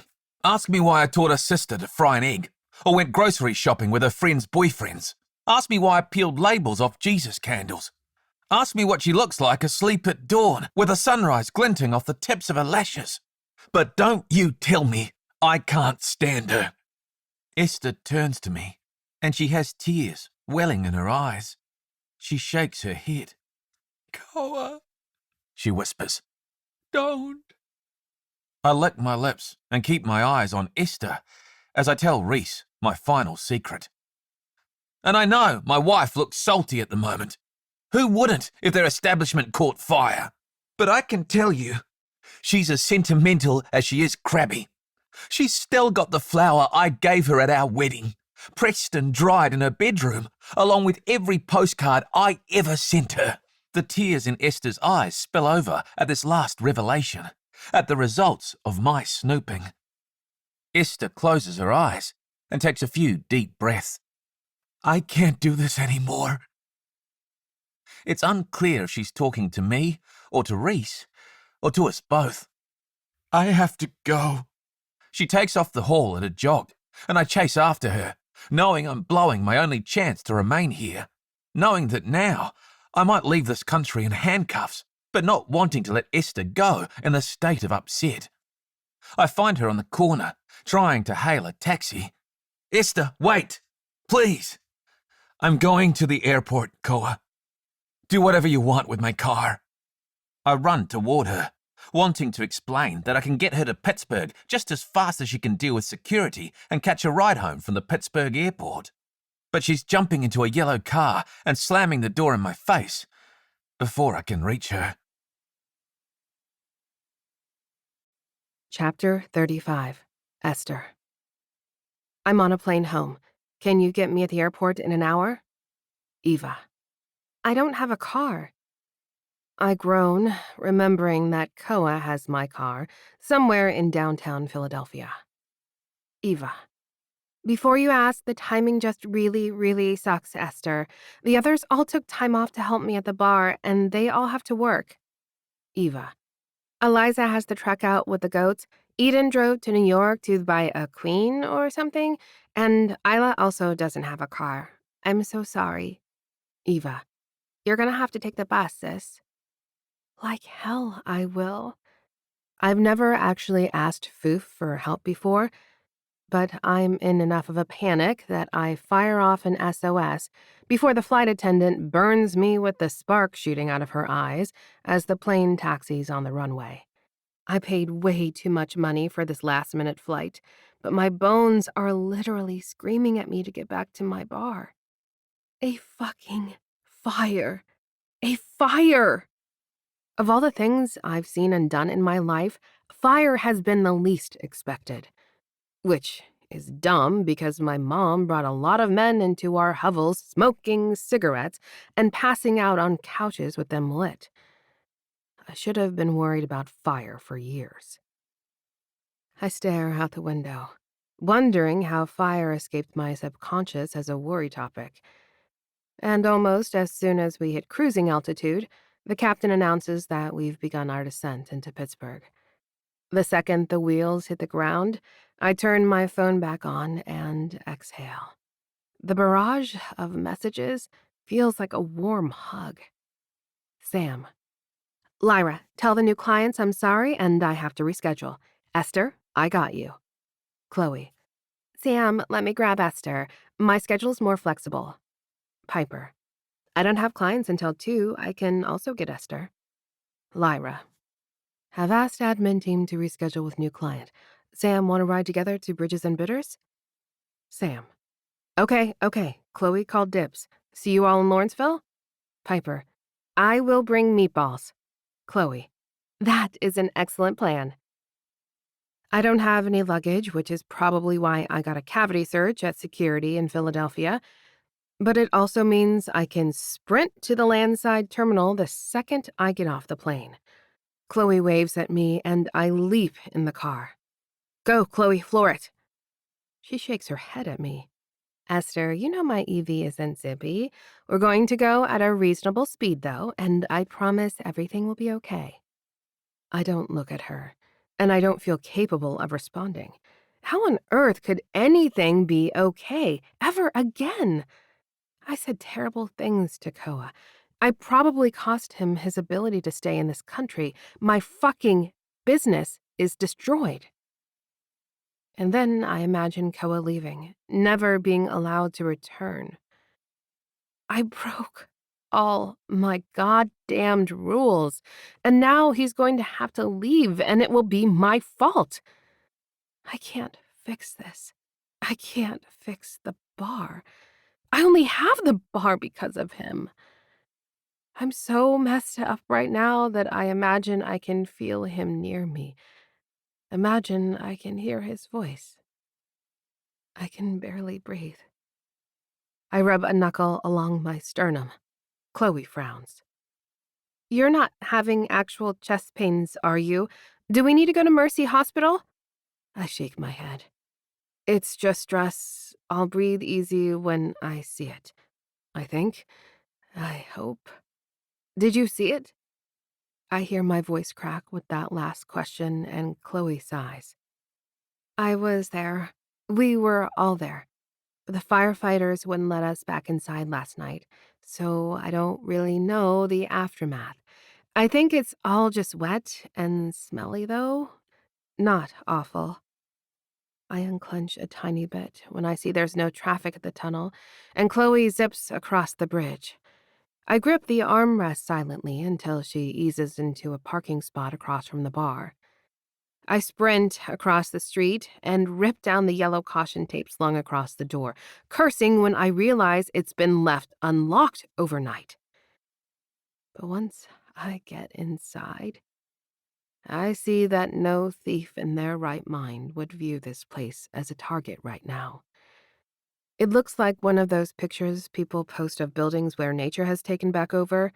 There aren't plants growing out of my floor, but the dripping wallpaper and light fixtures, the charred walls, it all looks surreal and post-apocalyptic. My carefully curated bench seats are sooty. The bar stools are tipped over and chipped from where people evidently fled in haste. The liquor bottles are smashed, and flies swarm around a bowl of citrus. The flies are what get me. I sink to the floor and sob. An undetermined amount of time later, I feel warmth around me. I open my eyes to see my friends kneeling on the ground with their hands on my back. Nobody speaks.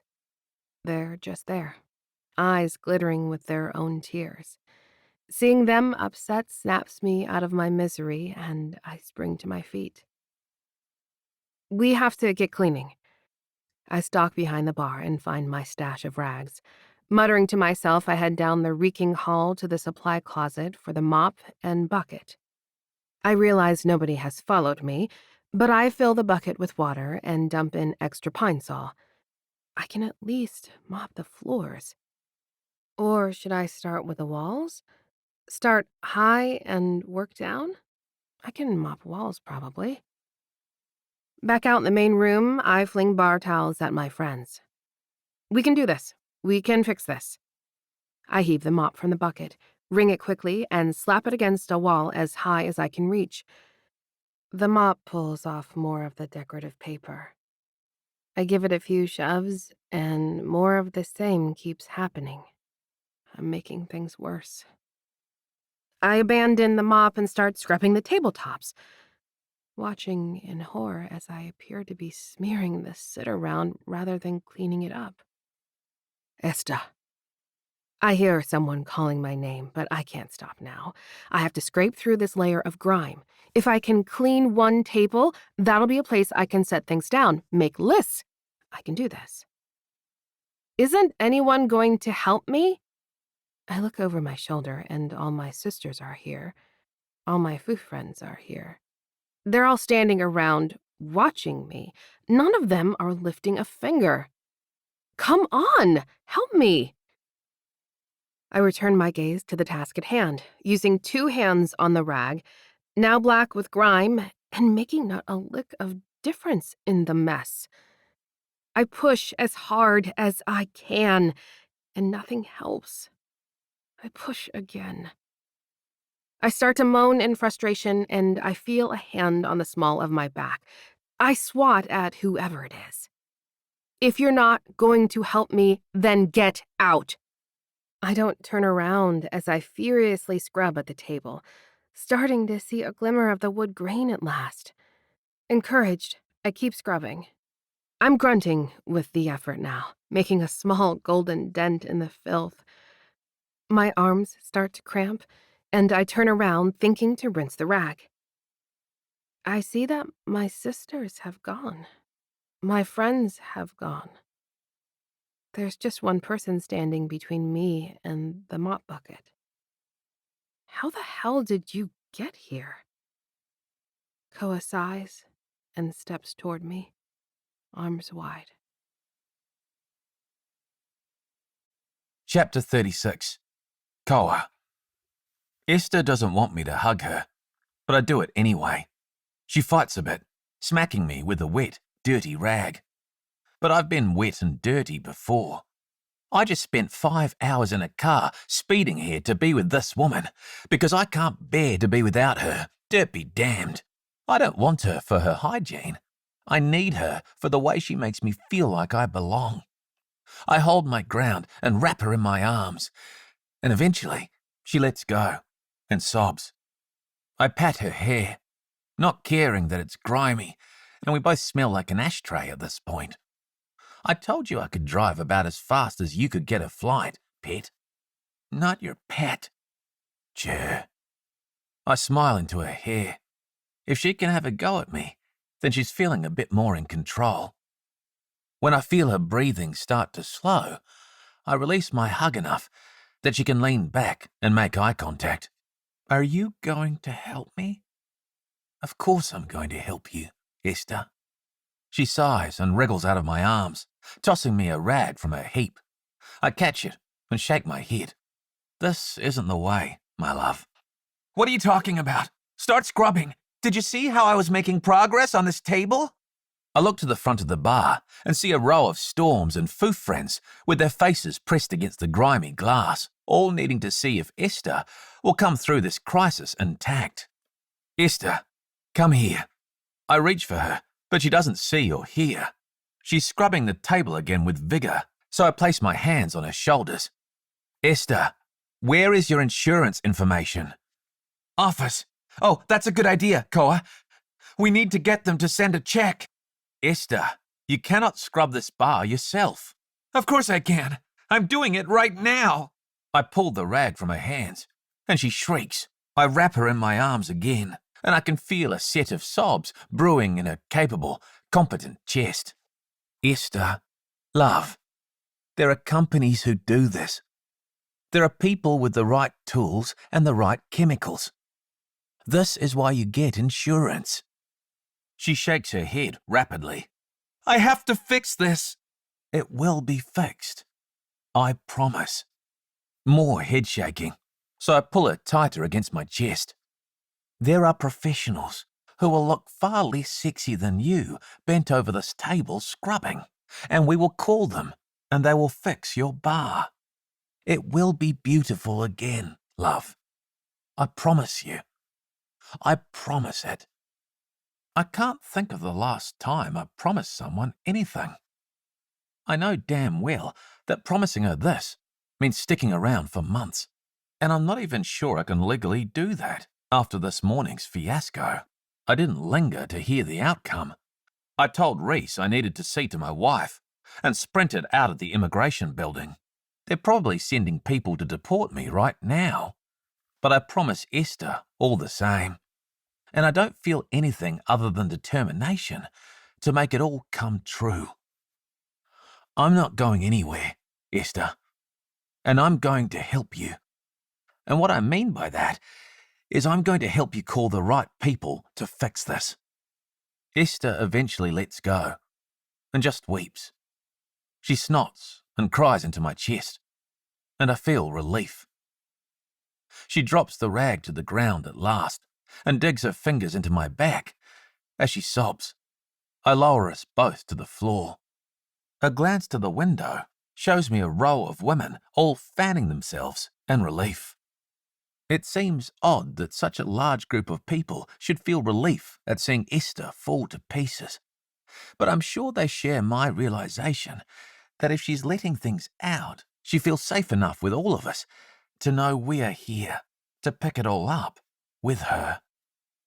At one point, Samantha sneaks in and gestures that she's going down the hall to the office.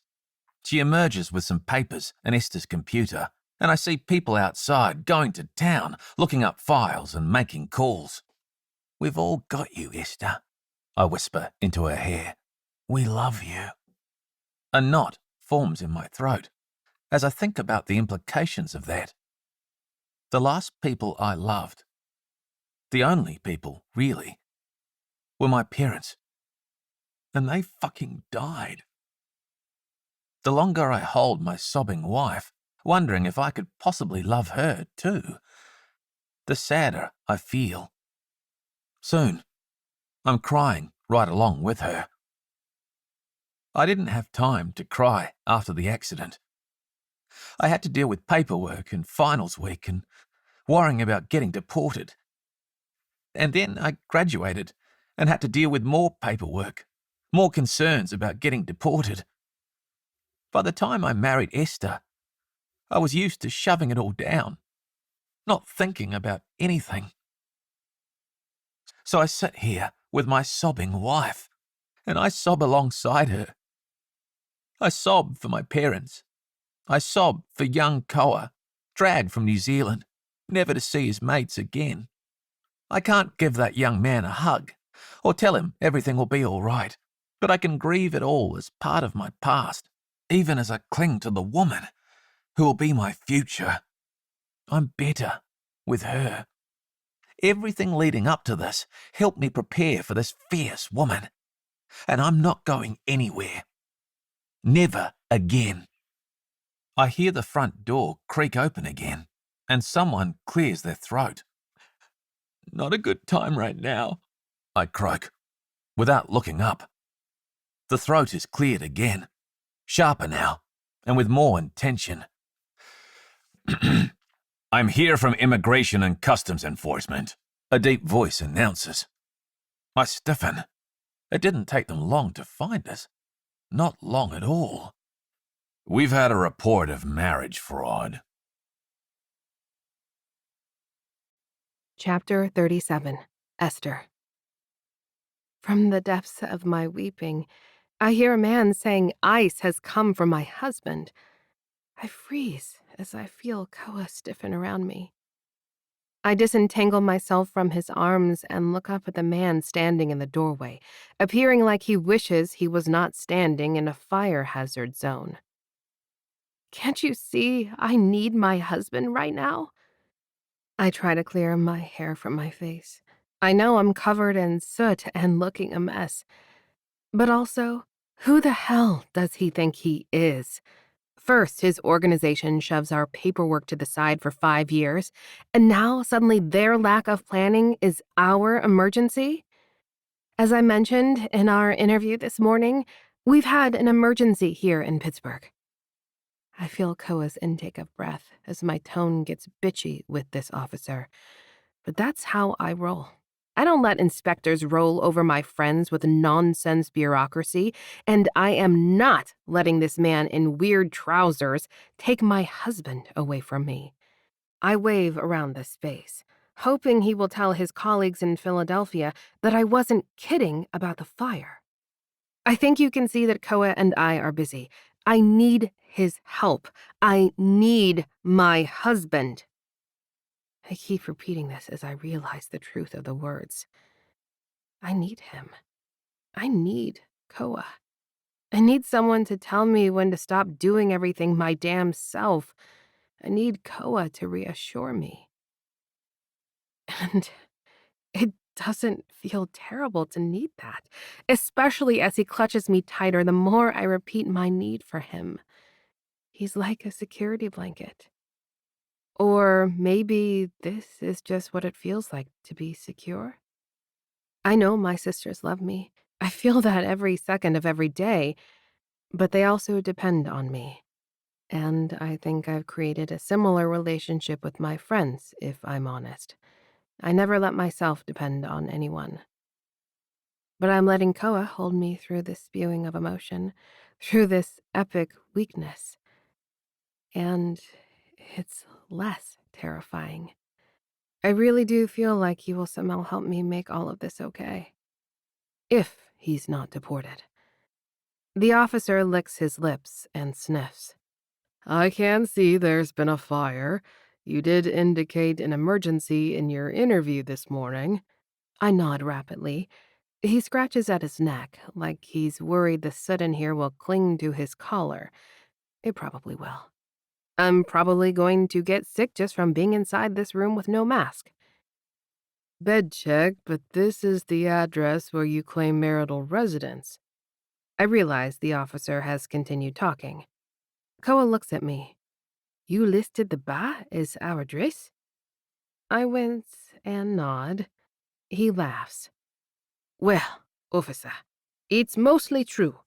Some days we are here till all hours, but I'm working on getting her home more often. Suddenly, Sam and Chloe and Piper burst in the front door, waving a folder. We talked to insurance. They're sending an adjuster right away, and they have like a whole list of companies who do this scrubbing. Esther, you can put down the mop. Piper looks at the immigration officer. Are you from the insurance already? He shakes his head and opens his mouth to explain himself, but Sam cuts him off. I got the insurance agent to give me an estimate, and Esther, they think you can be back open again in a few months, and the insurance will pay out whatever salary you would have earned during that time, including wages for your staff and... Who is this guy? Piper and Chloe look suspiciously at the immigration officer. I start to try and stand and talk to him in a way that's more dignified, but Koa keeps me locked in the circle of his arms, so I stop fighting it. He's from immigration, I choke out. Piper scratches her chin. I thought you met with them already. Ugh, Esther, I'm just so stinking sorry you had to end your beach trip early because of this fire situation. It just sucks so much. Beach trip? The immigration officer clicks his pen, like Piper just revealed some terrifying secret. She nods her head and rattles on to him cheerfully. Can you believe Esther never saw the ocean before this week? The ocean! Koa texted all the boyfriends this picture of her clapping her hands in the waves. How cute is she? Piper shows her phone to the officer, who nods at the image. Oh, and here's this selfie? Or maybe someone else took it? Look at them canoodling on the beach. Aren't they so cute? I glance at Koa, who shrugs. I thought you were so pissed that I was on my phone all the time. He grins.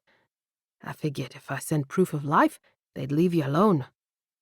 As Piper tells the immigration officer all about Koa's use of the boyfriend group chat, I realize there's a method to her apparent vapid chatter. Slowly, cheerfully, she's explaining to him how Koa is woven into all of our lives, that he's not just an on-paper husband at all. And the more she rattles on, explaining about him making guest appearances in her fitness classes and helping AJ with his grocery shopping, the more I realize it's all true.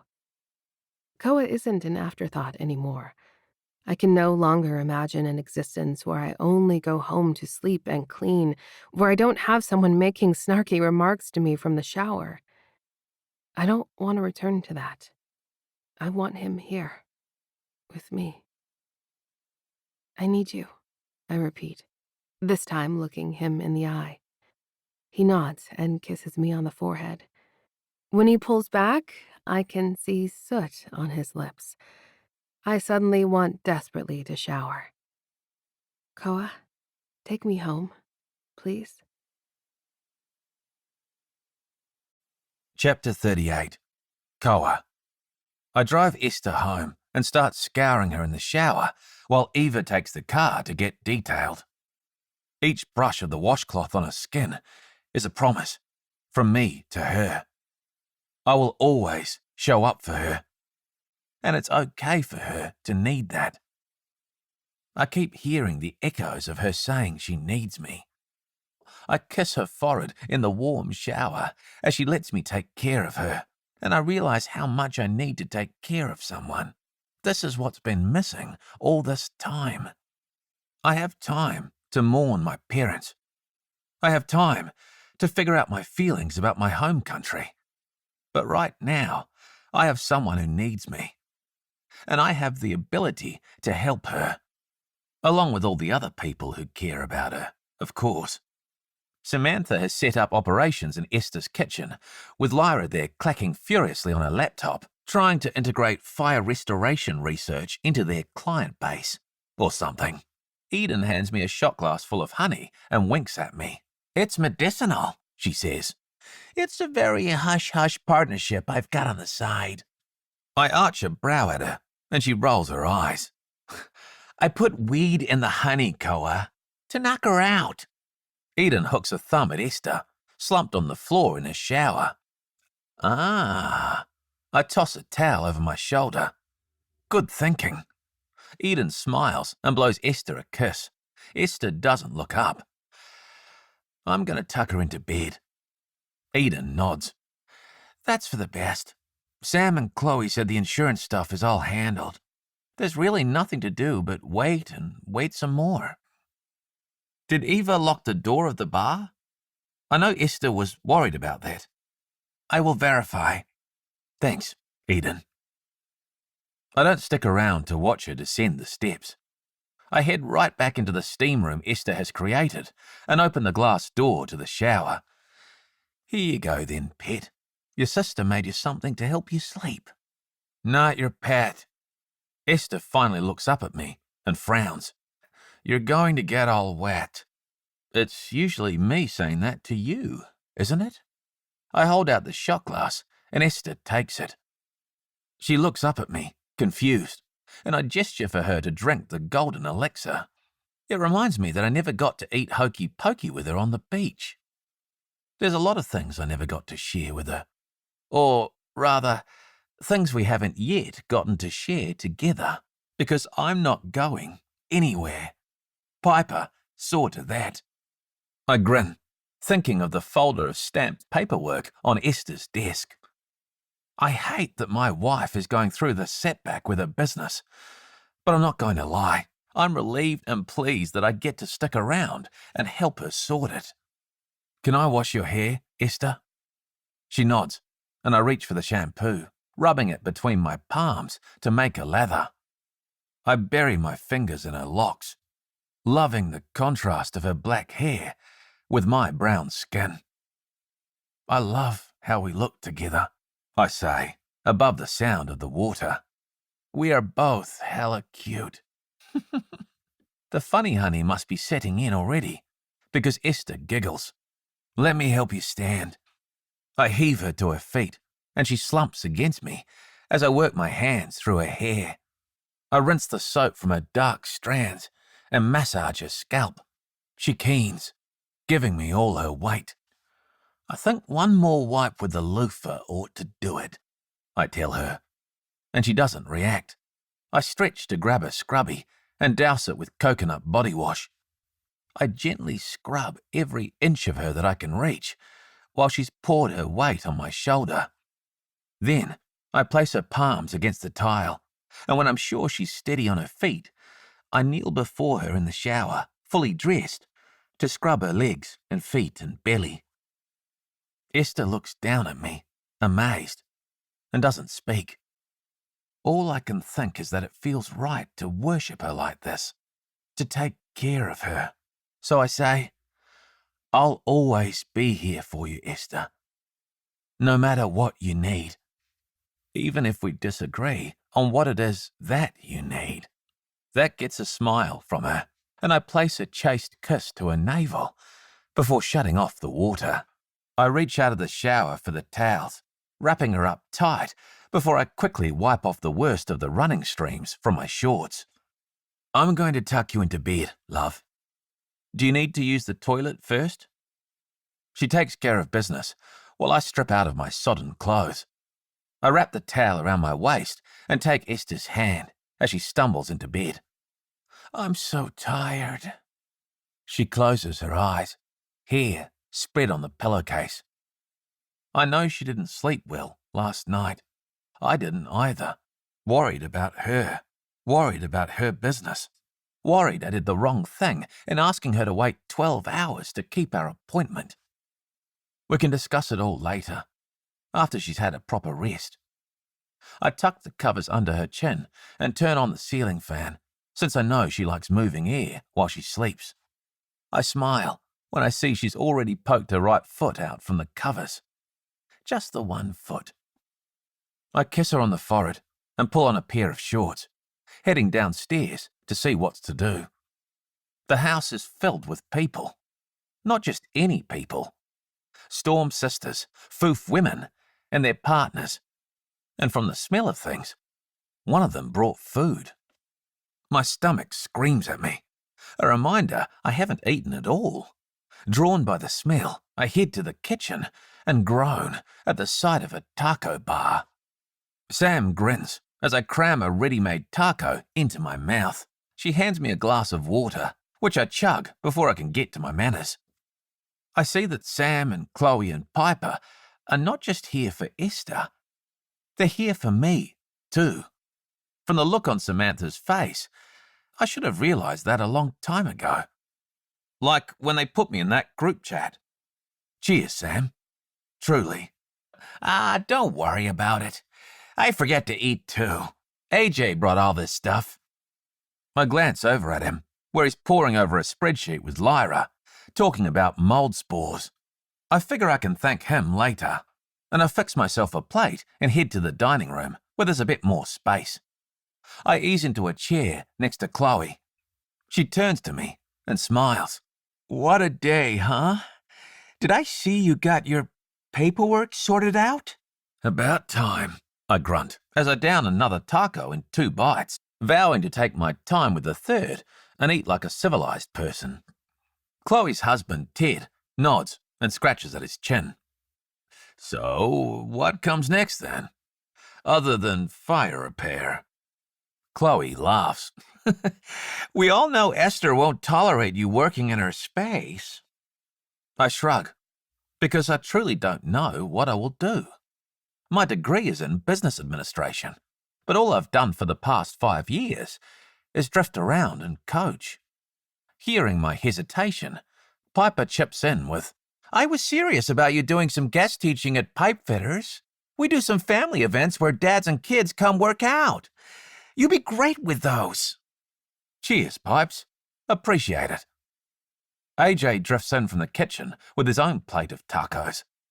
He sits across from me and says, You know, the public schools of Pittsburgh are always looking for coaches and teachers. You have rugby in schools here? He shrugs. Not yet. Chapter 39. Esther. My entire house has been transformed. About a week after the fire, Koa got to work rearranging all the bedrooms on the second floor. Apparently, all my sisters encouraged this behavior. I wasn't even allowed to help, which was fine, because I used all my nervous energy waterproofing the basement. Isla's room is now full of workout equipment. Eden's room has 2 Murphy beds that fold down from the walls if guests want to sleep over. Eden insists she, Isla, and Eliza count as guests, since they all have their own homes, like real ass adults. They tried to attribute that to me, but I told them to shut up. Eliza's room is a swanky office with a lot of computer monitors and video equipment Koa uses for his coaching. Even though AJ wanted Koa to work for the public schools, Koa got an offer from that professional rugby league opening shop here in Pittsburgh. He's the director of the men's and women's teams, which means he will travel a lot. I will never let anyone hear me say how much I miss him when he's on the road with the teams. But I do miss him. I missed him when he took the teams for a week-long tournament in Illinois. And now, 3 months later, I miss him even if he goes to a quick overnight in Ohio. Thankfully, he distracts me with sex, so I don't dwell on feeling vulnerable. Esther, we've got a half hour, he shouts from the kitchen as I stare into the office adjacent to Eva's room. She still lives here for now. She's also still working in the bar and convinced me to let her run point on the grand reopening. I head downstairs and accept the coffee my husband offers. I will always accept his coffee. Do you really think people will show up? I haven't even seen anything on social media. Koa winks. Eva said she has it sorted. Let's trust her. I stifle a groan. It's hard, you know? He nods. I know, wife. It's hard to rely on others. But I promise there are a lot of people coming to the bar tonight. He steps back and studies me. You look nice. I fiddle with the earrings he made me. He, Cash, AJ, and Teddy have started lurking around businesses near the bar during FOOF meetings, so they're close by to drive everyone home.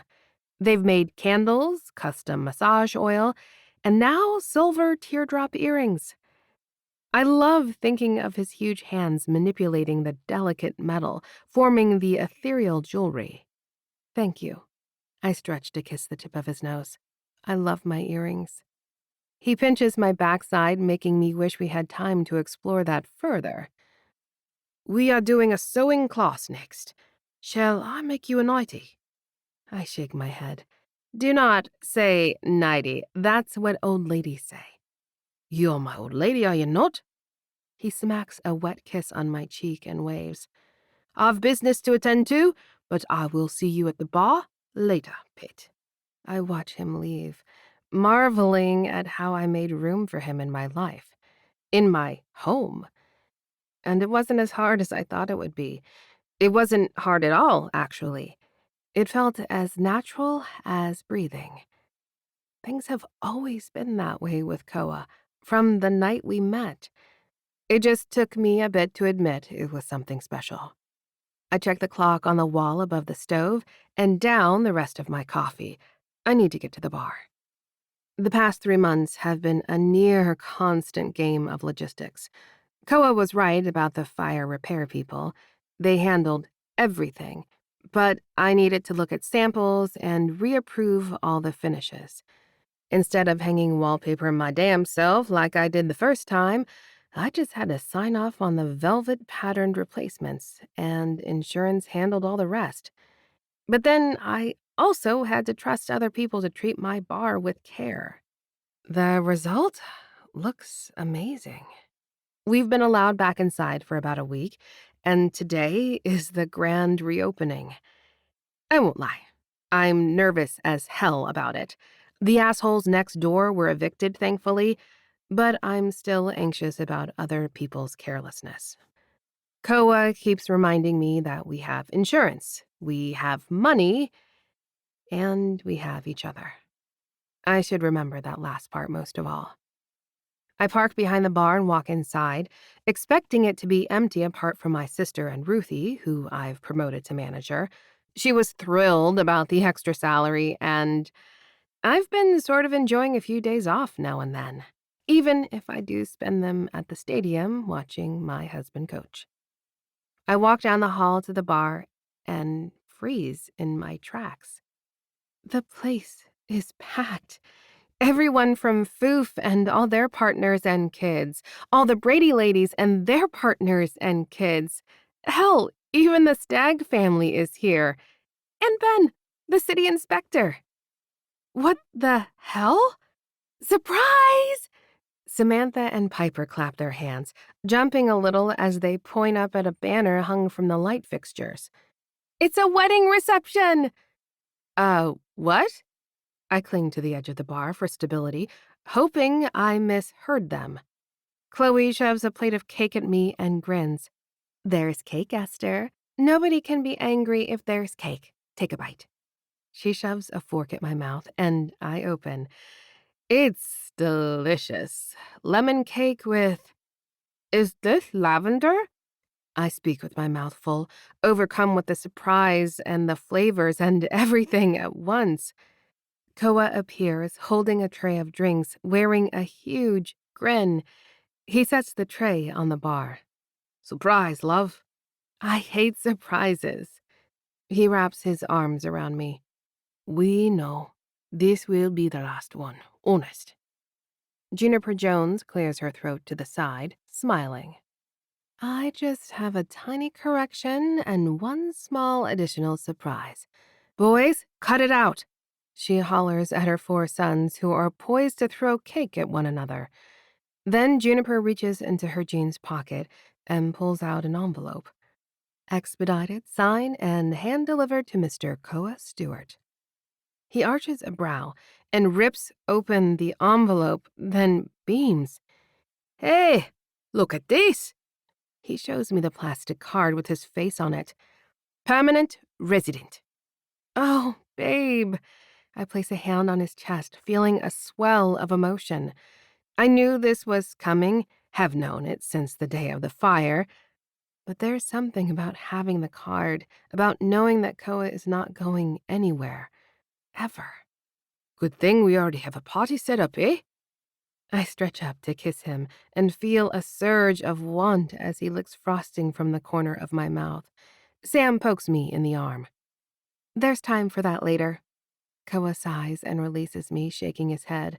Sam continues, asking, Koa, I believe we were promised special drinks? He grins and relocates the tray of glasses he'd been carrying. Ah, yes, my masterpiece. What's this? I'm usually the one who makes the cocktails. Not usually, always. It's my thing. This is my bar. I don't like that they steamrolled my grand opening and turned it into a wedding party, but I really don't like that they made cocktails without me. This is a special one, Koa explains as the noise in the room dies down. A Pittsburgh twist on a Kiwi treat. Not just a Pittsburgh twist, actually, but a stormy hokey pokey. My sisters whoop and clap as Koa hands me a glass. Honey bourbon from Eden's Bees and a bit of maple syrup from Eva. Cream from Eliza's goats as well. And bitters. Obviously. I sniff the glass. It smells very sweet. Koa beams. Like you, my love. Truly. I know you're prickly, but I know you have a gooey heart in there. All my friends unleash a chorus of ahs, and I tip the glass in my mouth to drown out the attention. Oh, wow, Koa. You like it? He rubs my arm, really concerned with my opinion of the sweet, creamy drink. It's perfect. The room erupts in cheers, and my sisters start passing round glasses of Koa's custom cocktail. When did you do all this? How did I not know? He winks. I've been working at your sister's places while you've been working like a busy bee. He turns to face the room at large. Can everyone raise a glass? The chatter stops, and even the Stagg boys stop running around to listen as Koa talks. I cling to my glass, certain he's about to say something emotional that will make me uncomfortable. I want to toast my wife, the most amazing woman I know. My cheeks redden as he catches my eye. Esa, you've shown me loyalty. You've shown me family. He chokes up a bit, and I instinctively reach for his arm. He smiles. I was adrift for a long time, Esther, and I wasn't expecting you, but you've given me roots. And now? He wipes a tear from his eye, and I feel one crawling down my own face. How does he always cut to the quick of a situation? He shakes his head. Now I can grow where I'm planted, Easter Storm, like a fern. Koa turns to the crowd. Not sure if you all know, the fern is very important to Maori people. The fern is enduring and stubborn, a bit like my wife. He grins. Everyone laughs. A bit like you, I retort. To Esther Storm, the only silver fern I need. Cheers, love. Epilogue. Koa. I thought you'd never get home, my treasure. I scoot over from her side of the bed, where I evidently fell asleep, waiting for her to get home. She sinks onto the mattress and groans as she pulls off her shoes. We had an entire softball team come in near closing. They needed a lot of special drinks. That sounds awful. I manage to sit up and start massaging her shoulders as she throws her boot across the room. It was fine. This is nice.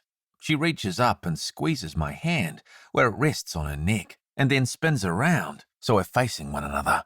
Tell me again that I'll survive this flight. I kiss her. You'll be grand on the flight. Esther agreed to leave the bar in Ruthie's care for a fortnight so she can come with me to New Zealand for New Year's. I've spent a lot of time working on my feelings about Aotearoa, about my parents, about how I want Esther to know these parts of me. It's like a dream or a fairy tale to have her at my side for this trip. I promise the hardest part will be the visa paperwork. I kiss her again and help lower her down as she lies on her back in the dim light. I just don't understand why we can't travel as our own nationalities. You be Kiwi and I'll be American, and nobody has to submit bank statements. Esther runs a finger along my chest, where I've decided I'll get tāmoko once I'm back on my native soil, once I can do it properly. The only problem is that we'd have to separate in the customs line, and I can't bear to be apart from you. You were just apart from me for 10 hours, Koa. She closes her eyes, forgetting that she's still wearing her jeans. I start to help her with that problem, and her mouth forms a tiny "oh" of surprise. It was torture. Yeah. Oh, hey. Esther sits up, eyes open, and brushes her hair back from her face. What do you know about this trip? Samantha is being weird. Are you plotting something with her? I wouldn't dream of it. It's only a partial lie. I'm plotting with Samantha's admin. She and Lyra told us they have business down under. Remember? Esther frowns at me. Sure. And Chloe just happens to be writing a book about colonizers and taking her narrator along to study local accents? I shrug. She was very inspired by my perspective on Captain Cook. Esther pats my hand. Yes, we all know how she gets inspired. I could get inspired. Shamelessly, I drag her hand down toward my crotch, but she growls and yanks her hand back. I just want you to tell me if Foof is up to shenanigans. Is this trip to New Zealand going to be a shit show? I hold my palm toward the ceiling. I swear to you, it will not be a shit show. You're terrible. You're no fun. But I love you anyway. I tackle her to the mattress, loving the sound of her laughter, until Eva bangs on the ceiling, begging us to stop. Breathless, Esther stares at me. She whispers, Ke aroha ahia kioke. I stare at her, and her face falls. Did I mess it up? I looked online. I wanted to surprise you and say I love you in Maori, and I probably messed it up, and I press a kiss to her mouth, interrupting her flow of misplaced apologies. Esther, I whisper. To hear you say those words in my first language. I tap my chest with my knuckles. You don't know how much that means. I love you even more now, Dell. She beams. That spouse! I learned that one too. I silence her again with a kiss. And another. I reach for the hem of her shirt when she nudges me with her chin. Okay, so you and I are going to spread your parents' ashes, get you a tattoo, and watch rugby. Da moko. That's correct. And Samantha, AJ, and Lyra are going to meet clients. But that has nothing to do with us? Not a thing. And Chloe independently decided to write this book and travel exactly right now, bringing her husband along as well as her preferred narrator. And he will probably want to bring his lady friend for company. I lift the covers so Esther can snuggle against my side. She might be too tired for hanky-panky after work, but she's never too exhausted for me to cradle her in my arms. I pull her tight, feeling the vibrant reality of her. She's prickly and pragmatic, competent and confident, and 1000% mine. I love the feeling that gives me. That I have someone to claim. That I have someone who claims me right back. It's a shame my sisters can't be there for whatever adventure you have planned, Coa Stewart. There will be lots of opportunities for your sisters to come on holiday with us, pet. She seems to accept the fact that her friends have arranged to all be in New Zealand together, along with their partners. Koa, I just want to see the ocean and help you get your tattoo. You said the ocean there will be better. It'll be the best ocean you ever see. And it'll be warm this time. Remember, it's summer there right now. Esther places an ice-cold foot on my thigh, and I yelp. Oof. I know you're anxious about leaving the bar, but maybe a little less anxious than last time? She sighs. Thank you. It's true. I know I have support if everything goes to shit. I give her a squeeze and kiss her neck. You always have me, Esther. My wife rolls in my arms and cradles my face between her ice-cold hands. I try not to wince because she looks at me so sincerely. You always have me too, Koa. We fall asleep together, planning our trip, planning our future, dreaming of the life we will continue to build together.